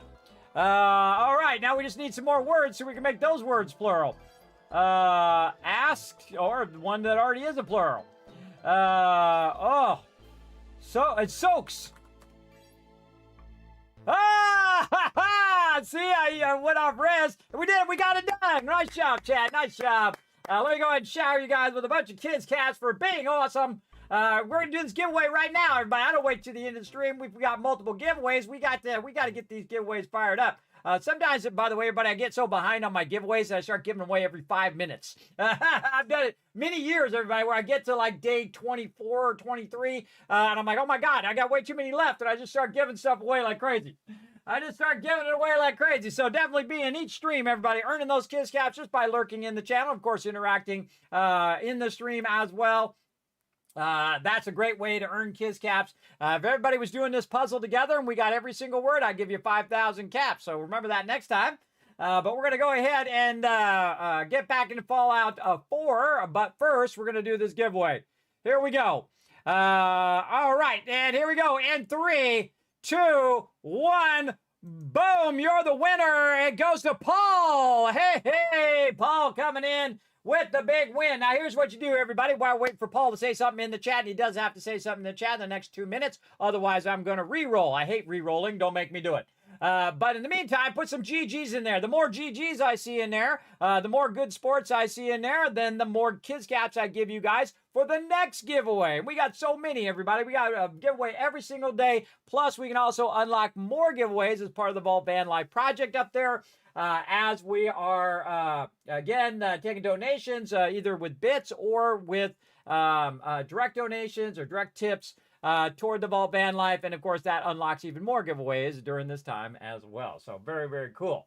So, let's see if Paul's in the chat. Paul, are you in there? Let's see. Oh, yeah, there he is. GG. GG's in the chat. Congrats, Paul, on the win. Now, again, here's what you do, Paul. You probably already know. You've been watching my stream for a long time, but I do say it every single time, just in case. You want to go ahead and click my name, Paul, and you say, Kismet, I won the random Steam code giveaway. Then in a day, 2 days, 5 days, 7 days, I will, of course, go through and hand out all of those giveaways. Because remember, I'm streaming every single day, all the way till the 24th, till really it's the 23rd into the 24th, if you think about it. And I will be out Christmas Eve, and then I will be out for the whole rest of the year, and then back again on the 6th of January. And usually on that time, everybody, I'm working on new stuff that I'm going to bring to the stream for next year, 2026. So very excited about all of that. And you guys did a great job of being good sports. So I'm going to go ahead and attempt to try to give you some more Kiss Caps. But man, let me go in here, and I got to press the button over here, and then I got to tell it to do the thing over here. Like this, and then click in here, and then hope it makes the thing go. Nope. Why is this thing so broken? It is so broken.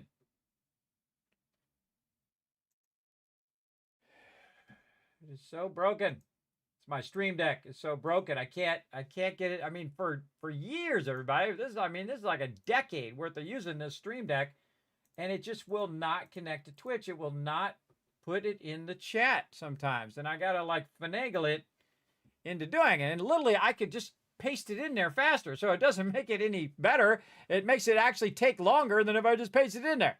But whatever. 1,000, 2,000, 3,000 cash for all of you to use in the next giveaway, because we're going to start that giveaway right now. That's right. I don't wait until later, everybody. We're going to start it now, give you guys some time.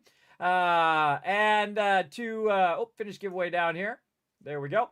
Give you guys some time to get that going. Did I finish that other? I don't think I finished these other giveaways. Hold on. I got to go in and ended. Yeah, these all ended.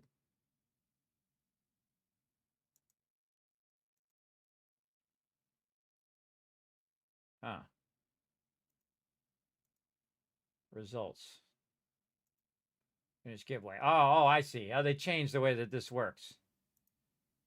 I see. Finish giveaway. They still don't tell me who the winner is on the main page, which I've asked them for, I don't know, 5 to 8 years. Because I do a lot of giveaways, everybody. So in Stream Elements is how I do my giveaways. And on the page, it tells you everything but who won the giveaway. You have like a little summary of all the giveaways that you've done. Just tell me who won the giveaway on the little summary page. This way I could just look at all of them without having to go into the detail of each and every giveaway. Because I give away just crazy tons of stuff here in the stream, everybody. This is an insane amount of stuff. And I work at it very hard off stream. Contact peeps and say, hey, would you like to donate to the giveaway? Or peeps like you go, hey, Kismet, I got an extra code or two. And if you do have one, just whisper me on Twitch, or you can contact me on my Discord, discord.gg/Kismet, BP, actually it is now with a BP at the end. Or you can just follow the link that's down in the descriptions down below. Or you can just search for Kismet Discord and then find me there. Make sure it's the right Kismet. So there you go. There you go. And again, put a 1 in the chat if you guys can see and hear me, just to double check that everything is working as well. Earn a few extra caps just by letting me know everything's working. Let's see. Kismet, I sure wish I had the money to support you like you deserve. You're fun and entertaining to watch. Don't worry about it, Tyster. Don't worry about it. It's a tough struggle right now for everybody. I understand, man. I understand. Remember, it's never required in my stream, everybody. I mean, I'd love to unlock this, vault van and all of that. But remember that if you are struggling, my stream is free. You can come in, relax, take it easy, put your feet up. I don't feel entitled. I am of the older generation, everybody, the Generation X, where we had to earn everything ourselves. Our parents were rarely ever around. We had to go out and do our own clothes and wash our own dishes and, learn how to do everything on our own and learn how to survive on our own. And it really did help our whole generation, though, because we are generations of survivors. We're the ones who came up with F around and find out. We went into the biggest generational cage match, and we're the ones who survived. So look out. Don't mess with us. We don't mess around. But don't worry about it, Tyson. Don't you worry about it, man. I'm also going to put that in my inspiring quotes. I do appreciate those kind words as well. I do read 5 of these every single day. Out of my inspiring quotes, and I have thousands of them, over the last decade of streaming. Again, they've just kept me going. They really have. So never worry about it, man. Never worry about that. If you can't, donate or any of that kind of stuff, that's okay. You relax. You take it easy. You're most welcome in here, right? Most welcome to come in. Relax, take it easy, relieve some of the stress of life. Just get a little love and joy up in here in my stream. Dragon Wolf coming in with a 1 as well. Let me know everything working. PETA and Tab all let me know. You know what? I'm going to give you double caps for that. Let's go. Boom. Double caps for everybody working together in the chat. It's my favorite thing. I love watching people work together, everybody. Whether it's I'm playing 7 Days to Die with my crew, they're working together. You guys are working together in the chat. I love all of that stuff. All right, back to our mega build here. We gotta get cooking. We got some stuff to get done. How we doing on time? We're looking pretty good. And earlier, we did get some donated subs from That's Mission On to You. So we are going to go a bit longer because, again, donated subs actually extend the time of the stream as well. So when you show the chat some love, you're showing yourself some love by making the stream longer. There you go. All right, so here we go. We're looking good. We're working on our different elevations to try to elevate this out. We have some real high areas and some lower areas, and we basically just tried to build a perimeter. Now, that perimeter is going to have some ramparts, right? And again, doing a bit of the defenses first, and then we're going to build the upper part of it. So we want to go in and build a bit of a platform. Now, again, when I'm mega building, I typically use the Vault-Tec, and when I'm just doing regular building, what I call basic building or super building. Basic building is just when you make a little building and you put some, bed rolls in it to keep them alive, or sleeping bags. And then super building is when it actually starts to generate you income. You start putting down your purified water, you start putting down your food, that kind of thing. And it starts vendors, and those vendors are making you money as well. They do earn you caps over time when you have those vendors at each of your locations, and we'll put them at every single one. So we're just rolling in the caps as well from there. So you get a little extra caps from that. You're getting your caps from your purified water or whatever process you're using. You're just collecting a bunch of loot and selling it to the vendor, whatever it is. Me, I do purified water because I'm making 48,000 every couple days in game, and I'm not even bothering to go over there right now. You can see I could have jumped back and forth about 15 times and made 100 grand, but I've already got 1 million in caps in purified water sitting over there, so I'm good. I'm good for right now. Right now we need to get some mega builds going on. That's what we need to do. We need to stay focused, right? Try not to get distracted by the wasteland. All right, so what we want to do is we want to go ahead and get this up here. Except for we got to take one of these and use it as an actual wall. And what we're going to do is we're going to use it as a wall and a ceiling like that. And the Vault-Tec kit is one of the trickiest kits to do, but if you learn all of these little tricks that I'm showing you, these secrets, these gamer secrets that I'm showing you for Fallout 4, they will help you in every build that you do. So what I'm going to do is put one with I put the atrium floor down, and then I put one that had an L-shaped wall. Now, I could have done it with or without the window. It doesn't really matter. But what we want to do is we want to get the top part way down here. And then this will snap to that. But notice it doesn't snap right there because it's a little awkward. But it will snap out here. And then you can do what I call walking it, right? So you go like this, and then now it works. Not because it's snapping to this or to the one next to it. It's because it's snapping to this one, right? And I call that walking it into place. Now we can just take this one out, take this out, and then go ahead and put our L shape back in. Now that we have our ceiling in. And as long as you leave one of them in, you're good. And again, you can see I'm just totally not adding any entrances yet. We'll do entrances later. We'll work on that. But what we're working on right now is our ramparts, or our part on the edge of the settlement for defense. And, while you're doing this, they could easily start to attack the settlement. So that's why we want to kind of get this going. And then now that we've kind of walked those into place, that's it. Now all we got to do is go ahead and run these across. Now, I could use the other kit as well, the concrete kit, which is one of my favorite kits because it just is so awesome in every way. And I really feel like, why didn't it make the rest of the kits like that? I don't know. Why did it make it so great as that one? Now, again, we're going to go along here. Now, this is going to change elevation, so we're going to need to kind of watch out and see what is going on there. That doesn't want to go there, and that's because this wall is in the way. Then we have to do this first, and then maybe we can get our L shape back in here. Let's go ahead and see if we can. This one right here did not want to do the L shape thing in there, so we got to do some build orders. So we're going to put our atrium floor first. We'll put our ceiling second, and then we'll put in the wall and see if it lets us do the wall. We got issues. We got issues there. So let's take that out, and then we'll do an L shape. Dude, what are you doing? Get out of there. There's always that guy. There's always that guy. Yeah, you go out there. Enjoy out there. So see how this will not let me turn it around the other way? It really sucks. So take this out, and then try to work this back in here and see if it'll let me get it in there. It does not want to go there. Feels like there's something that's blocking it.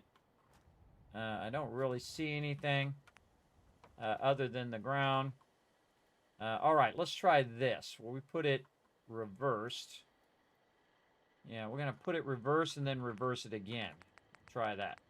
And I have so many workarounds, everybody. I have literally hundreds of them that we can do to make it do what you want it to do. And that's probably the best reason to watch my stream is so you can make it do exactly what you want it to do.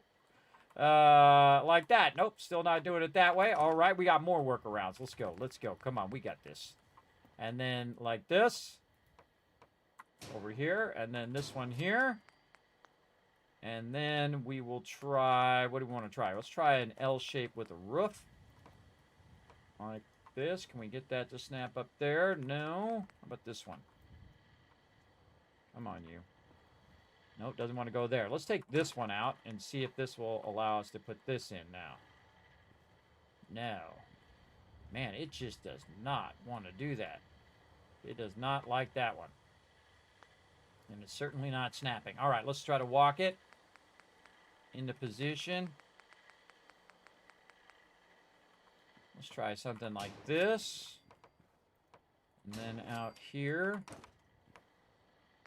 And then, again, this is a shortcoming of the building system, everybody. This should definitely let you put this here. But, yeah, you can see it goes that way, but it does not like that way. So, let's go ahead and see if we can try to work in the roof again. Like this. Then this out. Then that out. And then again, our L shape's probably not going to work. But we're going to give it another shot. Yeah, see, that's not going to work. So, we go floor. We go L shape over here. That one back in. And then we go wall. Oh, you little. It does not want to let me do the wall there.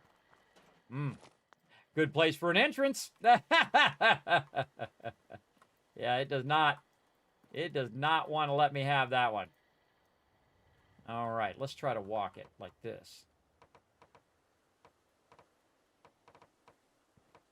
No, it's not going to let me walk it. Can't snap it. Again, I could get the wall in there if the thing wasn't there, but then I want the roof up above for the rampart. What to do, what to do? That is a good question.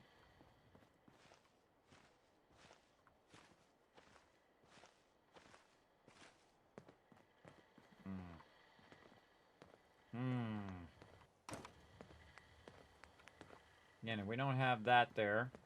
Oh, it won't even snap there now with that, without that thing. I gotta take this one out. Oh, we had it in there before. Oh, now it won't let us snap at all. Won't let us put the wall back. Gotta put the wall first. Oh. This guy. Get out of there, guy. So you gotta put that wall there first. Interesting. You gotta put the wall first, then you can put the atrium floor in. Again, build order, very important.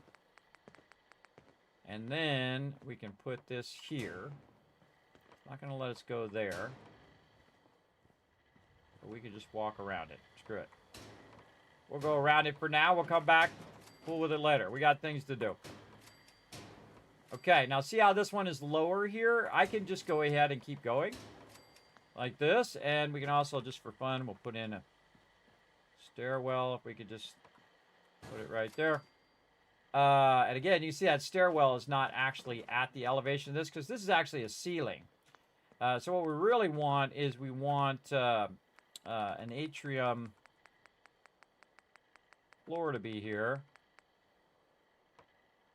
And we can snap it here. And you can see that it's now up a level, right? And so now what we can do is work our way into the atrium floors. Because if you don't have this, everybody, you're going to have a gap, right? So if we take that out, there'll be a gap there. And so you don't really want that gap. Maybe you do. I don't know. I don't want it. So I definitely don't want that gap to be across there as well. And you're like, Kismet, how are you going to get back in? Just hit E, pick this up, walk in, hit tab, and it'll go right back where it was. Great little trick there for you. But as you can see, this is actually the height at which it's going to be. So if we don't have this here, sure, we could get away with it. We'd have a bit of a gap. Oh, or not, because of the wall. Oh, yeah, because the wall comes all the way up. Yeah. And because this comes down, you can see that that fills that gap. So on these ones, we could probably take out the ones. And then if we wanted it to be flat, we could just keep adding these to try to fill it in and just make it flat all the way across. And then maybe just bring this one down and then go across, or just go across in the corner and just have this at this upper level. We'll figure it out as we go. But yeah, see how it dropped down? It dropped down perfect amount just to put this here. But these we could take out to now just say, you know what, we don't need these anymore. Again, these were just temporary, just so we can get things started and line stuff up. Now, we could have probably done it without it. We could have just put the stairwell down and did it that way as well. But this works as well. Now we can just do it this way, which is much nicer and doesn't have all the weird holes and whatnot. Easier to put it in. And then it's also a little bit higher as well. And it goes right up to the edge, as opposed to kind of sinking into the edge like the roof does. But that one's kind of down from the edge, and this one's, again, sitting up higher. Very nice. Okay, and we'll go back over here. And we'll remove this side like this. We'll take this. We're going to turn it around. The trick about the stairwell, by the way, is if you want it to go in a specific place, like say we want it to go right here, take this one out of there. You can store it, or you can just move it like I did. And then take this, and it has a tendency to snap on ones that don't have ones next door, like that. And then put that right back in there. Look at that. I showed you all the best stuff, everybody. All the best tricks. Look at, you're going to be a building pro in no time. All right, and I feel like we want to go ahead and just use these roofs just to kind of fill this gap, or we could make it go down. What do we feel like doing? We could make it go down a bit.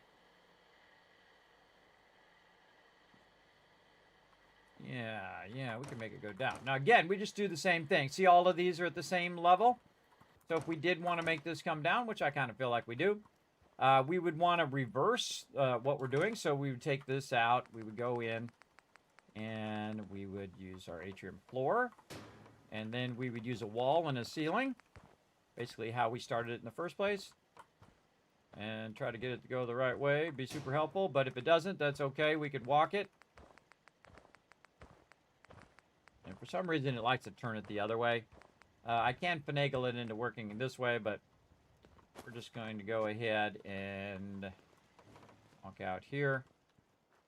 And we're going to put it out here.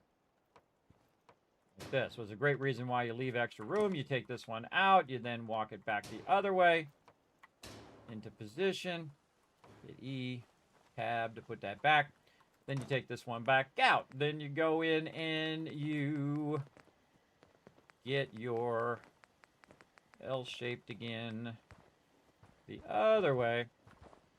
Oh, and it won't let me do it with that thing up there, so I have to take this. I wonder if I can just snap this on top. No, it doesn't let me snap it on top. I gotta put a ladder in there at that same level. So I'm gonna need foundations first. So I'm using the ladder to help me build that upper part. So I'm just going to do this. Nope. Out of control. This. Then ladder. Going that way. Again, you got to get the base level first so that you can line it up on top. And again, we could have just done that way, but again, didn't think about it until I got to that point. And then this. This is lined up now. Don't need these. And then you can see that this one down here is now lined up. And then we can just walk it back the other way. I know. It's awesome. You're learning all sorts of cool stuff. Or you're like, Kismet, I already knew that. It's one of those two extremes. I knew everything or I didn't know anything, usually. There we go. Very nice. And then again, this is just temporary. Take that out. Again, I'm storing the workbench so I can use it again later. And then I feel like this whole outside edge, and I really like to get that down in there. So it's not just this one. Let's just see if we can use a wall. Kind of push that down in there. Yeah, there we go. And the same thing on the other side here. We at here. So both of these, push them down just a little bit. Very tricky to get that to work because there's like one little tiny spot that's going to push that down. I don't think this one is going to give me. That's a pretty far down in there. Let's take this one out and move it out of the way. See if we can get it to snappy snap in there. Yeah, it's pretty far down for this piece. If it was a concrete piece, it would go down in there no problem. But again, I don't know why they made these kind of weird limitations to this in the first place. I really feel it was unnecessary. Such is the way it goes. All right, you know, this actually make a good entrance right over here too. But our entrance needs to be where the Brahmin usually come in, which is actually right here. So I'll actually take that out and put an entrance there, and this will be our primary entrance on that side. And I typically don't put an entrance in on this side. They do walk from over there into here from this corner, from up around that corner. Again, if you know where the pathing of your provisioners are, that does help you on deciding where you want your stuff to be, where you want your stuff to be built. Now this one we should be able to go snap this in here somehow. No, I don't want to go there. Let's take this corner one out. See if we can get it to snap along that edge. Sure can. Now again, without having to do the ceiling, we can just go ahead and use our stairwell to get us started, and then we'll take this back out, and then we'll put our corner back in before some crazies show up and start getting rowdy. There we go. And then the rest of our ramparts here. Easy mode. All right, very nice.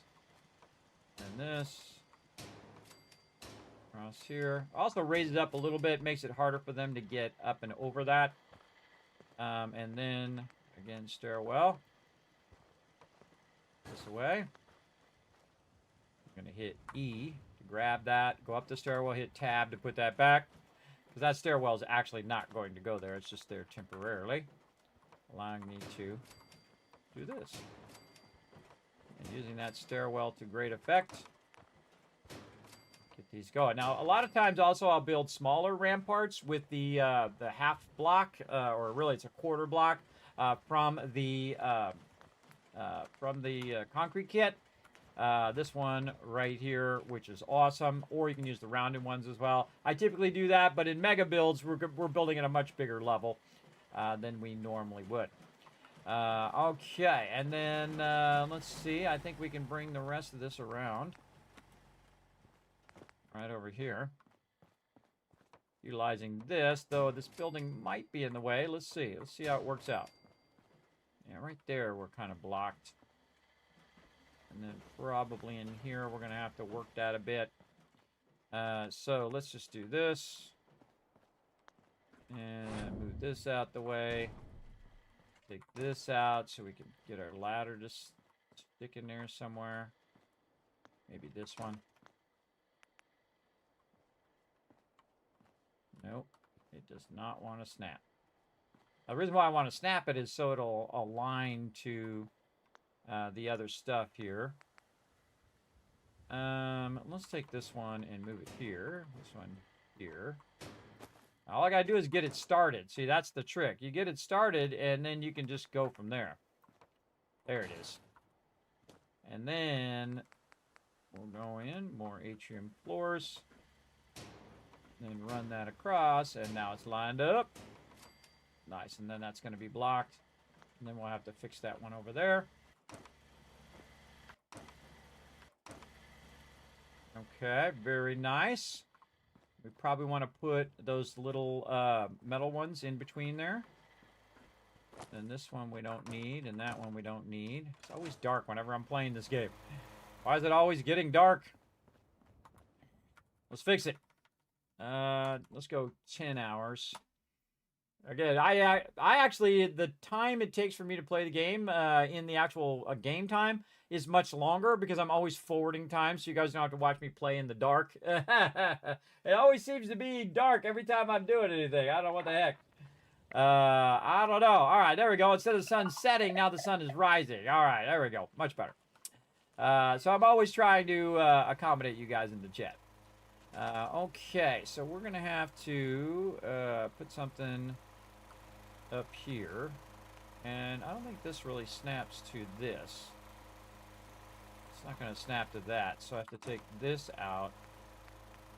Put our thing back in. Then we'll use our snap point up here. Get that to go that way. Again, you see I'm just always working around the shortcomings of the build system. But once you know, man, you are styling.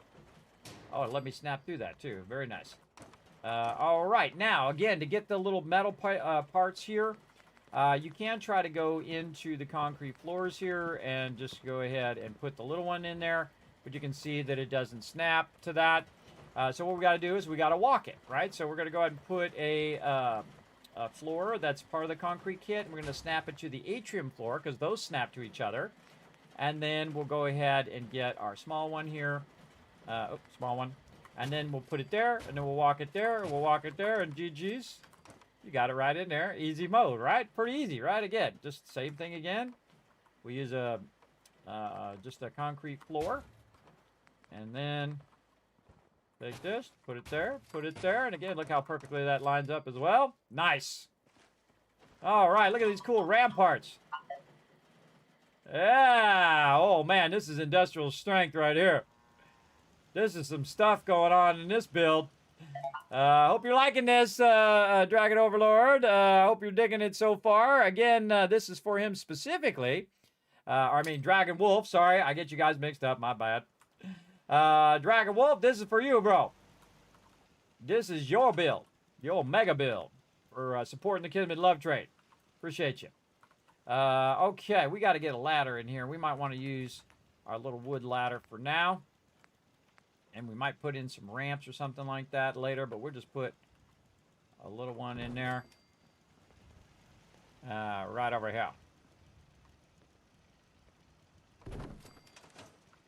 All right, I think this is going to be one of my faves. It's already pretty cool.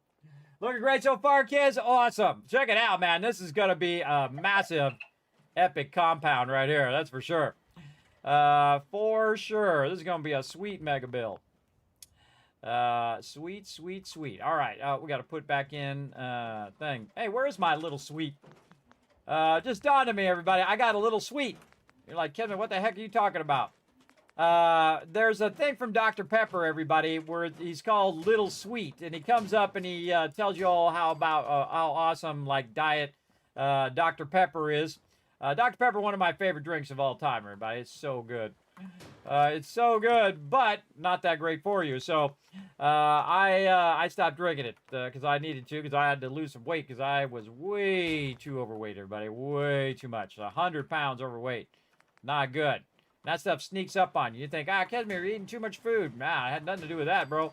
Had to do with just not taking care of yourself for too long, and that just creeps up, you know, a couple pounds here, a couple pounds there. Before you know it, boom, 100 pounds. Over, you know, 20, 30 years. Just sneaks up on you because you're off working, you're taking care of your family, you're doing what needs to be done, you're grinding every day, all day, doing your thing. Before you know it, it can sneak right up on you. So then you got to make some choices. Now I could have as much as I want all day, every day, but do I want that weight back? And it's 100% no. 100% no, because just in stopping soda alone, I lost 10 pounds. Just from stopping soda. And again, I didn't just go cold turkey, everybody. I started with, you know, reducing the amount that I'm drinking first. Highly recommend that technique.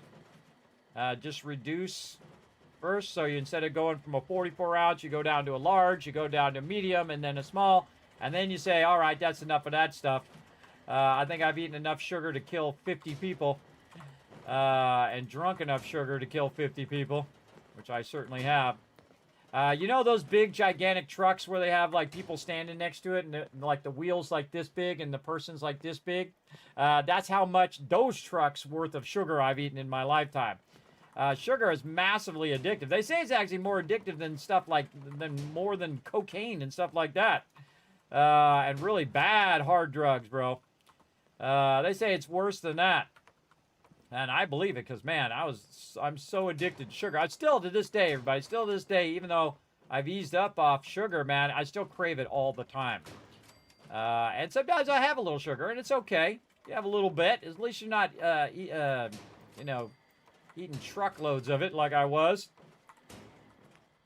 And you're just trying to get that, you know, that bit of bump in your energy levels is why I ate it most of the time. And also tastes good too, obviously. But kind of deciding whether I want this to be lower or higher.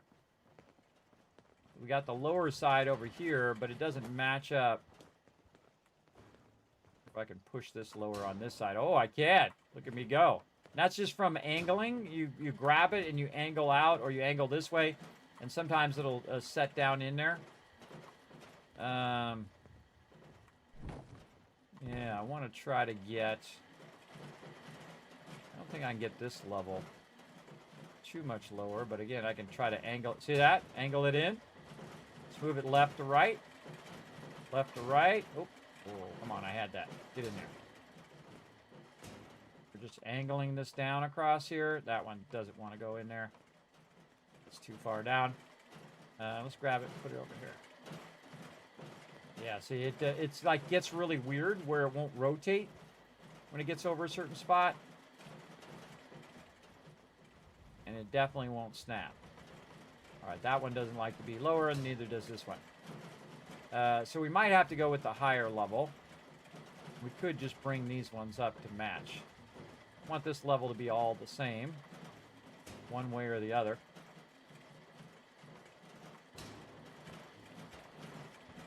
Apparently, we got every robot under the sun right here. What the heck, robots? Here's a great trick, everybody. Here we go. We're going to get the bell. The bell is actually very useful in the early game, too. It used to be even more useful in the original game before they added where you can see what the people are doing. Much more useful. So just put a bell over here, ring the bell, and then just ignore them and send them all over this way so you can get back to work. Just try to avoid talking to them, though. Don't let them talk to you. Get away from them. They get out the way. Get out the way, peeps. Bring that up. And this one, I'm just going to leave a gap under there a little bit. No. What the heck is trying to select a new group? There we go.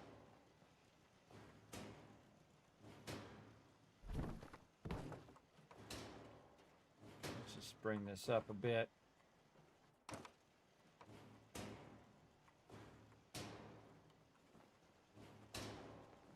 So what we're doing is we're matching the two... Oh!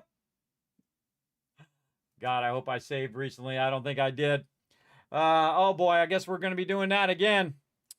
You gotta love Bethesda products. Oh God, I don't think I saved in a while. My bad.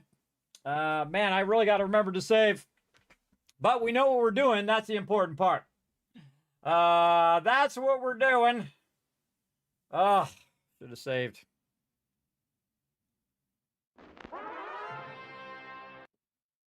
All right, all right. We've seen it before. Skippy, skippy, skip. Back into it. All right, let's see how much of that we got to redo. But the thing which you're mostly doing, the thing that takes the longest time, everybody, is figuring out what you're doing. The doing of it is easy. The doing of it, you can do it over and over and over. Oh, yeah, look, we have most of it done. Awesome. We have done it all the way around. But now we know we want to bring the floors up to a higher level. So we want to get all these guys out of here. Actually, I move this thing out of the way, too. Move that over there. That's what could have caused it to crash, too. I don't know. Get these guys over here. Here's a great little trick, by the way. Hit that bell, and see how they're all right there? If I just go here and sleep for 1 hour, watch as they disappear. Whoop, they're all gone. Ow! And then, of course, we got to get a rad storm. Okay, fine.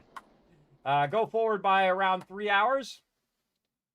Like so. And usually, the storm will have cleared. Like that. But now your peeps are back over there again. Hit it again. Forward it by 1 hour. And poof, they're gone. Awesome. I think I want this one at the higher level. So I'm going to actually take this out. Move this over here. And we're going to go ahead and just bring... Maybe we can just bring that... Oh, no, we got the cat's bed up there. So we'll just bring this across. Like this. And see, if they're over there, it gives you a minute to work over here before they start coming back over here and getting in your face. Can we bring that up? I don't like that. I don't like the way that that is. I'm going to leave that there. Probably take this out and just put a floor at the same level here. Actually, we'll do 2 levels over.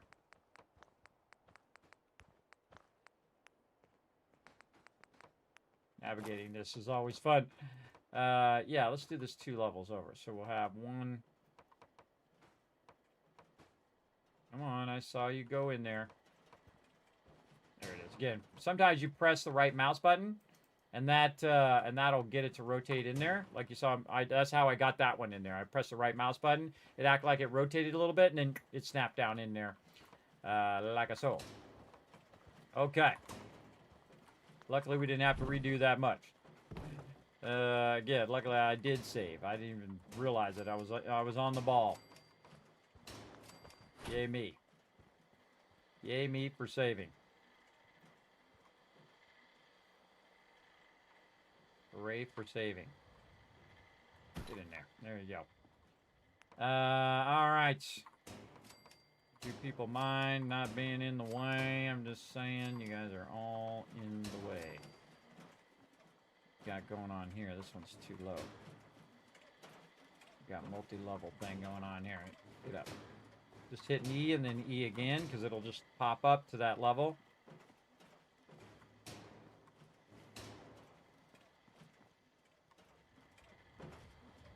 Oh, because this one is slightly lower now.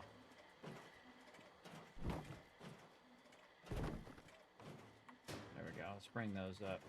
To match, again, hitting E and then E again. Okay, and again, matching it across. So we're going to do this, and then we're going to bring this up. Even though it might float a little bit there, we'll probably have to fix these ramparts up here. So we're going to take these ramparts out, fix those later, and then just bring that up. Match.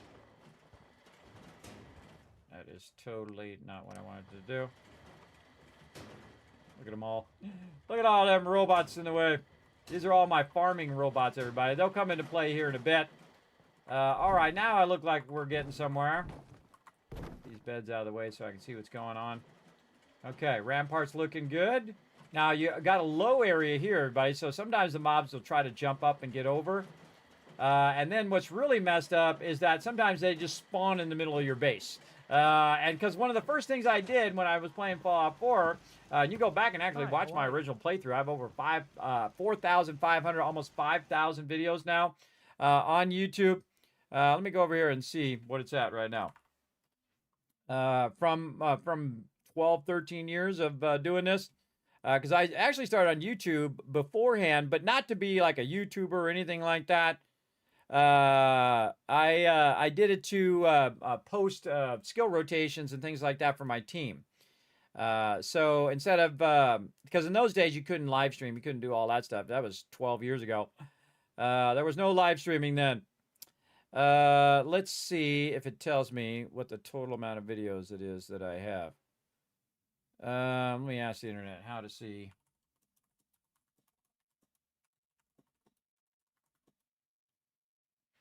On YouTube.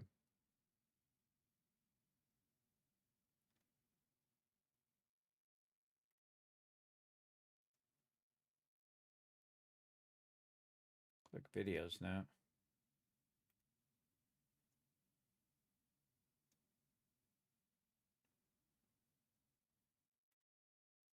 Here's the channel name.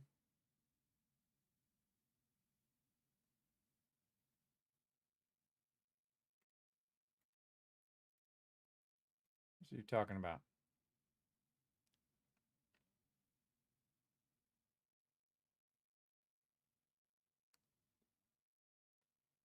Okay, hold on. Cover that up for a second. All right. It says for me to go in here.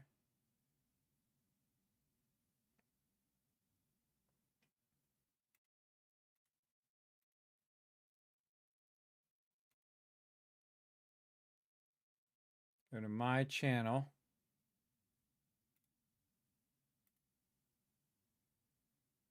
$4,700 videos. Not kidding. That's not an exaggeration. 4,700. Actually, you can just see it on my homepage. Yeah. So I got a few videos up there for you guys. Enjoy. That was a lot of work, everybody. It really was. Really was a lot of work over the last decade plus as well. Let's go ahead and bring back up the playthrough. There we go. Very nice. All right, so we've got our ramparts there. We got to put those ramparts in. We got to fix the flooring here. And again, we want to extend this flooring as much as we can, just to try to flatten the area out. I feel like it's getting a bit too high right there, where, again, sometimes your NPCs can get stuck under there. And I try to avoid getting them stuck under there if I can. Just trying to make it easy for them to get around. And then this side is going to be real low. Oops, I'll put one outside. But as you can see, I'm trying to kind of work these corners, keep NPCs from falling in there. Might work, we'll see. Most of the time they get trapped down in there. Also, this makes it easier for me, because I can just jump up on top there, in theory. Oh, there we go. And then I could just try to jump up here. A little too high for me to jump. I just can't do it. Get up there. Yeah. About a nice run jump. Run jump. Da-da-da-da. Nope. Too bad. If you can't jump up there, everybody, then you're going to need some sort of ladder or something. So we'll work that out. Where's our ladders? Over here. Too small there. Let's try some wood ladders. There's all sorts of different ladders, everybody. Again, you just want to use the one that's most used for you.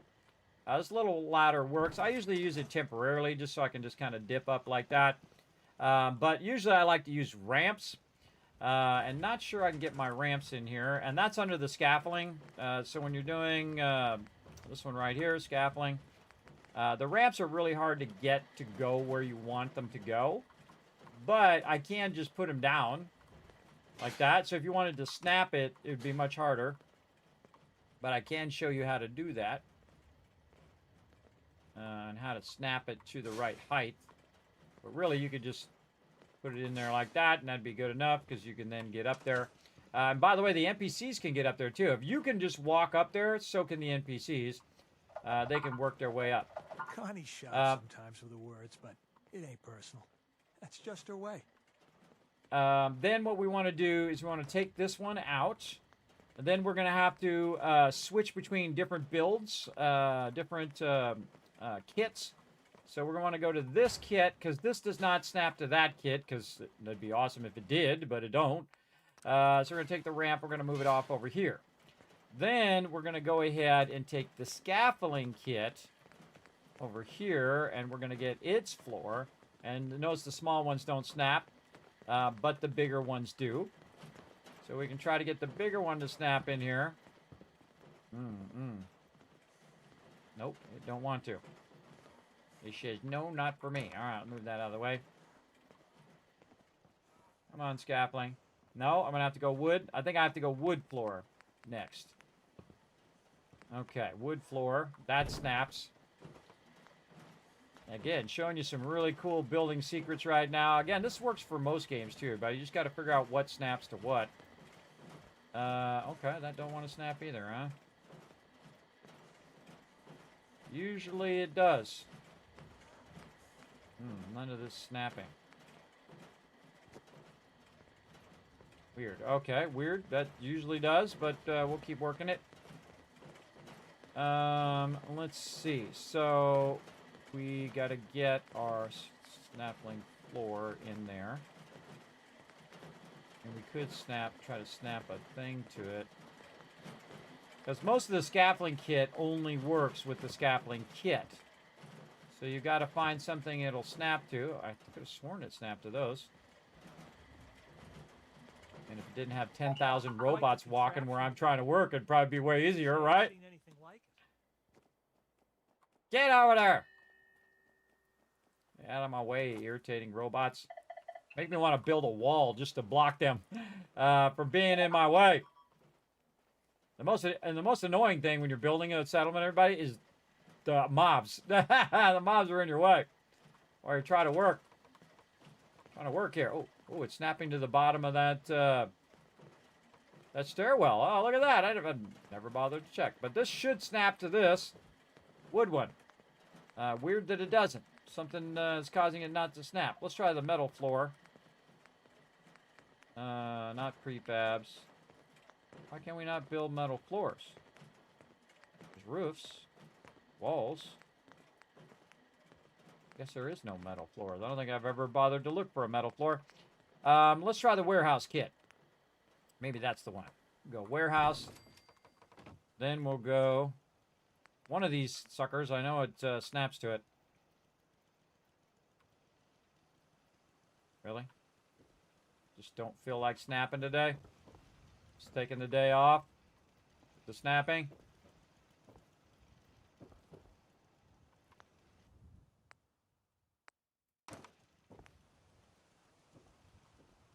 Come on, you.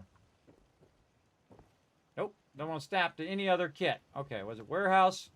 What's the other one? We got vault. We got warehouse. Let's try the barn kit.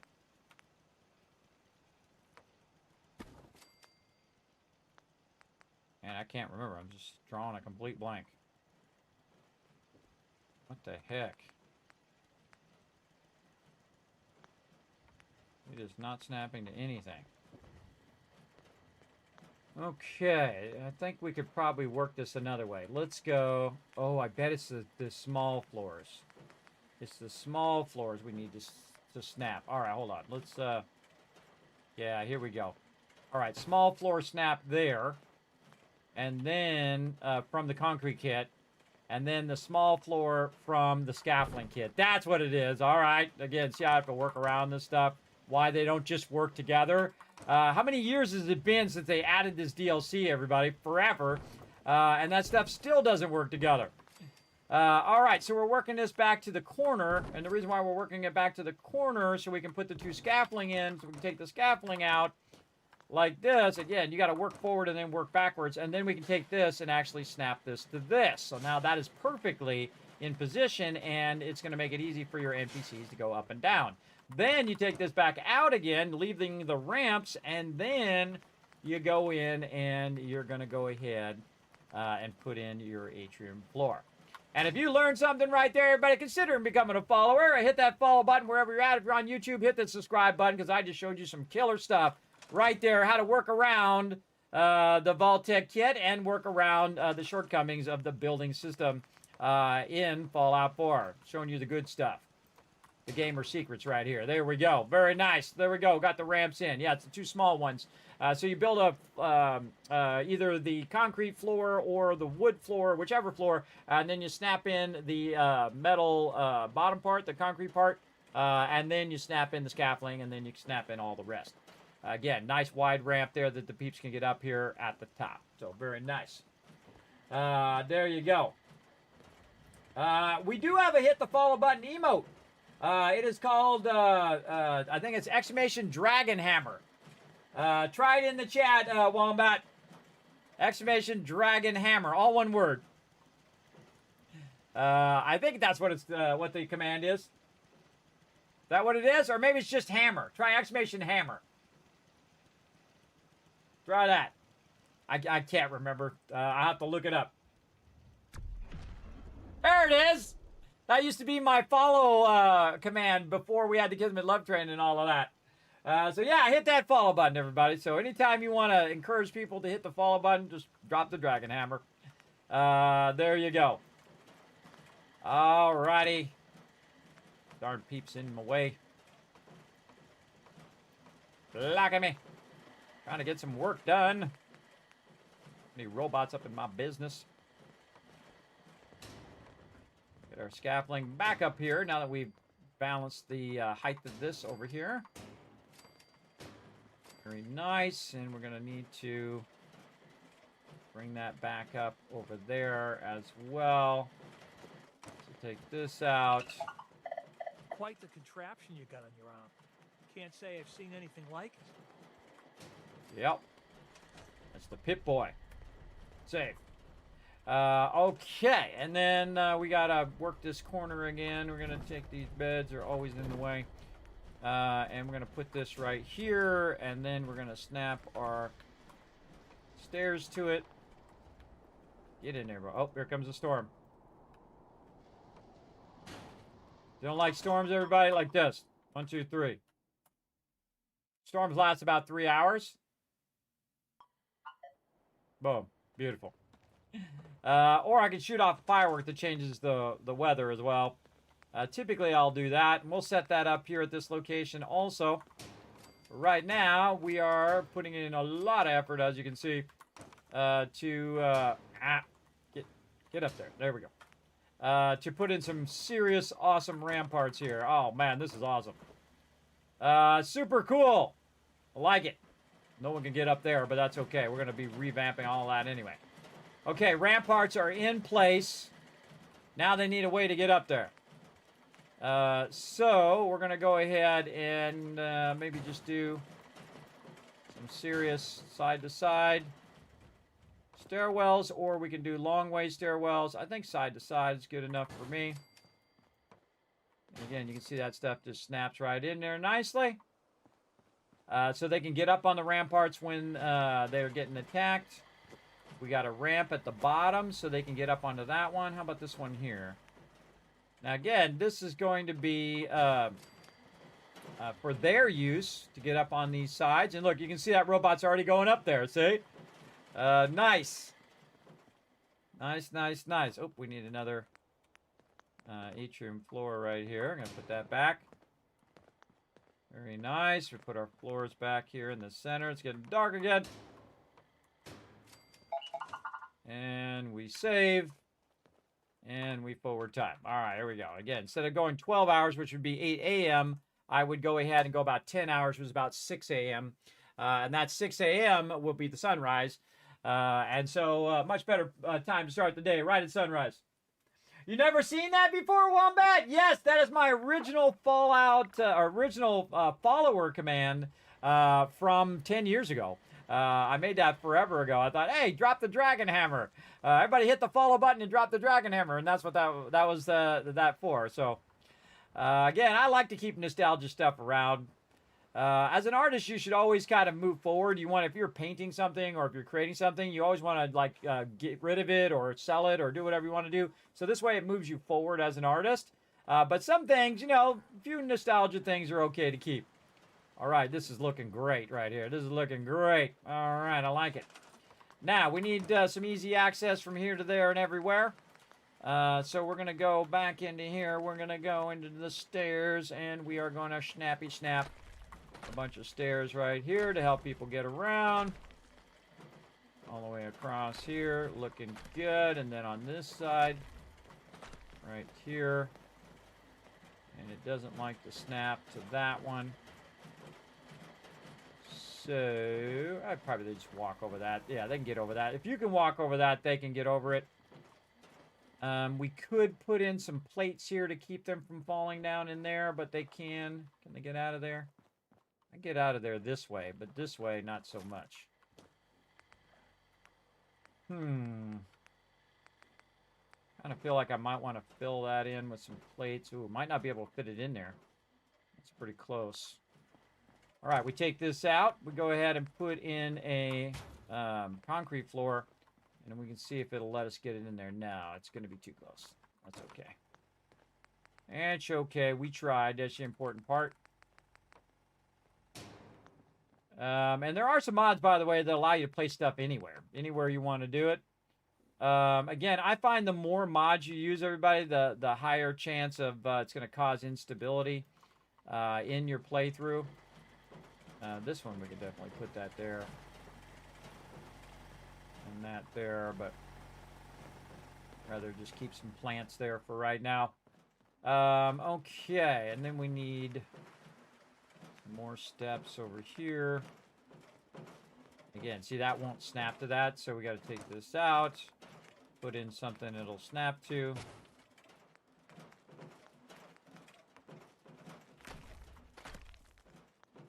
Like that. There. Get your floor back in. And I'm just storing it in the workbench as opposed to redoing the whole entire thing. So yeah, then get up that way. Oh, right here at the end. See, now they can navigate around. Before they were kind of stuck in this lower area. They all like to congregate apparently right in this one spot. But now they got the ability to go up and down and move around. We probably just want to move this out of the way for right now. Oh, we have this running these lights. I forgot.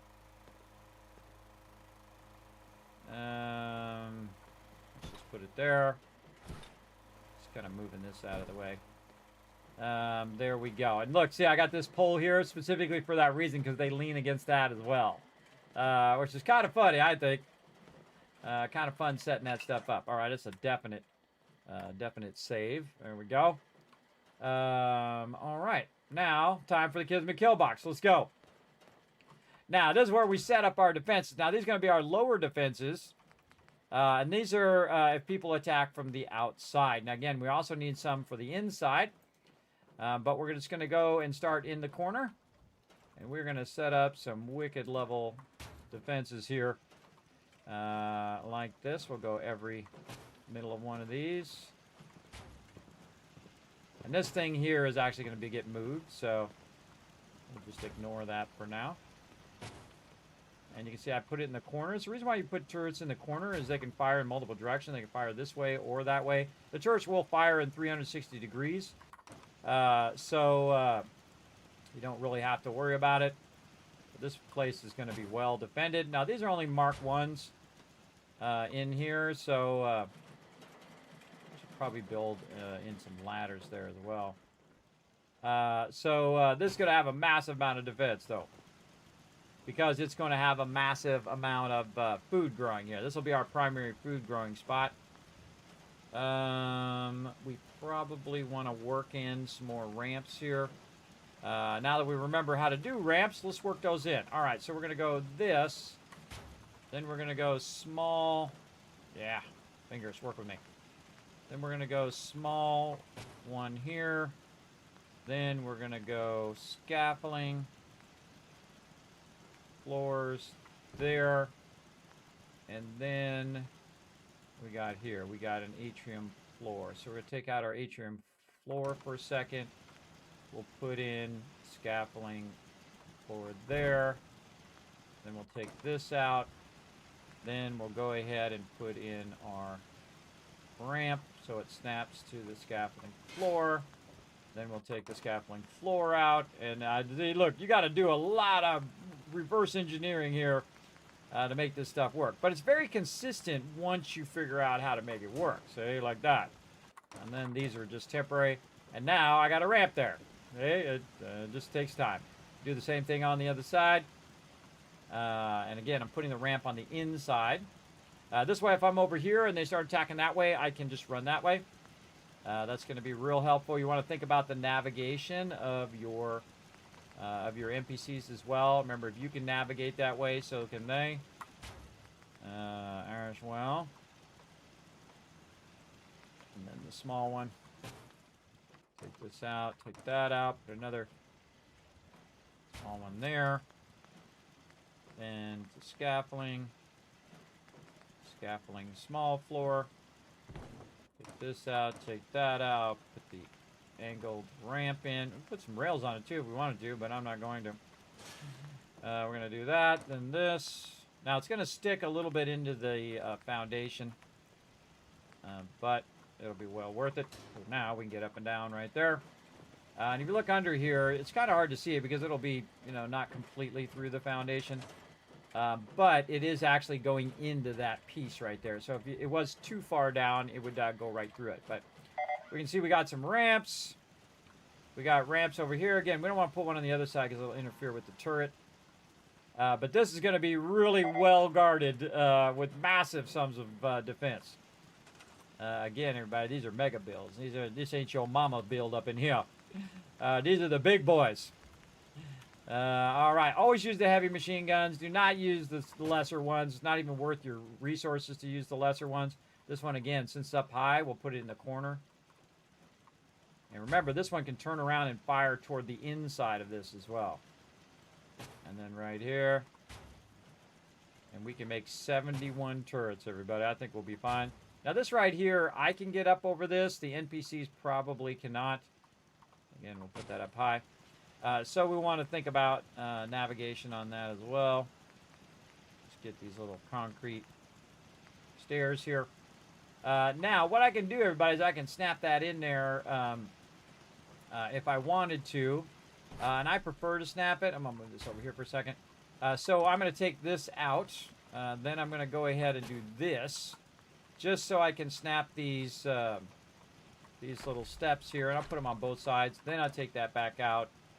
And then put back in the atrium floor. Now, why it won't let me just snap it to the atrium floor? I don't know. I don't make the game. I don't know what they were thinking, everybody. I don't know why they didn't make all their kits compatible with the other kits. I mean, that's a no-brainer, bro. It's a no-brainer. It's a no bueno. Oh, we got to go put these back in again, too. We got to put those back in. Let's do it. That's going to be easy. We're just going to do this. Walk this all the way down. Also getting tons of XP from this, by the way. Goes back in there. I could have just done it with one of these, but I felt like just doing it the fast way.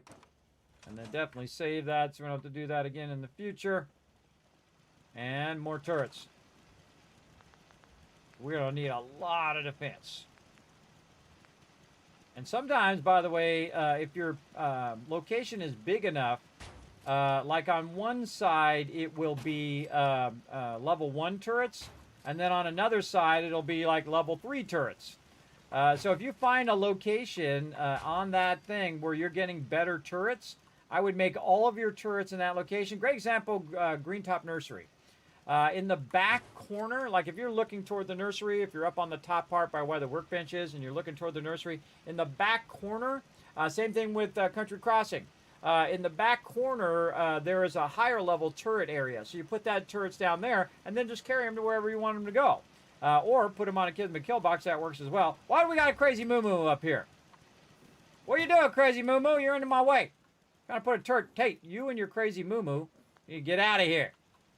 Get out of here. It's blocking me. Crazy NPCs blocking my deal. Again, anybody who comes walking up on this settlement, everybody, is going to get destroyed. So if those super muties decide to come back again, they're going to get wiped out. All right. Or anything comes anywhere close to this base who's a baddie, and rain fire on them.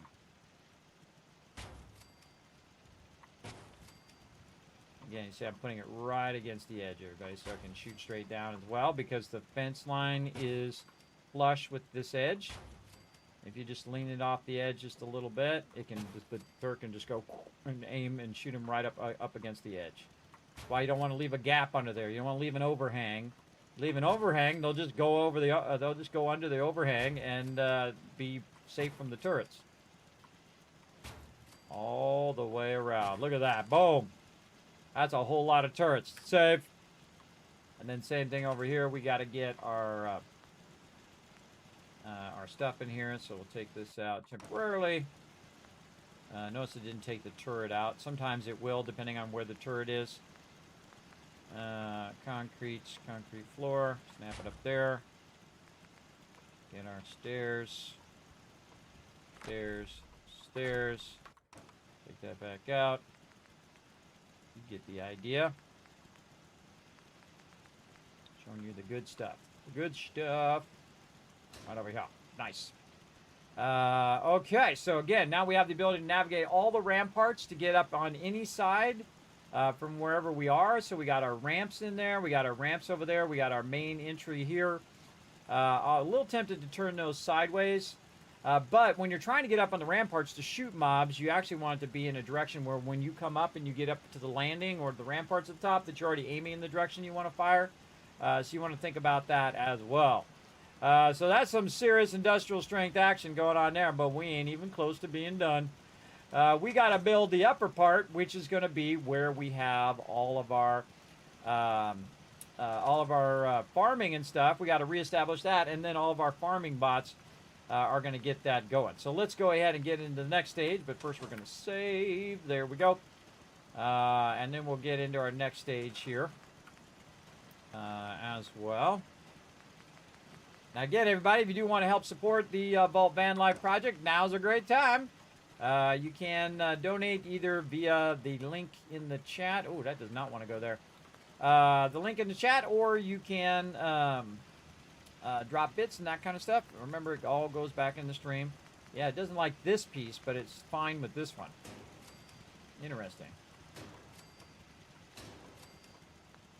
Interesting. Okay. I think right here. I think we're going to get away with it there. Can't get away with it there. I'm thinking this one. Maybe there, or... See, I really want this other one because it doesn't have that top part. And then I could just do this, which is going to look awesome. All right, and then we got to try to get across from that, which it most likely is not going to let me build.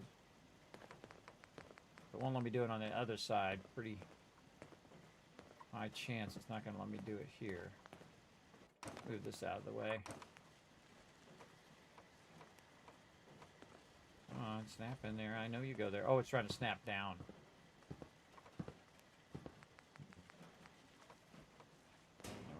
Move this out.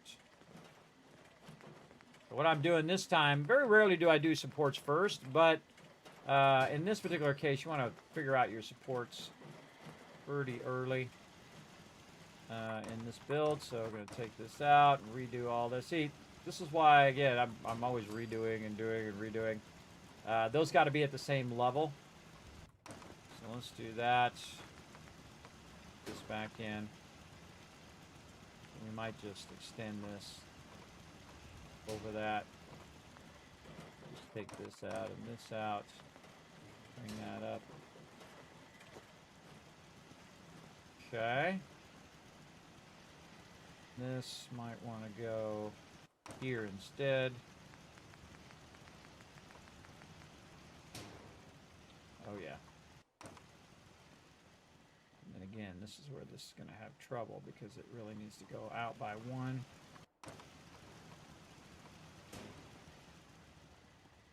Yeah, we're going to have trouble in this back corner. Just trying to avoid this spot right here.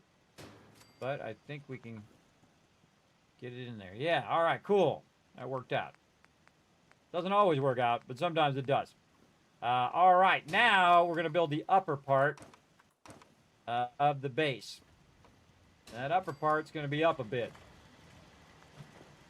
Right here.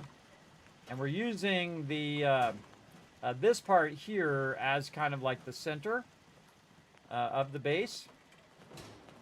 And we're going to go one more. Get up there. There we go. This one.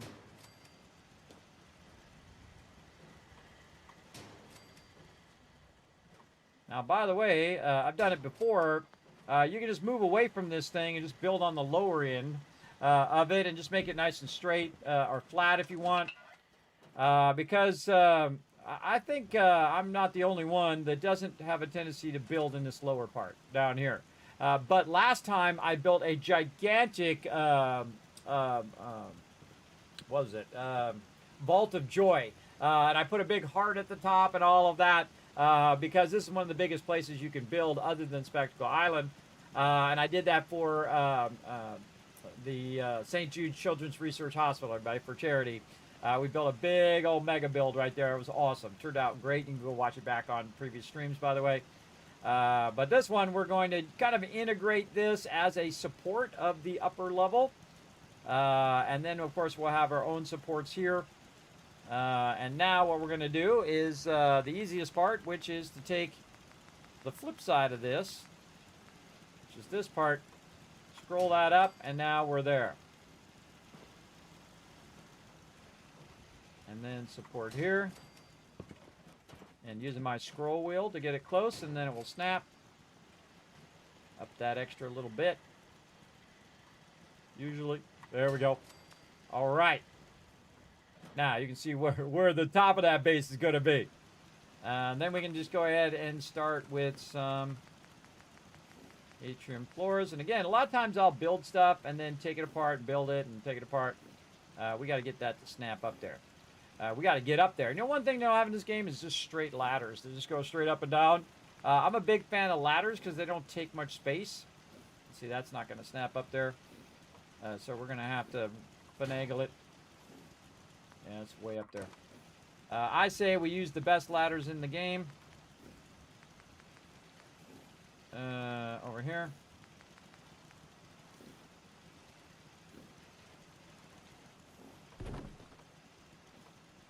Great way to also check the overall height of a location to see how far you can build up. By the way, this particular location, 14 ladders up on the average side. So, yeah, very, very far up that you can get. In fact, I built a gigantic base way up here at the top. Looked like a giant sword that went between this one and went toward that one over there. It looked awesome. Turned out amazing, but we're not doing that. We're doing something different. Let's try to turn this that way so I can see this over here and get this going. Okay. So we're going to replace that that tower over there with an even more elaborate tower over here. And build a gigantic mega vault. There we go. All right. We're just trying to snap that in there. Once we got it in there, we're good. Now we can go ahead and do the outer perimeter. And this is definitely not going to let me go too far through here. Oh, it does. Oh, I didn't realize that it will let me clip through that. Awesome. Oh, not the outside part, though. The outside part, no. But that's still cool. Again, how much of this will let us go through? Oh, wow. Way more than I thought it was going to. Wow. Okay, awesome. Yeah, we just can't do that one, but we can do this one. Very, very cool. We're going to have a great view of Concord over there. Great view of the wasteland. And we are going to mega build and have a great old top. Again, I'm just setting the foundations up so I can get the kind of perimeter of the base. Like so. And if you didn't notice already, I've already kind of insetted a little bit. And the reason why you want to inset it is so that you can shoot straight down as well. Because as it goes up, everybody, you're going to have that kind of, when it rises, it has your angle of fire goes further and further either back or forward, depending on which way you put your foundations. But if I were to put my foundations right above each other, it would be difficult for me to shoot down. So you want to have it where you can shoot down at an angle, which is why this is back. One back, so I can shoot any mobs that are down there as well from up here, which is awesome. So great to have that extra little benefit right there. So yeah, very cool. I didn't realize we were going to go through the middle of that. It's neato. Adds even more coolness to this build. More awesomeness. Right there. And I kind of feel like we could go back by one this way. We're really getting some room now. Right here. And again, we want to give this one all the amenities of all the other ones. And now we're getting serious here. Let's go. Again, we want to get up here, but not exceed the end of this. This one we'll leave it just a little bit extra. They do spawn a lot from down there. And we'll probably have to put some more supports in just to make it look legit. You don't have to, everybody. You just let the stuff float up here. If you want. Me, I don't like stuff floating. But I also don't like redoing my supports 50 times. So, usually if I'm doing supports, everybody, you know I'm hardcore in. We are all in it to win it right there. And they have other supports as well. The what do you call that? Trussing support, where you have your cross trussing and stuff. But it just it looks very cluttered, I think. Or I like the kind of simple supports we got here. Now we got a bit of problem. We got to get down. Another fantastic piece, by the way, one of my favorite pieces in the entire game, is this wooden floor, but it actually has a stairwell on it. So it does snap to this, so we can do this, but we can also snap it down, so we can go down like this, right? And then do it again this way. There we go. And then down, down, and we're down. There we go. See, look, that's going to help us get up out of there. Of course, we're a little bit trapped in there. A little bit trapped in there. There we go. Hit E to get out of there. But as you can see, you can very quickly build a ladder system even if you're up high. Let's definitely save that because this is looking awesome. Very, very cool. I feel like I want to move that one in. Since this one is inset over here, you want to kind of match it. Everything doesn't have to be symmetrical, everybody. But sometimes symmetry, especially when you're doing supports, makes it look cool. Let's get that over there and see if we can get this to go here. There we go. And we're just going to move all of this stuff. Jump and try to grab that. Nope. Going to have to go up the ladder. Slide that right over there. Okay, so now we got to move that one. We got to move this other one. Match, and that one's inset. So we'll take this. No. This one. No, it's not going to snap. Okay, so we want to take this, put it over here, put the floor back over here so it has something to snap to. Like that, and then put this right there, and then it is. Now remember, everybody, you know, I didn't just learn this in a day, everybody. This is like thousands of hours of playing Fallout 4 and finding ways of working stuff the way I want it. So don't feel bad if you're in there and like, kidding me, I can't remember what the heck you did. How'd you do that? Feel free to come on in and let me know. I'll be happy to explain it again. I don't mind. I don't mind. All right. So now we need some supports over here. And again, we want to inset it. So let's say right here.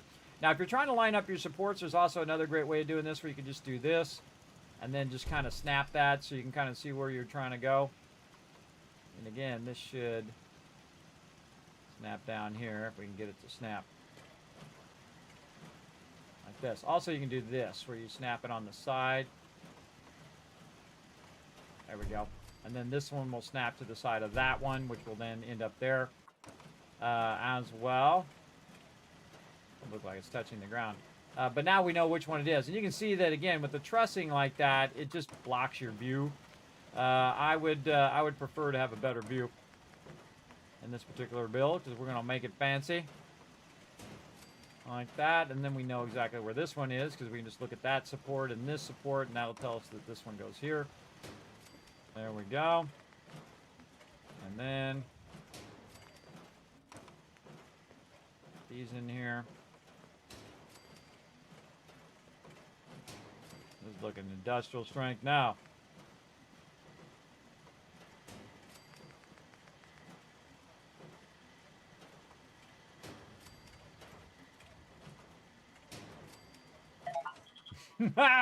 See how that just falls in place pretty quickly? Oh, that is awesome. Awesome. All right, and again, all these bots and everything are going to be up there. But we got to find a way to get up there, so that's why I left a little bit of room here in the back to try to get our way up there. We're going to try to adjust what we got going here just so I can get up there. And get this over here.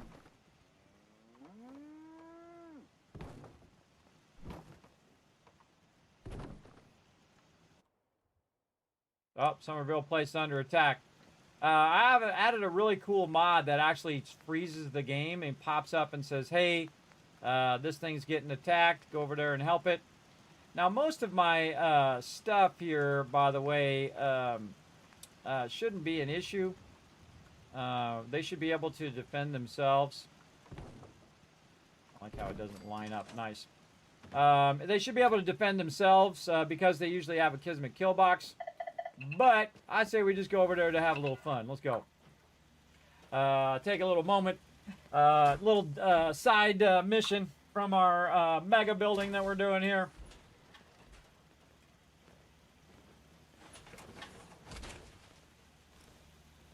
Careful around the crops with that power armor. Saving. And then it was Somerville, right? Yeah, and I wish it had a tracker. Somebody find me a mod that has a quest tracker over here on the right. Let me know. Put it in my Discord, or you can whisper me on Twitch. I think we're gonna add that if we can find that mod. I'm sure there's one. There's a mod for everything, everybody. Anything you can think of, someone's already thought of it, usually. Yeah, Somerville Place. All right, off we go. Where is it? That's East Boston Station. We got to go there later. Oh, this one way down here. Oh, man, I built a bunch of stuff down here. Give me all the turrets, right? Yeah, there you go. There you go. What just happened? Oh, it's... Oh, look out, look out. Oh, run away, run away. Get out of there, get out of there. There's an Assaultron there. Now, I'm playing on the survival mode, everybody. Assaultrons can one-shot me.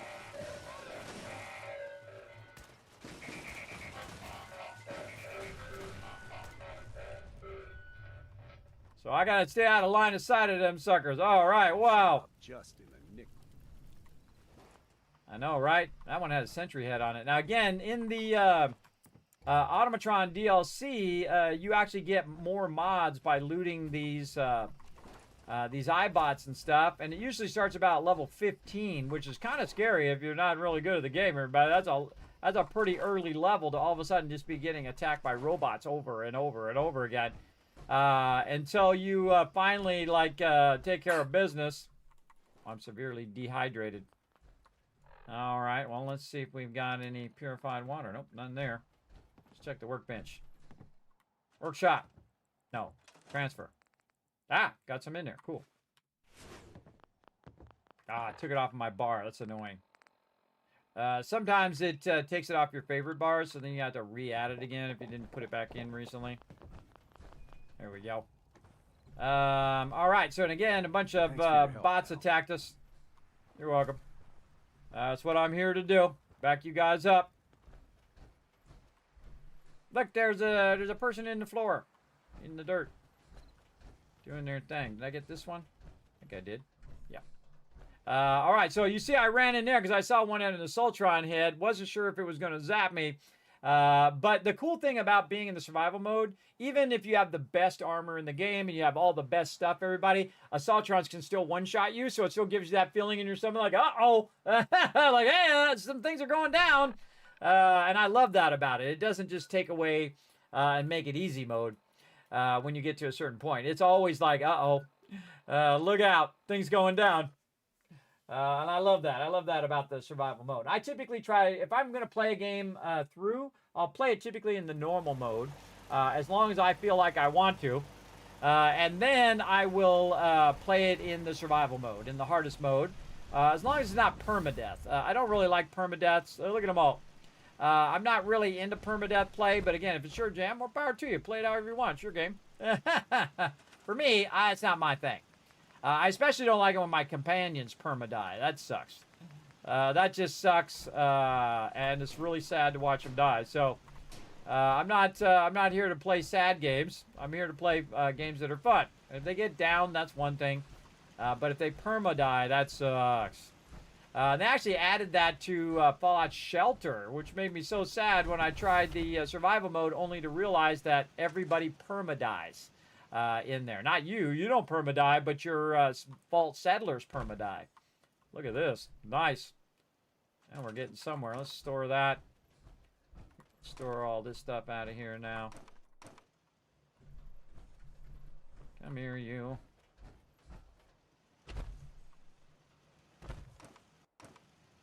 It's all temporary. And then this is like scaffolding here, which just helps us work here. Speaking of scaffolding, just make this easier. Let's go ahead and snap a wood floor in here. Sometimes you gotta rotate out so you can. This is why when I'm coming up the ladder, I'm not just like on the edge every time. All right, now, now we're on, everybody. Now we are on and ready to rock and roll. All right, let's go ahead and build out the perimeter. Again, I always suggest to build out the outside areas before you start to add all the detail, because that's what makes it cool. Now, in a lot of builds, everybody, I've gone in and I've used the atrium windows and all that stuff, but I want to make this one a bit unique. So we're going to go ahead and just jump right into the rooms. And I feel like we want this to be a very nice luxury location as well. I love the Overseer's windows. I think that would make it look awesome, again, because you want the good views. And this is going to have a nice 360-degree view, too. So we want to really open up those views. Now, here's how you go from the atrium kit to these room kits, right? So what you want to do is go to your atrium kit, and you want to bring up one that has a door, because you can't just put the room kit in there. And why? I don't know. It's been 10 years. Why don't you fix it already? That's what I'm thinking. Why don't you fix it so I don't have to do this workaround every time? All right, so we put the atrium door in. Then we can go ahead and switch to the room kit by using a room door. And that will snap back to back like that. And now you're in the room set. So now you can go ahead and utilize the room set to build out whatever you want. So I just go ahead and go to this one, which is pretty easy.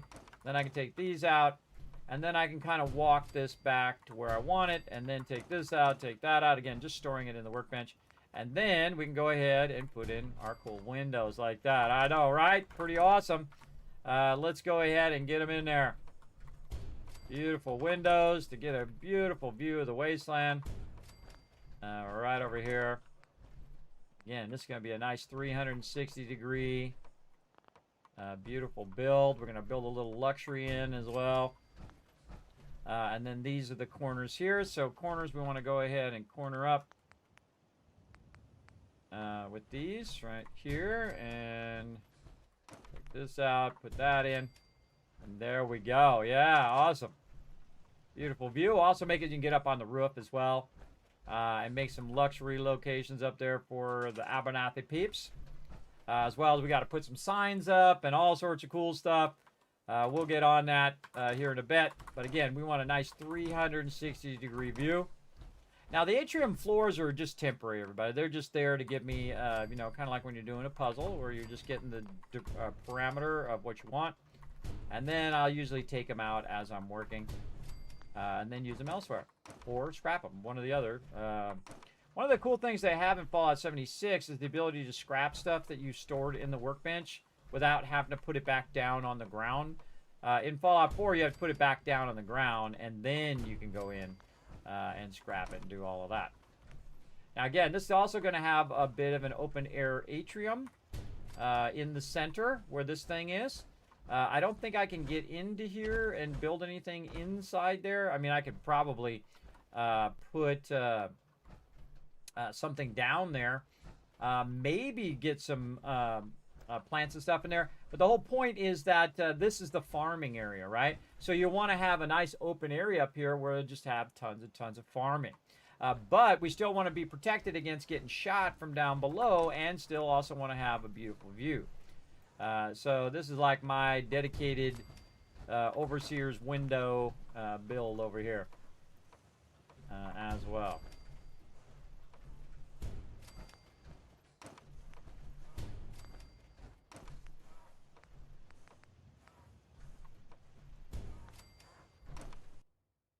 Back over here to my spreadsheet. There we go. Let's keep going. And see, I have like dreams about this stuff, everybody. That's what's so wild. You know a game has got you when you're dreaming about it. I dream about these kind of builds ahead of time, and then I got a general idea of what I want to do. And sometimes I'll change it in the moment. Right? I'll change it in the moment, say, you know what, this probably look better right there, or this, that, or the other thing. But I have a general design. And this thing's already built right here. The whole thing. The whole entire thing is already built. Great thing about being a graphic designer and an artist is that you can visualize stuff ahead of time.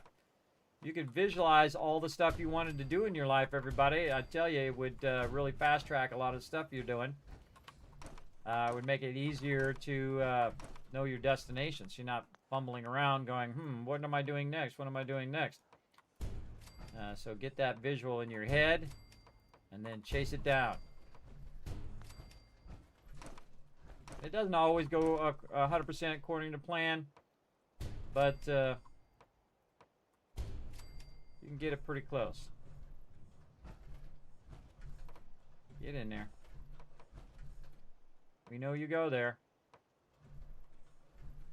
Oh, so feisty. There we go. All right, look at this 360-degree view. That's awesome. I love the view of Boston. You can see the Pridwin floating up there. You can see the whole entire town. You can see the freeway and all of that. And again, this will be the inside. And we'll just go ahead and add our windows now while we're thinking about it. Let's put in some windows to protect our peeps on the inside here.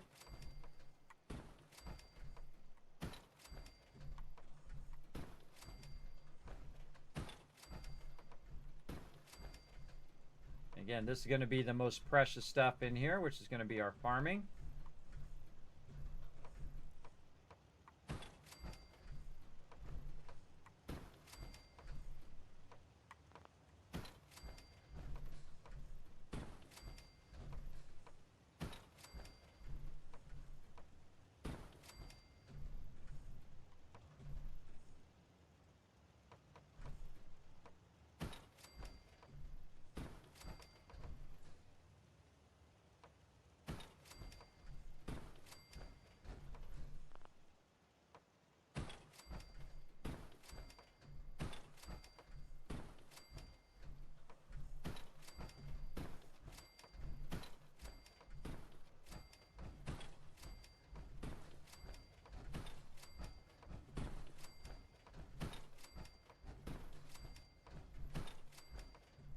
Rocking it there. Nice.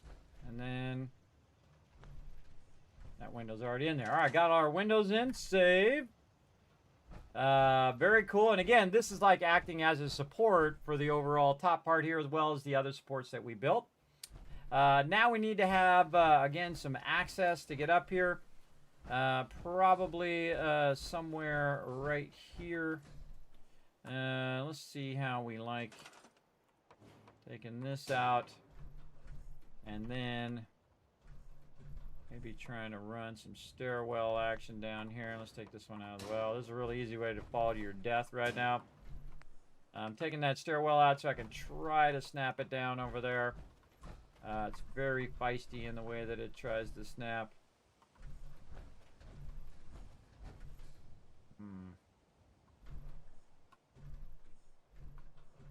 Maybe if we put in a bridge first, then if it'll snap to that bridge. Oh, there it was. Second you see it do that, you know you got it. All right, nice. Now here's the weird thing about this is these do not, oh, that's not good. Right into the support. Is that these do not snap to each other. The ladders don't snap to each other, which is weird. I think you got to put a landing and then it snaps, and a landing and then it snaps. But that's not going to work. We got the thing in the way. Maybe we want it to go the other way. Let's take this and just set that off over here with this other stuff. Let's go. I know that sound. That's the sound. We want to take again. This out. Just brushed you yesterday, so you're going to have to wait. This. That's not going to snap there. It's going to snap here. Here's what we want to do. Take this. Put this here. Take that and put that there. This over here. Yeah, no, that's got to come forward.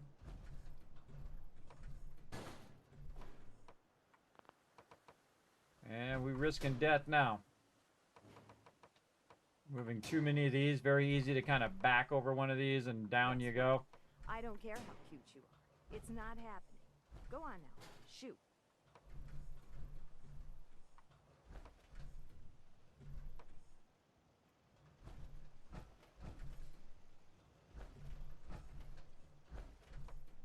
Yeah, we go that way, we run into that support. So, maybe something here.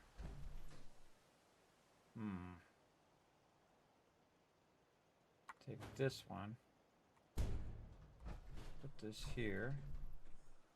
Oh, can't until I put a thing back in. Put this here. Go this way. Get in there. Then this out the way, and then we gotta put all this stuff back in.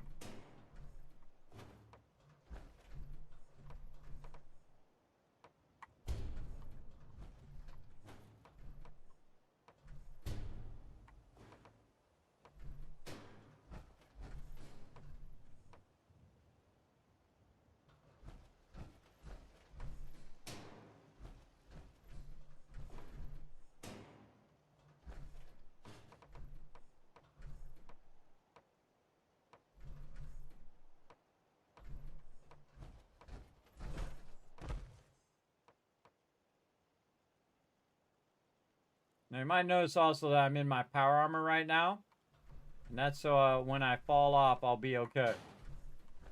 When I'm working on heights, everybody, good to keep power armor on. Alright. Oh, yeah, that's much better. Much better. Okay, and again, we have to add this kind of connector bridge rail. It snaps underneath here, well, when it feels like doing it. Let's use this one, the bridge. No? No snapping? Oh, there it was. Alright, there we go. And then this will let us snap this right there. See, and then you got to use the bridge again. I think it's kind of dumb. I think they should have changed this years ago. I don't have to add all these extra pieces, especially because it counts toward your build, which really sucks. If you don't have unlimited building turned on like me, that's going to be a problem though. We're going to hit that railing. And it does not want to snap to that one. Yeah, you got a railing in the way. Oh, actually I got under it. Oh, it actually looks like it's sitting on that pole. Haha, that's cool. Oh man, if we could just get that to go right there. Take this out, and we're going to work it from the bottom up. Instead of having it snap there, we're going to try to have it snap to this piece, and then it will still be in the same spot. Nope, it does not want to do that. It does not want to snap that. Hold on, let's take this out. Nope, nothing. Not going to give it to me? Nope, apparently not. Apparently no. Come on, you.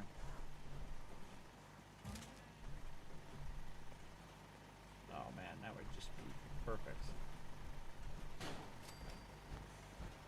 Just gonna put it down, see if I can walk up it. What the heck? Sort of weird something in the way. Like invisible something invisibly blocking.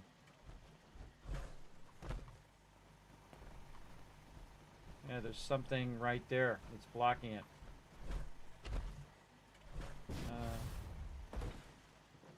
Yeah, look, that you just fit over that. There's definitely something invisible at the bottom. So we probably want to switch back. So we'll take this one. And then what we want to do is turn it around and have it go back the other way. So we're going to make a bridge.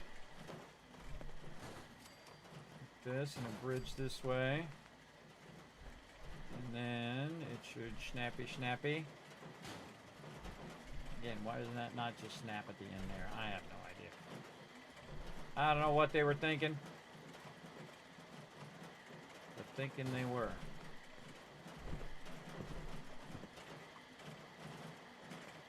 No?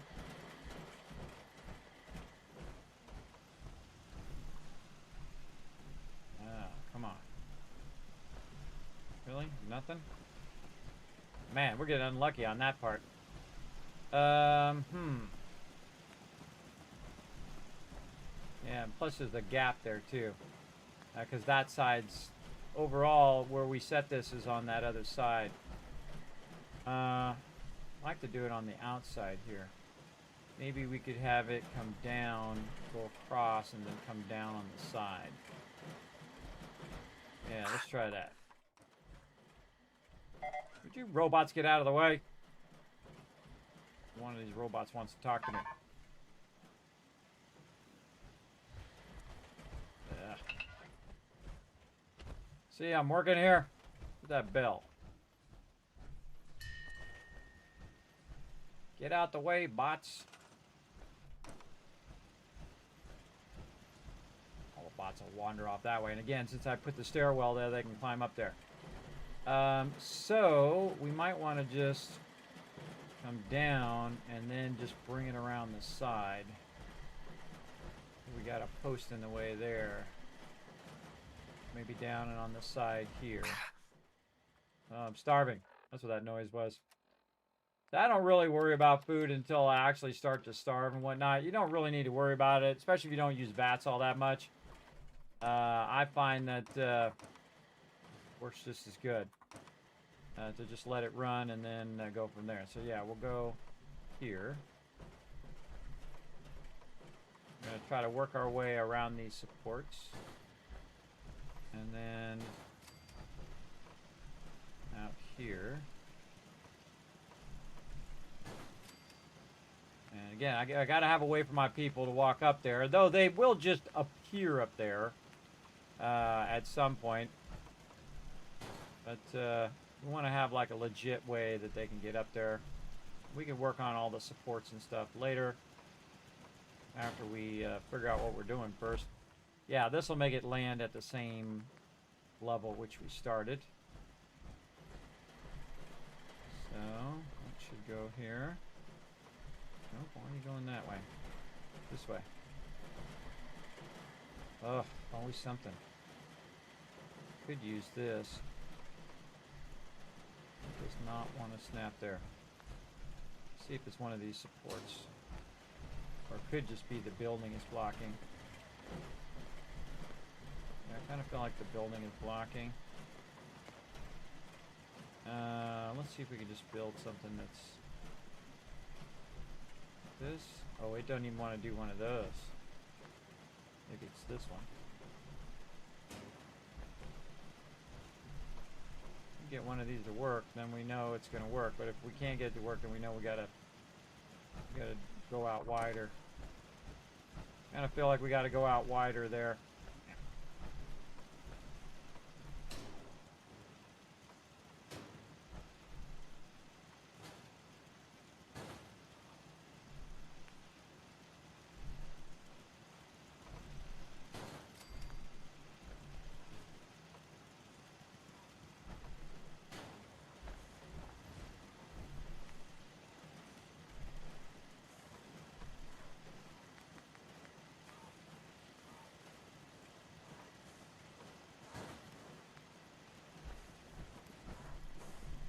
There it is.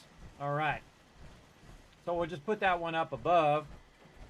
And they'll have to walk up here to get over there. But then we'll want to widen this out for sure. Widen this whole side off. Like this. And like this. They can also get there from that other side, but we definitely want them to have the ability to walk from this side too. And then we will go ahead and get our concrete stairs. Wish these stairs snap to each other left and right, but they don't. So I'm going to take this out, put this in. put in the stairs. Or if they just snapped the atrium floor would be nice. Take that out. Grab this, put that back in there. GG's. Save. Alright, let's test and see if it works. Oh, more cool views too. Great little place for shooting mobs up here too. Nice. And then it cuts across. Ends up here. Now it'd be nice to bring this all the way up, but it would be beyond the thing. But we could create a doorway or something there. What if we just went straight up on this side? Let's see if I like it. Again, a lot of this stuff is just experimenting to see if I like it. I have a general idea of what I'm trying to do, but do I like it? Do I want it to be like that? Again, we can just go straight up, and then you don't have to cut underneath. Though the cutting underneath is kind of cool. And then bridge here. Oh, yeah, and that actually comes out where the window is. Oops. There, take the window out, take the thing out. And then we'll put a door here. Overseer door. Bingo! Ha ha! You can come out here, shoot the baddies. You can shoot them on the way down. When you're coming out of your office there, Dragon Wolf. When you're coming out of there, that's awesome. Alright, I like that. Alright, we're going with that. That worked out. Again, it's really kind of experimenting, everybody, and getting an idea of what you want to do. Highly recommend just giving it a go. See how you like it. Can't quite get that. Those uglies will think twice before messing with us again. No, they won't. They don't think. See, that's your problem. That's where you went wrong. They're super mutants. They don't think. They just smash. Like the Hulk. They just smash stuff. Yeah. All right. This out. That out. Put this back. Oh my god. Get in there. Take this out. That window back in there. Come on. Get in there.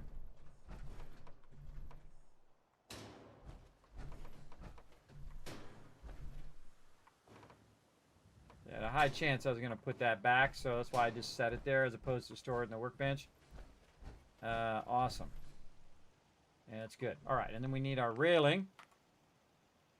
Over here. Keep my peeps from falling off. Oh, other way.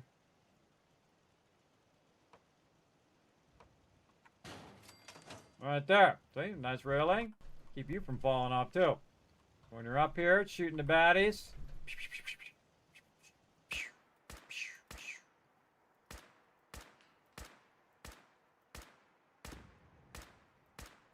I like it when things go boom. We just made it go boom way over there. That'll attract a mob or two. Oh yeah, here comes a ghoul. All right, ghoulie, come over here and let me introduce you to the Kismet Killbox.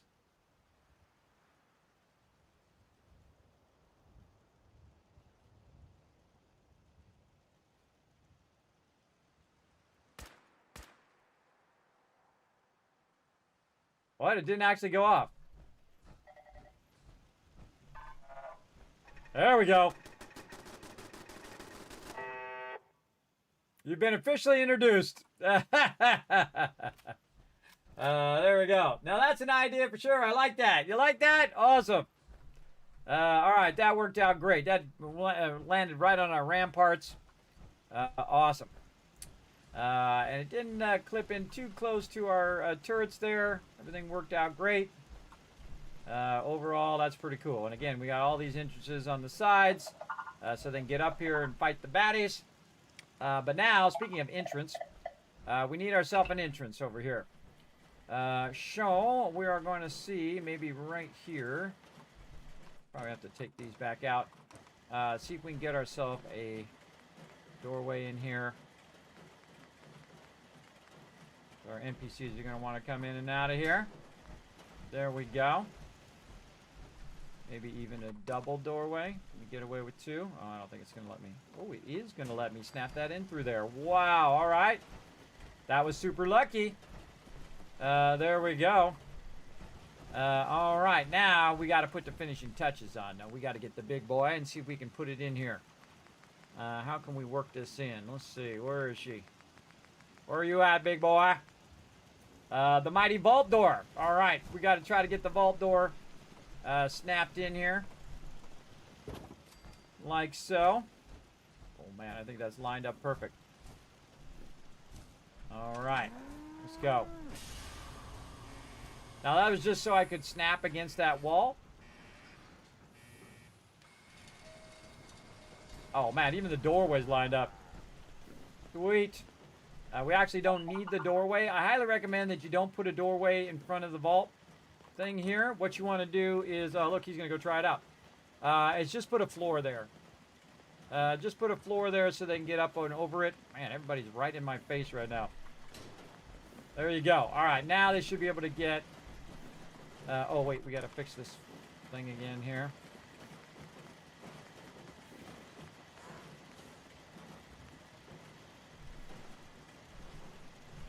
Get in there. No?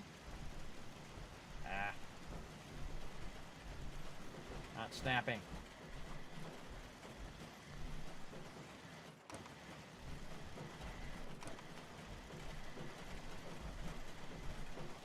No, that one does not snap to that. It does not like snapping to that. Okay. We're going to take this one out. Set it over there for a minute. Get this one to snap here, and then it will snap there. Then we can go ahead again, get our stairs here, there. Probably not there. Then take this back out. God, if only more robots could crowd right in one spot, right where I'm working, as well. All right, there we go. And we're going to take this out, and we're going to put back in our wall. And you see I put stuff in just temporarily and then put it out. Yeah, there we go, so you can walk out. That's what you want to see, if they could walk in and out on their own. I seriously... Oh, I don't even need it there. I've already got the vault door wall. So, yeah, again, you want to test it yourself. Can you walk in and out? Yeah, there goes the provisioner, which is the whole reason why I put that there. Not sure the Moo can get through there, but he'll just clip through there. Oh, he can get through the vault door! I've never seen him make it through the vault door. He's trying. Yeah, he does make it through the vault door. I've never seen him actually make it, everybody. Awesome. Awesome. All right, so there we go. Vault door's working. Sweet. Pretty cool. Let's go ahead and put this stuff back where it belongs, over there. Okay. Yeah, awesome. Again, if the NPCs can use it as a doorway, then anybody can. Any of your NPCs. Take this back out now that we don't need this. Take this and this out. And that was just temporary. Let's get up and down for a minute. Whee! And then all of this. All right, cleaned up, looking good. Save. All right. We got easy access from all sides. People come in and out the door. The door can be locked down if we get attacked. What is that? Some sort of high-tech watch? Yeah. It is a very high-tech watch. Okay, so we got that. Oh, look at that. Wires coming down there, too. Cool. Wow, look at it. Oh, look at it in the fog. That's cool. Very awesome. Okay, so again, this is all about farming over here. So we got all that stuff figured out. And now we're ready to go up here and work on our farming stuff. Now, one of the things they have in Fallout 76 that I really like is a foundation that's also farming. That you can just put it in there, and then you can just farm right on top of it. Sadly, they don't have that in Fallout 4. If they do, by the way, look that one up for me too, everybody. Look up and see if they have a something that adds it to the game where the actual foundation itself is like Fallout 76 where you can put the food in there. I might consider adding that one. But for right now, we're just going to use what we normally use, and that is the garden plot. And I'm going to see if I can put that right in there. Like that, say. And then see if my NPCs can get to it. Now, I can't get there, but that doesn't mean that my NPCs can't. We'll just start with some mute fruit. See if it's going to let me put it down in there. No, it doesn't let me put it down there. Oh, and I can't grab it anymore either. Yeah, I cannot grab it. I cannot get in the middle. How about a little jetpack action? Jetpack into the middle? No? Yeah, I'd have to come from down below to get it. Yeah, now it's stuck in there.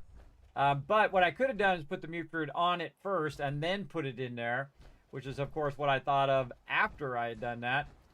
But they got this block, so you can't get in there, which sucks. Which really sucks. Oh, and you can't take this stuff out up here. Oh, and the lower levels, you can take that stuff out. But yeah, we can't get in there. So that thing is going to be stuck in there unless we go all the way to the bottom and then climb our way up. Which is probably what I'm going to do. Let's save and take the fast way down. Whee! So yeah, we'd have to climb up into there. Sorry, my bad. Alright, let's do it. Do what we gotta do. And luckily, I have just the pieces to make that happen.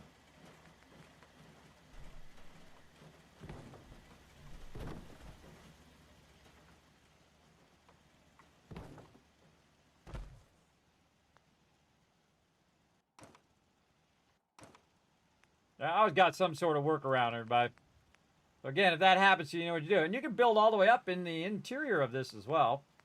But I wanted to see what would happen there if we did try to put that in the center. Could we access it? Could we run people onto there?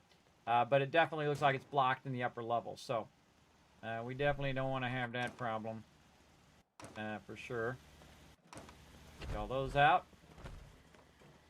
Atrium floor. Very nice. All right, we're out of here. Of course, I have a jetpack, so I don't have to walk around. I can just jetpack up. So that doesn't look like it's going to work out. Those are not... Oh, because those are lower. Right. Right. So we got to fix that.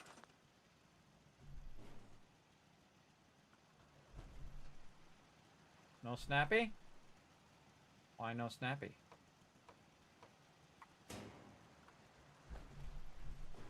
Snap over one, bro. Snap over one, bro. No snappy McSnappy. Alright, we'll leave it like that. We'll come back to it. Oh, you know what we could do? Actually, there's a way to work around that. We can just put an atrium floor there.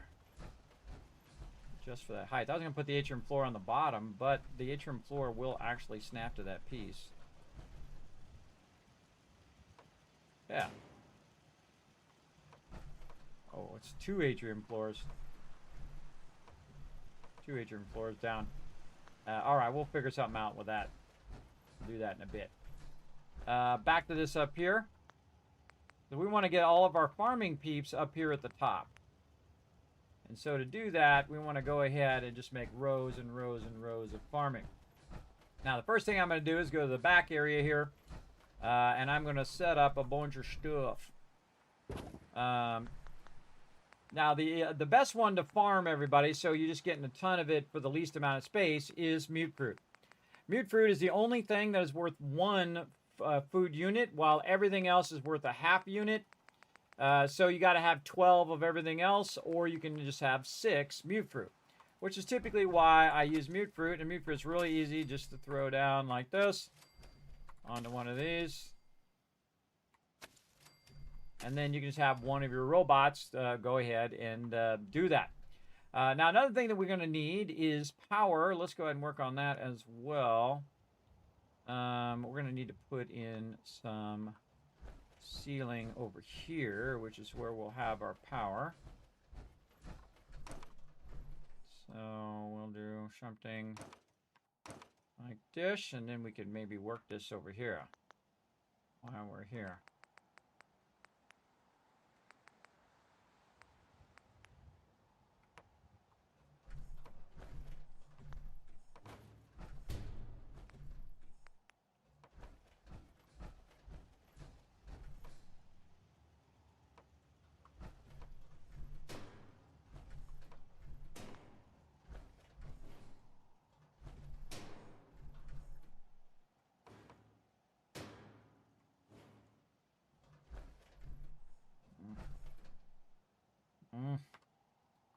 get to snap under there.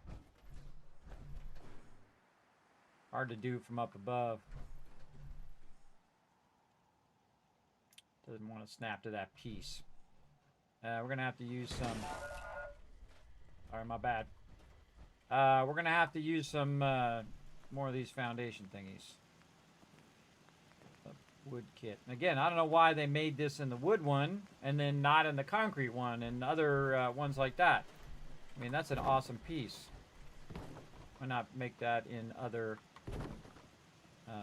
kits? You'll see me use these a lot, everybody. They're really great for quick... way there, bro. Quick adjustment. No, I don't want you to be... Oh, there it was. This one here, too. Nice. All right. Come on. Oh, boy.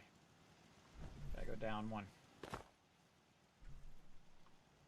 It's always so janky sometimes. So janky. Just snap on there, bro. What the heck? Why won't you snap there? There we go. It's got to get down lower. Get that to snap properly.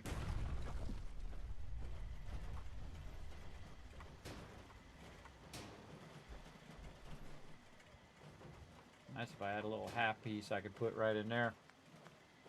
Which I don't think we have. I don't think I've ever looked.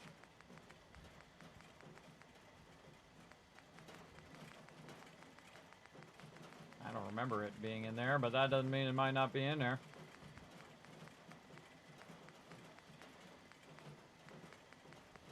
Yeah. No half piece. We can snap that up. And then...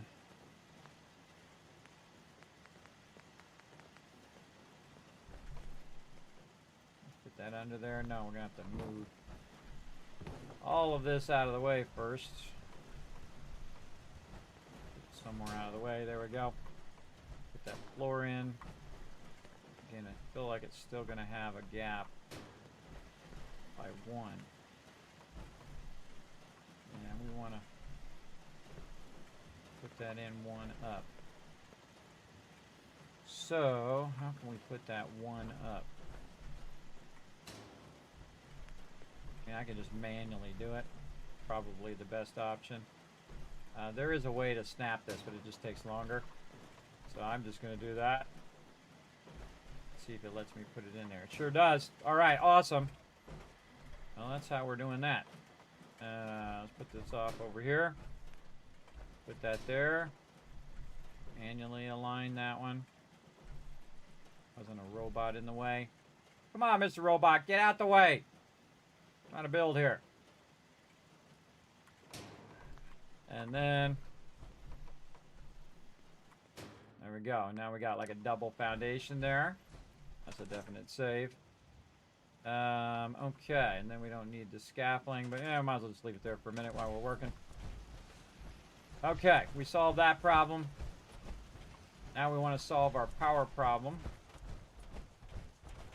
We need to do that next. So, now that we have this going, let's throw that over there. Let's go ahead. Now, this end of the vault is going to have the main, because again, it has the best view. So, it's going to have the main area where the Overseer is going to be. In this case, it's going to be Overseer Dragonwolf. This will be his domain over here. So, of course, we want to have some room over here for an office. So we're going to take all these out and put in a little office space right here at the end.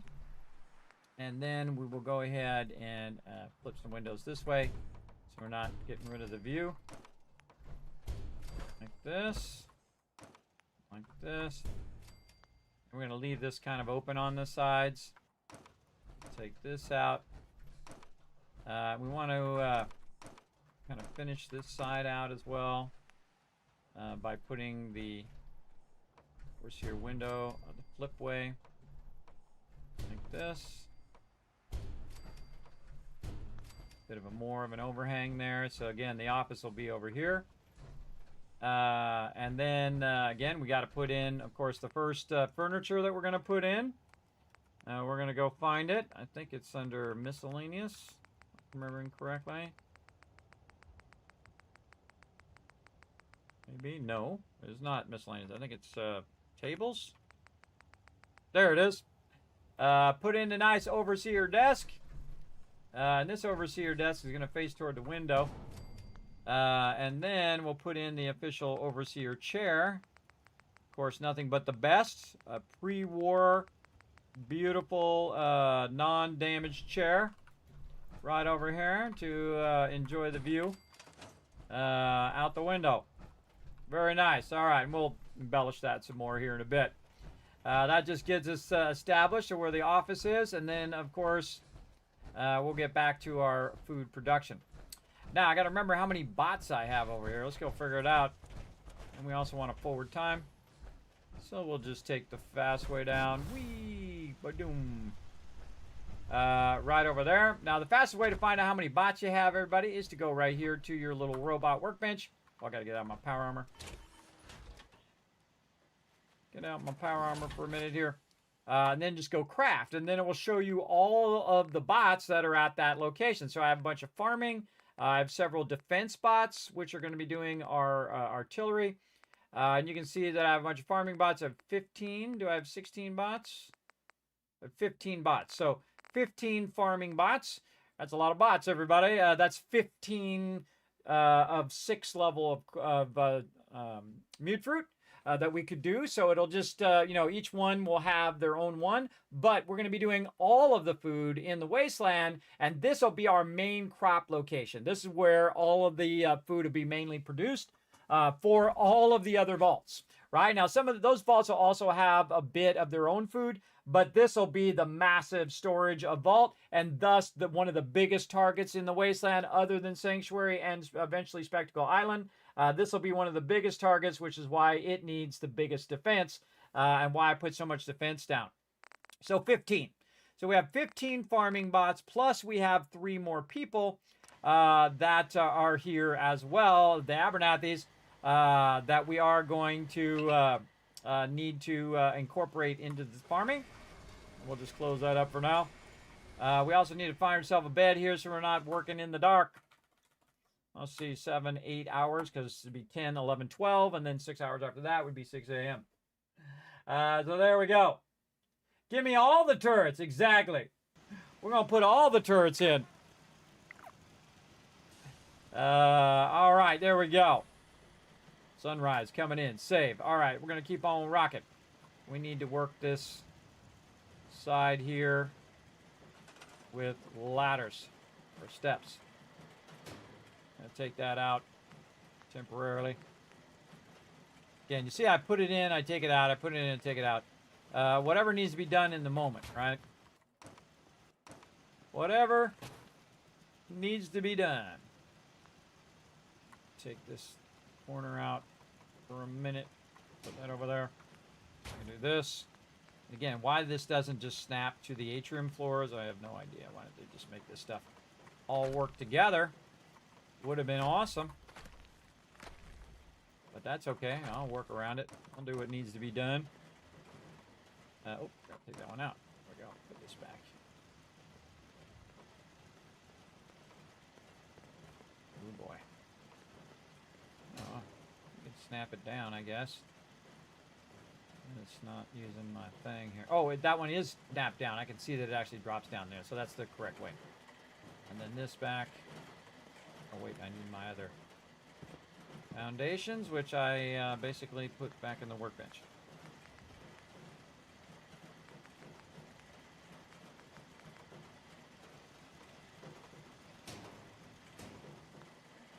Then we can put our support back there. Much nicer. There we go. So this whole area, they can just walk up and get up into there without getting stuck. Nice. Okay, save. Now we're also going to go ahead and take this food out. Right over here. We're going to take the water out because we're going to redo all the water. It's going to make people unhappy. Our happiness is going to go down. Right now our happiness is 57, which isn't good. Pretty low happiness, but don't worry, we're going to be really cranking up the happiness here in just a bit. All right, so we want to go ahead and take our water and run it up here. Now, there's no, like, lakes or any water that you can actually tap into here at Abernathy Farm, but I'm going to show you a way of doing water as well. Oh, and we got to do our power. That's what I was doing up above. We've got to get up to the top here for a minute and work that before we work that other stuff. Yeah, right up here. Okay, and we're gonna need some atrium floors, but they're not gonna snap here because we need to do our ladder switchback stuff to make that work. Our utility or domestic stairwell.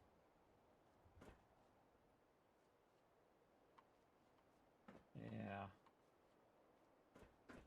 So we can get that to line up. Unless this wants to snap. We could try to just get this to snap. We'll take this one out. Again, for some reason, it's like if one's not there, then it has a tendency to snap better. So again, if you're getting frustrated with these ladder things, and I feel like these stairs are not really well done. But what we're doing is we're using the stairwell to get it so we can put the atrium floors down because there's a gap between the room kit and the next level up. And so we want to have this next level up, and then we want to put our power in the most secure spot in the whole entire base. And we're going to build a nice little spot right here so you can get a good view up here. It's going to be awesome. Gonna be amazing, but we definitely want to put it in the most secure area of the entire base, which would be the top of the base. And then this comes at a hefty cost, everybody. It really does. But we're not skimping. We're not skimping in these playthroughs, everybody. We're coming in hot and heavy. So we're going for the big boy, the biggest one you can get in the DLC, which is 500 power right there.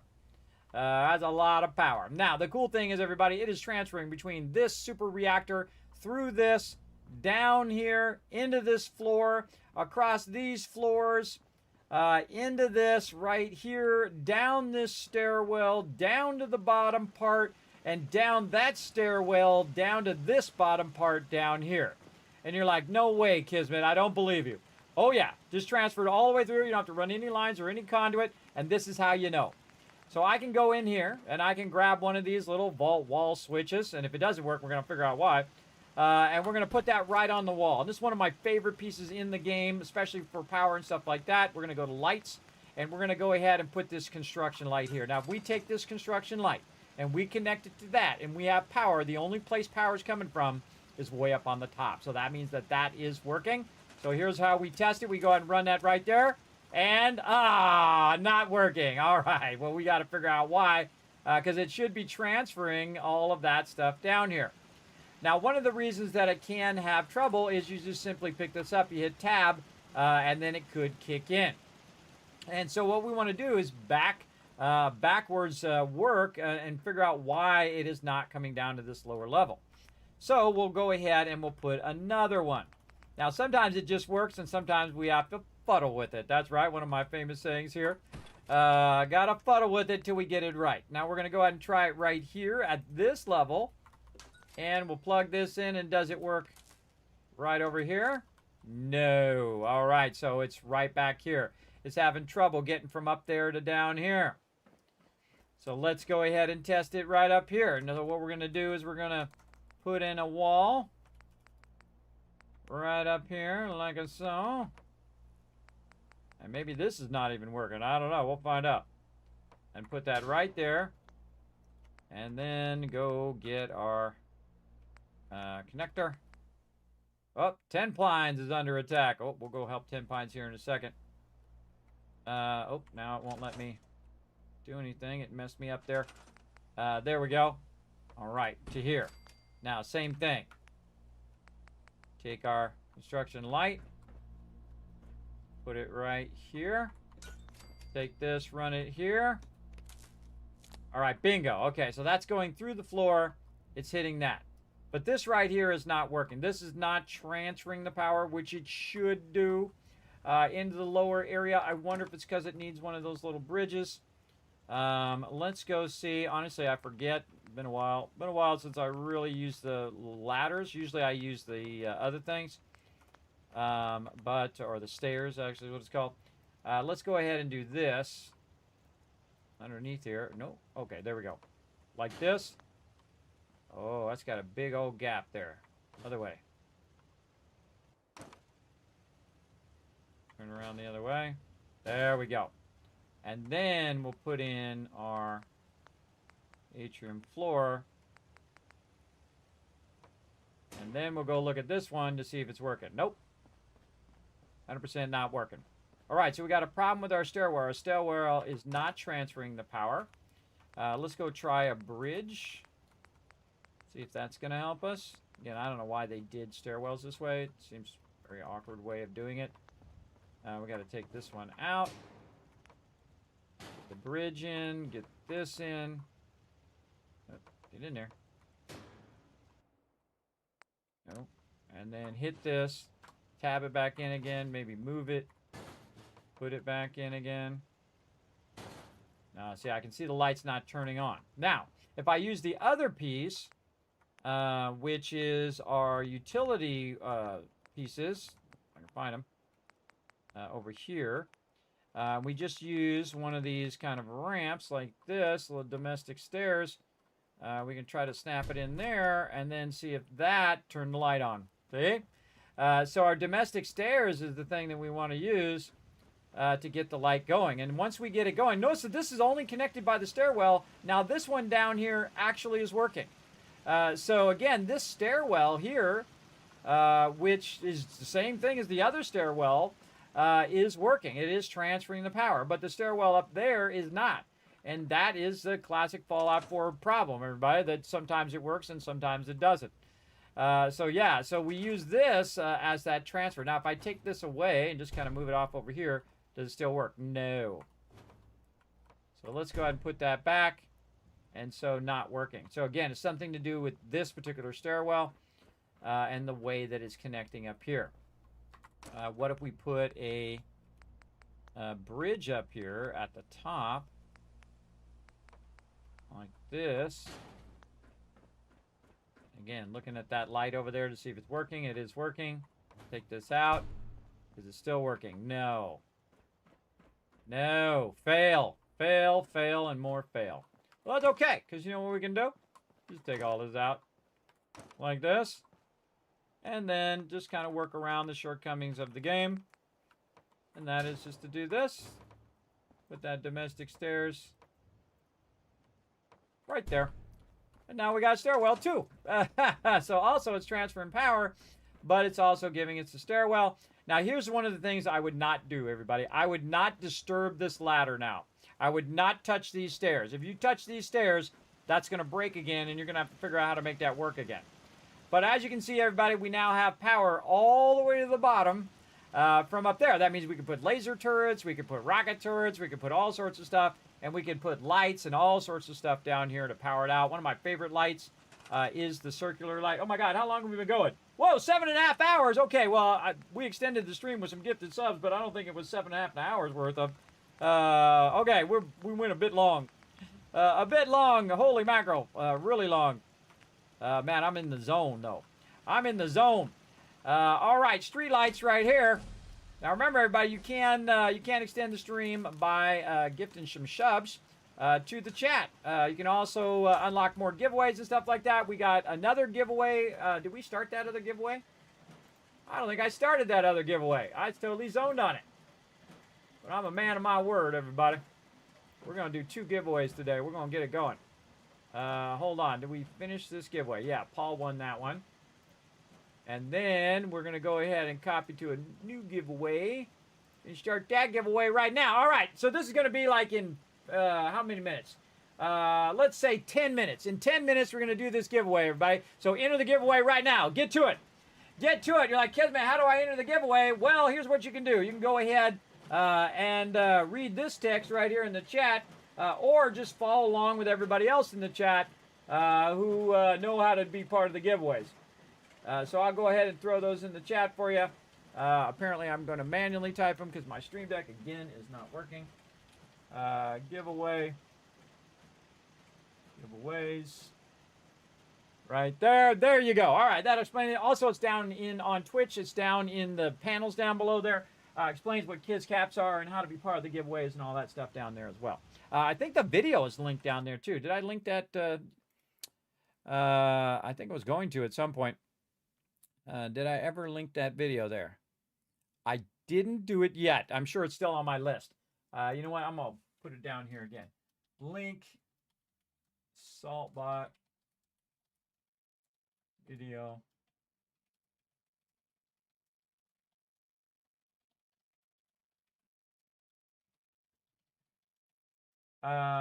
In which description of what are Kids Caps?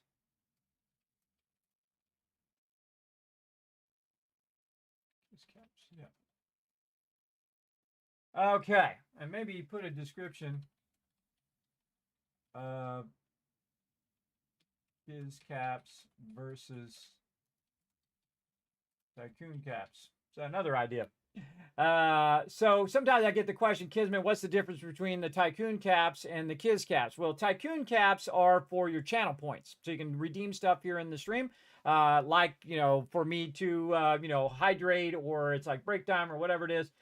You can do that kind of stuff. And then the other ones, the Kids Caps, those are for giveaways. Those are the loyalty system run by Stream Elements that basically keep track of how long you're in the stream and how much Kids Caps you're building up. And then also I use that for the giveaway as well. So you guys can use those points up. So pretty awesome. Pretty awesome. So go ahead and enter the giveaway. Now, guess what? If you're the only one who enters the giveaway, you're the one who's going to win. So again, everybody, it's open to everyone. Just go !ticket in the chat to be part of those giveaways. We're going to literally give it away in now about 6 minutes. And we just wanted to get a good chunk of this done. And man, we have done some big strides in here as well. And I'll probably be adding a second day for Fallout, by the way. Fallout 4 probably like Monday, because we still want to get some time in on Astroneer. So we'll probably play that on Friday and in our bonus streams. So those would just be up in the air what I decide to play that day. But we're going to definitely need more days in Fallout because we got so many mega builds to do. We only got this one maybe a half done. Maybe even it's only a quarter done. But it's looking awesome, man. It is turned out great. Well, I like how the light is shining through there. You got the God rays coming down. Look at that. That's kind of cool, shining the God rays in there. Okay, so we got the power systems figured out, and that seems to be working great. Awesome. Again, why that stairwell didn't work, I'm not going to worry about it. Don't worry about it, but if it doesn't work, it doesn't work. Just find some other solution. Which in this case is our access corridor. All right, very nice. That's good. We can take all this out of here like this, and we can move this over here. Wants to let us snap it in there. There we go. And take that light out. And then we're going to go over here and put in some railings. Try to finish this, at least a little bit of this top part off here before we head out. Again, you can show some love to the stream for the Vault Van Life project, and you can also extend the stream by gifting subs to the chat. Again, I like to be like benefit for the chat kind of thing. I'm just that kind of old school. Show some love to the chat. And so we're going to go here. We're going to go here, put some railings in, and then we just want some straight railings like this. Just have a nice little spot here at the top to chill. I don't think there's any Netflix anymore, so you can't Netflix and chill, but you could just chill. Right up here. And again, I like putting in the railings. Really great, like, embellishment of what you're doing. And then over here, like that. And I kind of feel like we'll just put the corner one in right there. Nice. And then this one here at the end, we might just do that again right here. And and run these railings across here. So it just has its own little spot up here. That's for the power. And again, it's way up here, everybody. Again, it's very hard for it to hit it up here. Because mostly they're pretty close to the base, so this is going to be one of the most secure locations in the thing. We got to put some nice locations in here. We got to put in some nice furniture, of course. Let's go. And again, I do all pre-war stuff, which the pre-war stuff would be worth 10 times or 100 times more than any kind of damaged furniture. So I like to make it high class by using that pre-war stuff. Right over here, check it out. We're going to go ahead, put in some couches. We're going to put in a TV. Not display furniture. Where's them TVs? Over here, miscellaneous. Again, nice pre-war TV. Gonna be absolutely worth a fortune. Right over here, so if you want to watch it there. By the way, notice how it turned on. Turned on because it's getting wireless power from down below. That little thing I attached to the wall creates a giant bubble. And that bubble's about three levels up and 3 levels down and also to the side. And creates a big sphere of wireless power. So that's why that has power right now. Very, very cool, I think. Also, we could put a projector here if we wanted to, and it actually would light up. As you can see, I don't think we can we actually project it onto something? I think I've ever bothered to look if it actually projects onto something. Let's go put it over here.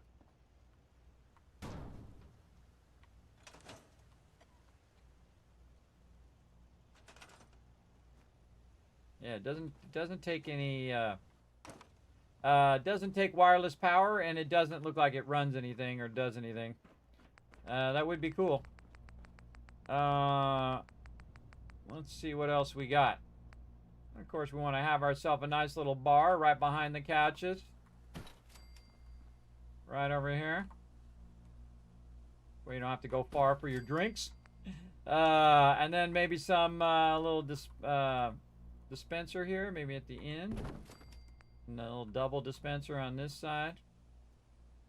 There we go. Let's go around the back, get yourself some drinks. Hopefully no one spills their drinks on you while you're sitting there, because that would suck. Yeah, a little bit of drinks there. And again, we're going to really embellish this out.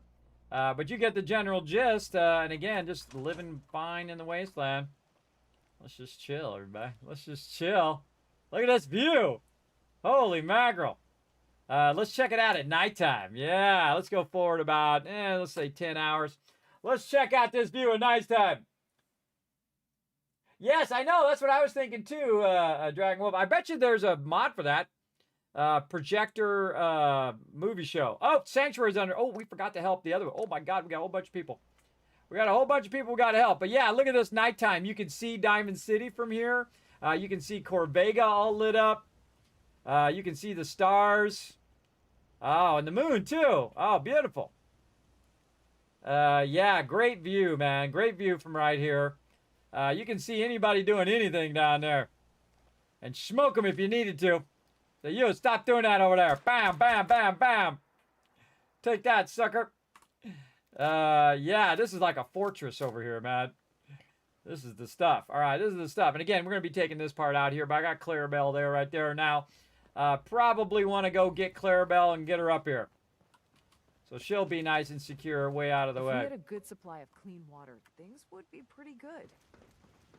I know, things would be pretty good if we had some clean water. Well, I'm working on it. Let me get Clarabelle out of here. All right, Clarabelle, where'd you go? I don't know where she went, but we're going to put her up at the top. Again, if you build up too high, beyond 14 levels up, the NPCs will not walk up here and interact with this stuff. So keep that in mind. She's up here. And we're going to put Clarabelle. We'll put Clarabelle here in the back. And Clarabelle is going to be living large in the vault. There we go. And we'll go ahead and bring up another one of these things. So she is mentioning the water, which I got sidetracked from. So what we're going to do is actually put some water right here. You're like, well, Kismet, how can you put water there? Well, these actually act as a ground thing, so you can put one of these water pumps in here, and that's going to produce 10, which is more than enough water that we need. Now, of course, we also have our little side things here that we can connect into in the corners, though we could just put a flat wall and use that also. But we can just go right over here, do this. Let me turn my light on so you guys can see what I'm doing. Connecting that to the wall, and then we're going to need our little connectors. We're going to use our Vault-Tec connectors to kind of run this up here. Run this first, run the line first, and then take the conduit here, or the connector. Whoa! Oh, down I go, and I'm dead. When did I save? When did I save? Oh, boy. Oh, luckily we saved right there. Thank goodness. All right. Saved right there. Okay, got to get Clarabelle again. Yeah, I saved when I was walking down the side there. So lucky I automatically did that. So lucky. All right, Clarabelle.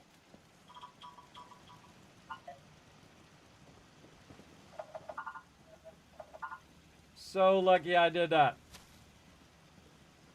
Otherwise, we'd be doing all this again. Hit that F5. Keep that F5 going.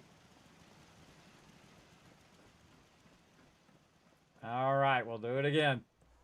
In the survival mode, you got to have a high attrition to do the same thing over and over and over.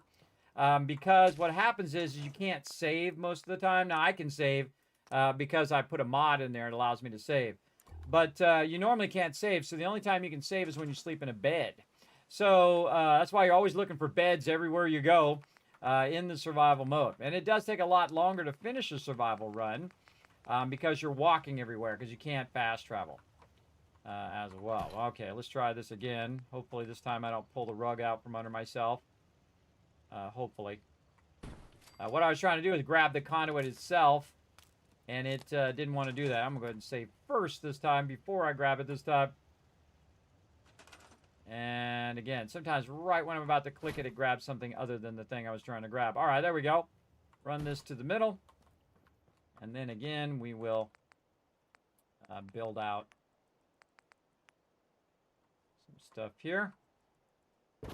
There we go. And then like this. And then run the water. There we go. Now we got 10 water. And that's more than enough for the peeps that are here. So they now have 10 water. Now, and also they're working on this mute fruit over here. Now, it says they have 5 food. So that means that one of these is not being actually used. And I need to find out who it is that's actually working that food. Let's check Lucy. So Lucy is working all of this. So that's why she's up here. So we're going to tell her also to work this one right there. And then our food should go up to 6. Still 5. Yeah, she's still somewhere else. There's some food that she's tapped into. So let's go ahead and find that food and take it out.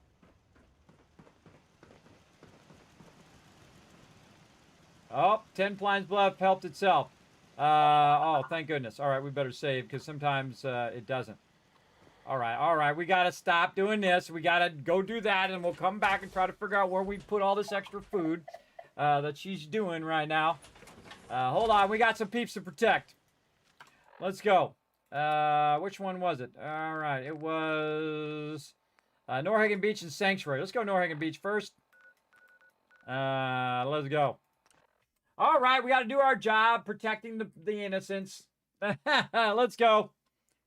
Get our job in. We're going to do that giveaway here in just a bit, everybody. Just a bit.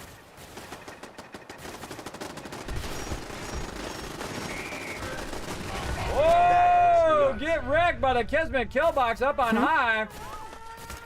That was some luck. It was no luck. Not when you got 3 Kismet kill boxes up on the top. Look at those, everybody. That's what those are called, Kismet kill boxes. And they work fantastically, as you can see. Let's get this loot. Yeah, even the tank bot got instantly destroyed. That's why you don't roll up. Even I wouldn't attack my own base with all these turrets here. That's crazy. Oh, I forgot I built him a little prefab thing over there. I haven't done those in a long time. Is there any more robots? Nope. This one's good. All right. I think I just saved, but just in case, I'm going to save again. Save. And then back to Sanctuary, which also has the Kismet kill box. A lot of Kismet kill box over here. It's got massive defense over here because it has a massive amount of purified water. Over 3,000 purified water being produced in one location, which is 48,000 caps every couple days in-game. Here we go. That's it. Off the top rope. Boom. Let's go get him. Let's go third person. Oh, gunners. I love gunners. They bring me sweet loot. What are you doing? Get wrecked. Come back for that loot in a minute. Let's go. Go get him, dog meat. There goes my buddy dog meat. He's going to get him. Oh, man, we need some purified water. Oh, look at him. Damn. Look at him laying down the, Oh, look, he's... Oh, I never seen him reload like that before. Cool. 50 cal throwing down. I'm just going to let them have the fun. Who's shooting me over here? All right. Still in one piece. All right, now they attack from 3 sides usually. Let's go check this other side.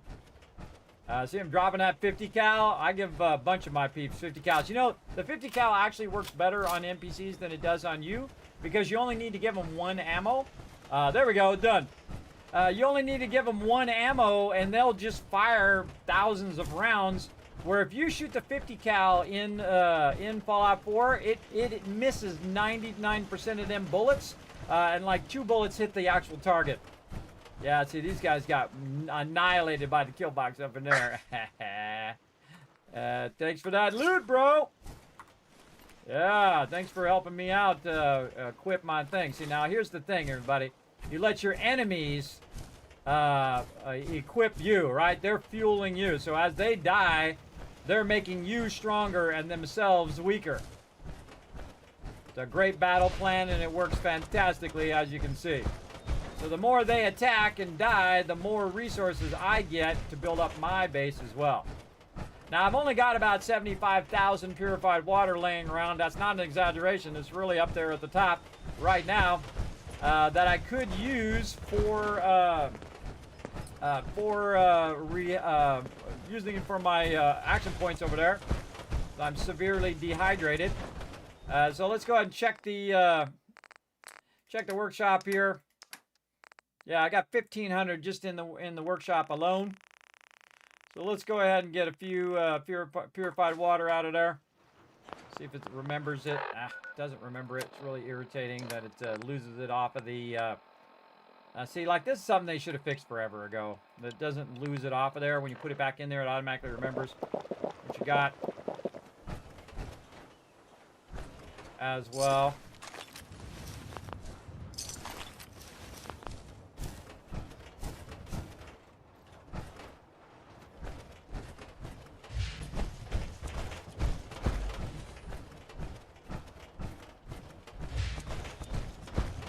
Anybody else?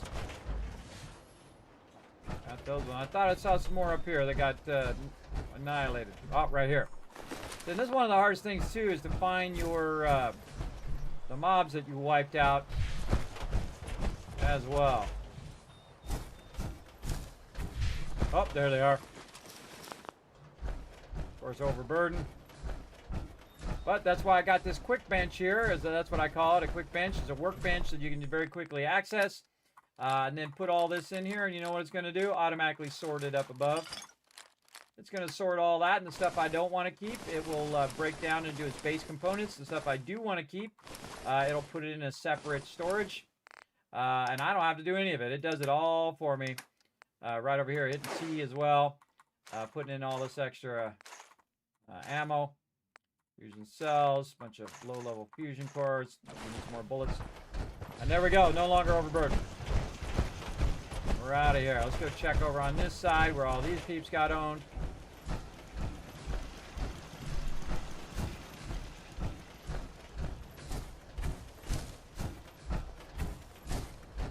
Blasted somebody over here. Yeah, see how it's highlighted? That's the mod that I have that'll highlight any mobs that I attack. But if I didn't attack the mob, it won't highlight it, which sucks. That'd be something I would say to the mod creator to add highlighting of all dead mobs. So they'd be easy to find, even if you didn't shoot them because your NPCs or turrets shot them. That would be my feedback. But as you can see, they attack from 3 sides. They typically attack from here, they attack from that side, and then the far side over there. Look at this, everybody. Now that is a mega build. Look at that sucker. That's a big boy right there. That's the ultimate luxury location in the wasteland. That's Vault 45, everybody. That's where you're living like a king. The only other direction they sometimes come from is when the ghouls attack. When the ghouls attack, they attack over the bridge. Notice how I replaced the bridge, and it's repaired. That's another mod where you can repair Sanctuary. That's the name of the mod, by the way, Repair Sanctuary. As well as you can repair all the buildings and actually use them as functional buildings, which is awesome. Very, very cool that you can replace all of those and reuse them. My place is way up there at the top. That's where we were when we jumped down. We jumped down from all the way up there in our power armor. So we got that done. Save. Any other settlements need our help? And where's Preston at? Another settlement needs my help. Now, it's not Preston's fault he does that, everybody. That's you can blame Bethesda for not letting him say, hey, do you want to do, you want to help another settlement? Nah, I got time, Preston. Okay, come back to me when you're late. Come back later. He wouldn't be so annoying. But the problem is, he's like, I have another settlement question. You're running away from him because you don't want to do that settlement quest. You're like, no, don't give me that quest. I'm like level 5. It's too far. It's too heavy. It's too high level for me right now. And you're just running. You're just booking away from Preston. Oh, I got to level up too. Level 65. Now, only a crazy person, everybody, would go through the effort and the time and go in and actually put every single perk that I've done in this playthrough and in order and why I did the perk in the first place right here. Check it out, everybody. These are all the perks that I've currently done. And the next perk we're going to do at 65 here is Bloody Mess 2. So we're going to go ahead and put that one in right now. And that's over here in the luck line. That means that when we do it, we now inflict 10% damage in combat. Right over there in that bloody mess. And then we'll go ahead and mark that off right over here. Right there. And I think we have one more point to put in. No, we're 2 more points in there. Why do we not put 2 more points in there? Where's Bloody Mess 4? Oh, I didn't put it in there. Oh, we might have to readjust that. Yeah, I didn't put Bloody Mess 4 in there. Oops, no. What is it? Alt, next line. Yeah. When enemies explode, nearbys may suffer the same fate. They might explode too. So yeah, level 47.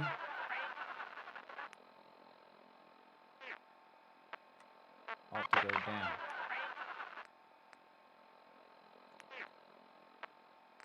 Oh man, it's like lagged out or something. Like lagged out. Yes, this is not right. This is not right. We got to adjust this.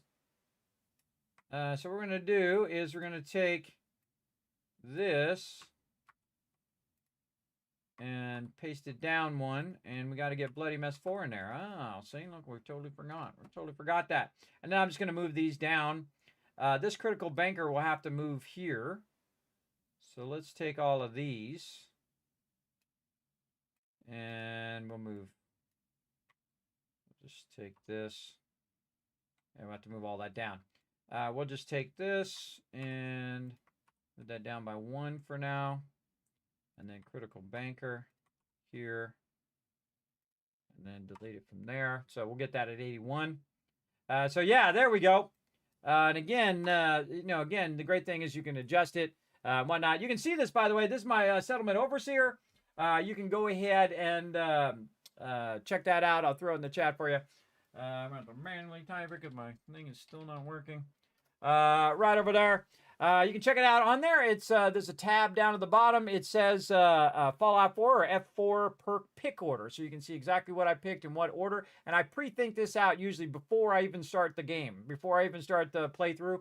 And this is probably one of the most efficient playthroughs and best kind of combinations of perks that I've picked along the way for the way I like to play. I like to play, sell a lot of, make a lot of cash, and then after I've made a ton of cash at the beginning of the game, I then gear up my character so he does a lot of damage, right? And you can go a lot of damage first and then do a lot of cash later, but I like to go cash right in the very beginning. 877 caps now. Kind of thing. Right there. So yeah, so Bloody Mess, we got to get Bloody Mess number 3 next, which is going to be at 66, and then 67 will be number 4, which means that if what can happen to the mob is the fact that if an enemy explodes, so when I shoot them and they explode, the people nearby them also could explode as well. So I think that's pretty awesome as well. Very, very cool. All right, we need to go ahead and also eat some food here. I'm bouncing all around the place here. Let's just eat whatever random stuff that we have. There we go. All right, just get that down a little bit. All right, and again, look at this ginormous mega build. Sweet. Sweet. Okay, we took care of business. And man, we are running a lot of extra time.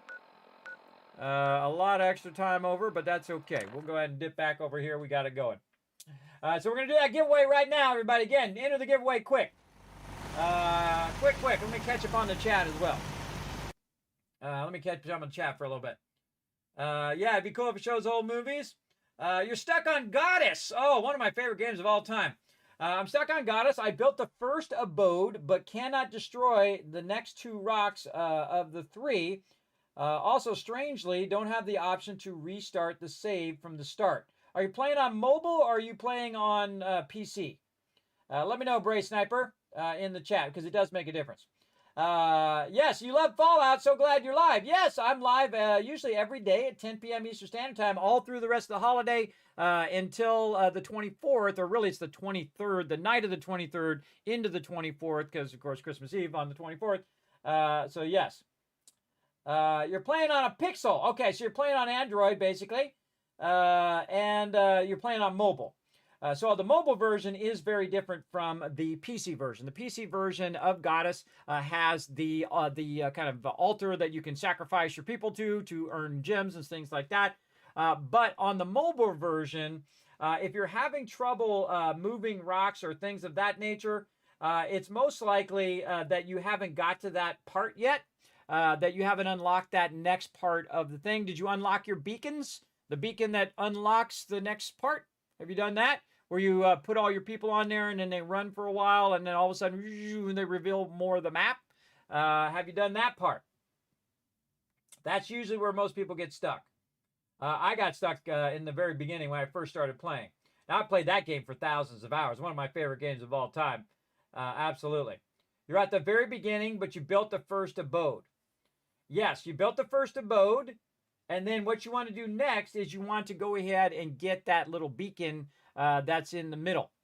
So you build the first abode. Then it's going to say you got to build some more abodes and things like that. It's going to tell you got to kind of shape some stuff out and work your way through. And then as you unlock more abodes, you can, of course, get the beacon. And the beacon will widen it out so you can get more rocks and more things. So that's what you need to do. That's what you need to do, Bray Sniper. You gotta get to that... build more abodes, and you need to build out the beacon that you're going to see at that very beginning part, at the very start of it. I do have some Goddess guides. Is that why you came into the stream? I do have some Goddess guides on how to get started in the game. It's probably my most watched video on my entire channel on YouTube are all of my guides for Goddess as well. I mean, like 30,000 people, which is a lot. Yes. Oh, I know where you're at. Oh, yes, you need to further the storyline. Oh, I know exactly. It's going to tell you to do something. Yes. No, it's not a glitch. You got to take your people and you got to get your people through that front part so they're at where the abode is, right? So you have to get them through that front part, get them to the abode, and it's going to tell you to do something next. It's something like... it's going to go and say, click this thing or do that thing. I can't even remember exactly what it is. It's been a long time. That you have to go in and unlock that so it will unlock your ability to get rid of the rocks in the trees, right? So there's an unlock that you have to go through. So I definitely would look for that. Try to figure out, it's going to tell you as you go through. and kind of guide you at the very beginning, because you gotta basically shape your way all the way from the very beginning, where your people kind of walk. They'll start walking when you kind of shape a way, and then you got to make a little bridge for them to walk over, and then they'll just kind of go back and forth through this kind of maze that they have, or a little kind of, really it's just kind of a back and forth way you do it, and you shape it out, and then they'll walk over it because now it's not blocked. And so you just kind of shape that stuff out. They'll walk all the way to the new area. They found themselves a new home. You'll see a little rainbow. And then now you got your people where they need to be.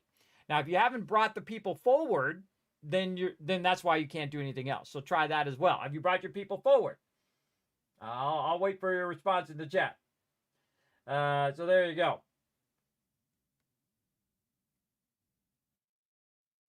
What's my preferred place to sell? Every vendor in the game. But mainly Trash Can Carla. Trash Can Carla's my sweetheart. She's a sweetheart of the wasteland. I make her rich, everybody. She's a millionaire. She's a millionaire because of me. Because I buy all of her stuff. So everything she brings me, I buy all of it at some point. I just keep buying it all. And I'm just putting caps in her pocket left and right. Well, really purified water in her pocket. And then she can take that purified water, mark it up, and then sell it to other people. See? And then she's making millions as well. See, that's how you make the monies. And again, all tides rise all ships kind of thing. So when I'm making millions, everybody, so is everybody else. Millions, billions, and trillions. Big time. Again, if you let me know. There's a beacon close by. I saw in your video where you restarted the build in the first abode and asked you to break 2 more rocks of the 3, but there's no prompt to do so. It's nighttime and...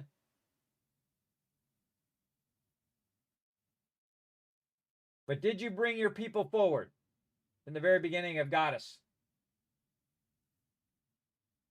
Did you bring them forward from where they started? Are they all the way, they walk their way all the way to where you put that first abode down? Or did you put it way at the very beginning? That's a good question. You got to walk them all the way to the first area by where the beacon is. It makes me want to bring my iPad over here and just start it up. It totally does. But it's going to give you some prompts like, help your followers make it their way to the first area. You got to get your followers there first. That's the number one thing.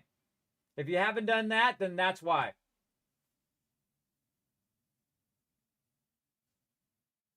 Oh, okay. So it did make it. Okay. So the first one is in the abode. So you work their way there. They're at that first area. And you put that in there. I cannot remember it off the top of my head. What is that next thing? Man, it tells you to do something. I think, go check your cards. Go check your cards and see if it's anything in your cards that you have to do something in those cards before you can forward to the next thing. Check those cards. It'll only let you type so much. Yeah, it's okay. It's okay. You can split it in separate lines. I'm watching. Let me go over here on YouTube and check it out. Hold on. Let's see. I gotta remember myself. Again, I haven't played it in a while. Though what I do is I revisit it usually once a year. I go in and I replay again. Ooh, Fallout TV show coming up. Cool. Coming up. By the way, when the Fallout show TV comes out, everybody, I'm going to be probably late on that day. On the 17th. I'll probably be late stream start on that because I'm going to watch it first so I don't have any spoilers. And then come on to the stream. Let's see. YouTube. I got to go to my thing over here. And Goddess. Let me go try to remember. I have them in episodes as well. Actually, I go to playlists. Content, playlists. And I put a lot of work into this too. And making all these playlists and stuff for you guys. I have nearly 5,000 videos. That's not an exaggeration. I think it's like 4,700 videos. All right, episode 1. I bet you I look 10 years younger too. 10 years younger. All right, waiting for it to come up. Got to remember what that first part is. And it might be different on Android than it is on iOS.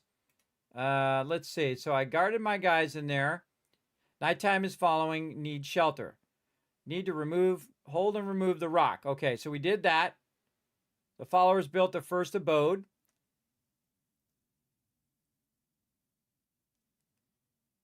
Okay, now they're safe. They want to breed and expand. No one likes rocks on the doorstep. Make space. Does it say remove all rocks at the top? Did it say that? Did it say that? Oh, you got to tap you got to remove the other 2 rocks, and you got to tap the builder. So you just press and hold down on those rocks. Press and hold down on those rocks. Move your finger around while you're pressing and holding down, and that should take those rocks out. Then you hit the little tap thing on the top of it to build it. I guess I could just bring it over here, like this, right here. This is where you're at, right? You're right here. You've gone in here. You took out the first rock. You built the first thing. You got your 2 peeps. Yeah, you're holding on to them and didn't do it. Yeah, you got to remove these other 2. So that's basically what I did in there. I'll back up. So you went in here, and it says, the night is falling, your followers need a shelter. You need to remove this rock. Did you remove that rock? You remove that rock. It says your followers need an abode. So they'll go and build the abode. Right there. And then they're safe, breed and expand, need more plots. No one likes rocks at the doorstep. Clear and hold those 2 rocks. Right, these are the only 2 rocks you can take out. You can't take out these other rocks. You got to take out these rocks right here. Another thing you can do, by the way, if it lets you, you can actually just shape out this edge over here and build some more. You'll see as I go through this playthrough that I just build like this. So this is the next one you build here, and then it will let you sculpt. But if you're having trouble taking that out, that might be your version of it. Yeah, because obviously it works on iOS and it also works on the PC version. So yeah, it might be an issue. Maybe try to scroll around and move the rocks in such a place that maybe it's not being blocked by some pop-up or something like that that's blocking you. That's what I would do. Move your screen around a little bit. Try to move the rocks to the bottom of the screen. See if that's a better place where you could press and hold down. If it, again, hopefully you have a touch screen, because this whole game is a touch screen. If your touch screen is not working properly, you're going to have trouble. You're going to have big trouble, for sure. Now, obviously, you shaped your way here, so I'd imagine that your touch screen is working fine. But there you go. Kismet Tech support. I would try all of that out. And if it has an issue, usually on Android, you can restart and have a thing there. Or you can search Goddess, and let's see, it was on what? It was on the Pixel 10. Goddess Android cannot take out the rocks, and then it should give you an AI thing, and then you can look for people who had the same problem as you. I haven't had that issue, but that's obviously the next thing you need to do. You need to take those rocks out. And those people should both be in the thing, by the way. Both of them should be in here, because what they're going to do is they're going to breed, and then they're going to make more of the people, right?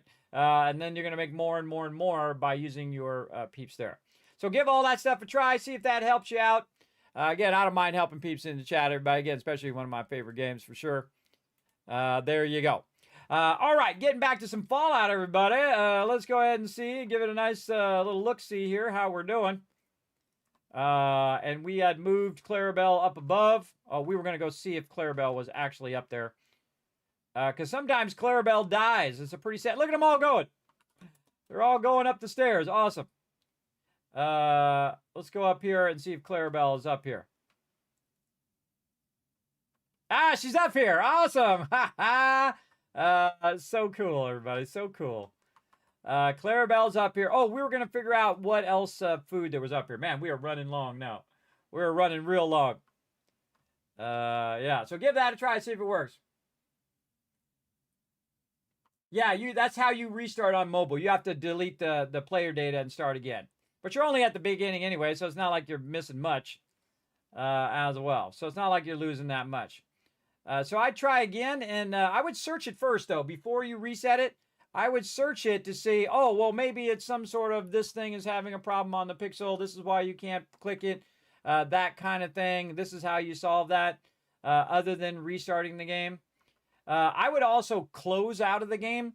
like on the iPhone, what you can do is you can scroll, you can hold upwards, and then it will show you what apps are currently live, and then you can just swipe it up off of the screen to close that app, and then you relaunch the app, and then maybe the app will be working again, right? Maybe it froze up and you can't tap anything. So instead of just like closing it, like you click over to another one, you have to fully close the app. And to fully close the app, you got to swipe up, or what, I forget what it is on Android, but you have to bring up the app in such a way that you can just swipe it off the side of the thing. And I forget how to do that. Actually, let me go over here and I'll look it up. Hold on. Fully close an Android app like the iPhone. There we go. To fully close an Android app like the iPhone, you can swipe up from the bottom of the screen until you see your recent apps. Then swipe an individual app up off the screen to close it, because of course they just copied whatever the iPhone did, because that's Android. They didn't even come up with their own original stuff, everybody. They just completely just copied what Apple did. But there we go. But that's what I do. Before you delete your player data, I would just go ahead and just see if the app is frozen and just, swipe it up and then swipe it off. You probably already know how to do that. And just completely close the app. A lot of people don't know how to do that, by the way. They close their apps. They think just by, going to the home page that they close the app, but it doesn't. It's running in the background always. It's always running in the background. In fact, you probably got 50 apps running. Running in the background, which is sucking up your battery and also sucking up your memory. So you just swipe all those out of there to close them out, just like you would on a computer. Like here in Fallout 4, we're going to go ahead and go like this and say save first. And then in here, you just say quit, and it says, do you want to quit? And you say, yeah, I want to quit to the desktop. And boom, that's fully quitting an app, right? It quit, it cleared the memory. It's not in memory anymore. Unlike on a phone, when you just dip out of it, it doesn't do that. You got to swipe up and then completely swipe it off, and then it clears the memory of that and then relaunches it. You're welcome. Free tech support. Free tech support. Time for the Kismet Love Train. Let's roll out of here.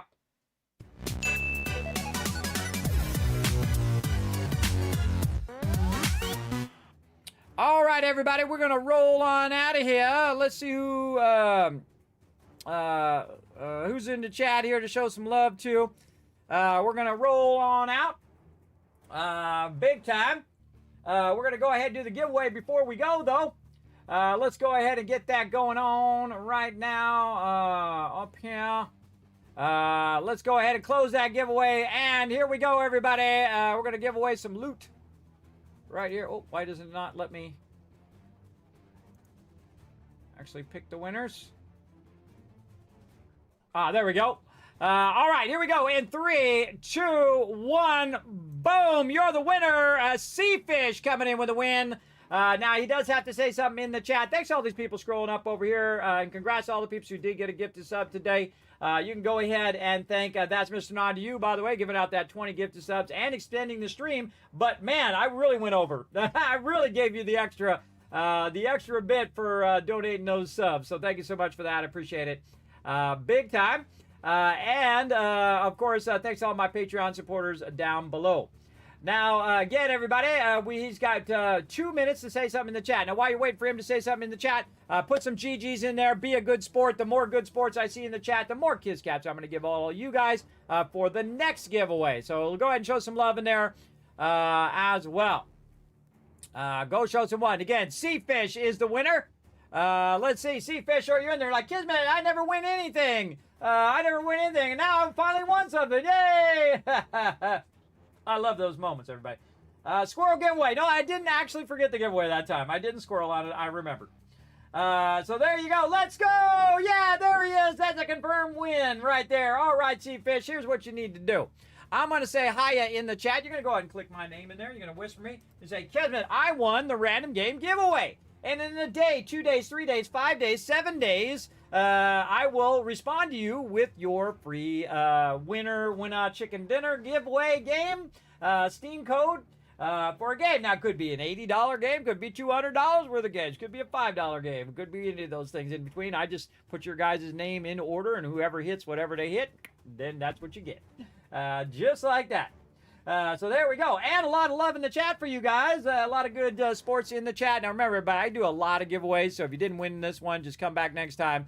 And we are going to be doing a giveaway every single day, all the way till the 24th, as well as we've unlocked some extra giveaways as well as part of the Vault Van Life project. Again, if people do donate toward that, it does count toward the giveaways as well. So pretty awesome. Again, we're trying to raise some funds for that. Again, you're welcome to be part of it, but remember, it's never required here in my stream. You can always just chill out in the channel as well. So there we go, everybody. Boom, boom, boom. A bunch of Kiz Caps for you for being awesome, and a bunch of awesome Kiz Caps for you guys for hanging out all the way to the end of the stream. So there you go. Now, here's what we're going to do, everybody. I'm going to tell you a bit about the schedule right over here. Now, you can see I'm going to be streaming from December 2nd to the 24th. All the way till the 24th, to the morning of the 24th. So it's really the 23rd into the 24th. So I'm going to be out the night of the 24th, which is Christmas Eve, of course, all the way until after the New Year, and then I will be back on the 6th. All right, just letting you guys know. Now, again, as you donate, you can unlock more milestones, unlock more giveaways, unlock more in-game bonuses, and also if you, give gifted subs, you can also extend the stream like we did today. So there you go. There you go. All sorts of ways of helping support the stream. Now, one of the easiest and freest ways to help support the stream is to hit that subscribe button if you're over on YouTube, or hit the follow button wherever you're at elsewhere, because the subscribe button on YouTube is basically the follow button. And go over to twitter.com/KismetBP, hit the follow button. The more you do that, the more giveaways and cool stuff I get to give to you guys. That's right. So go ahead and show some love over there. Same thing on YouTube. The more people that hit that subscribe button, the more people who hit like and leave a comment, the more stuff I get to do and more stuff I get to give to you guys. So again, take a moment now. It's totally free. It just takes a second. I'm going to go ahead and throw all those links in the chat for you to go ahead and show some love. Really appreciate all the help with Goddess. Oh, there it went. Oh, scroll by. I really hope you have a great night. You're welcome, Braves. Hopefully you get it fixed, bro. Yes.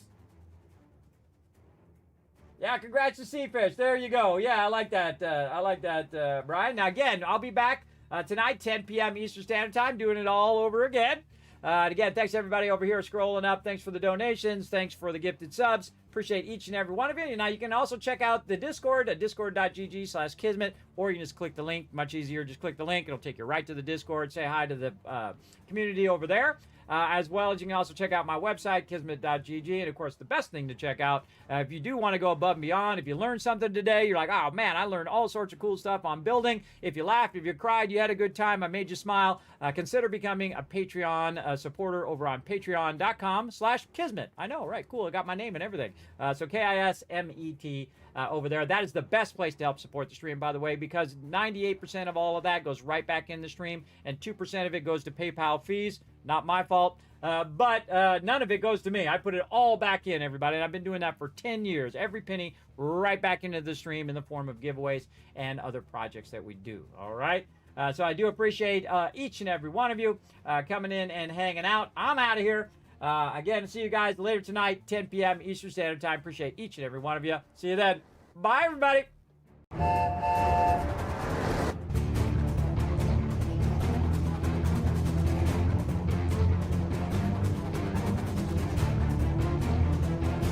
Hi, this is Noru. Thanks for watching. This is the sky.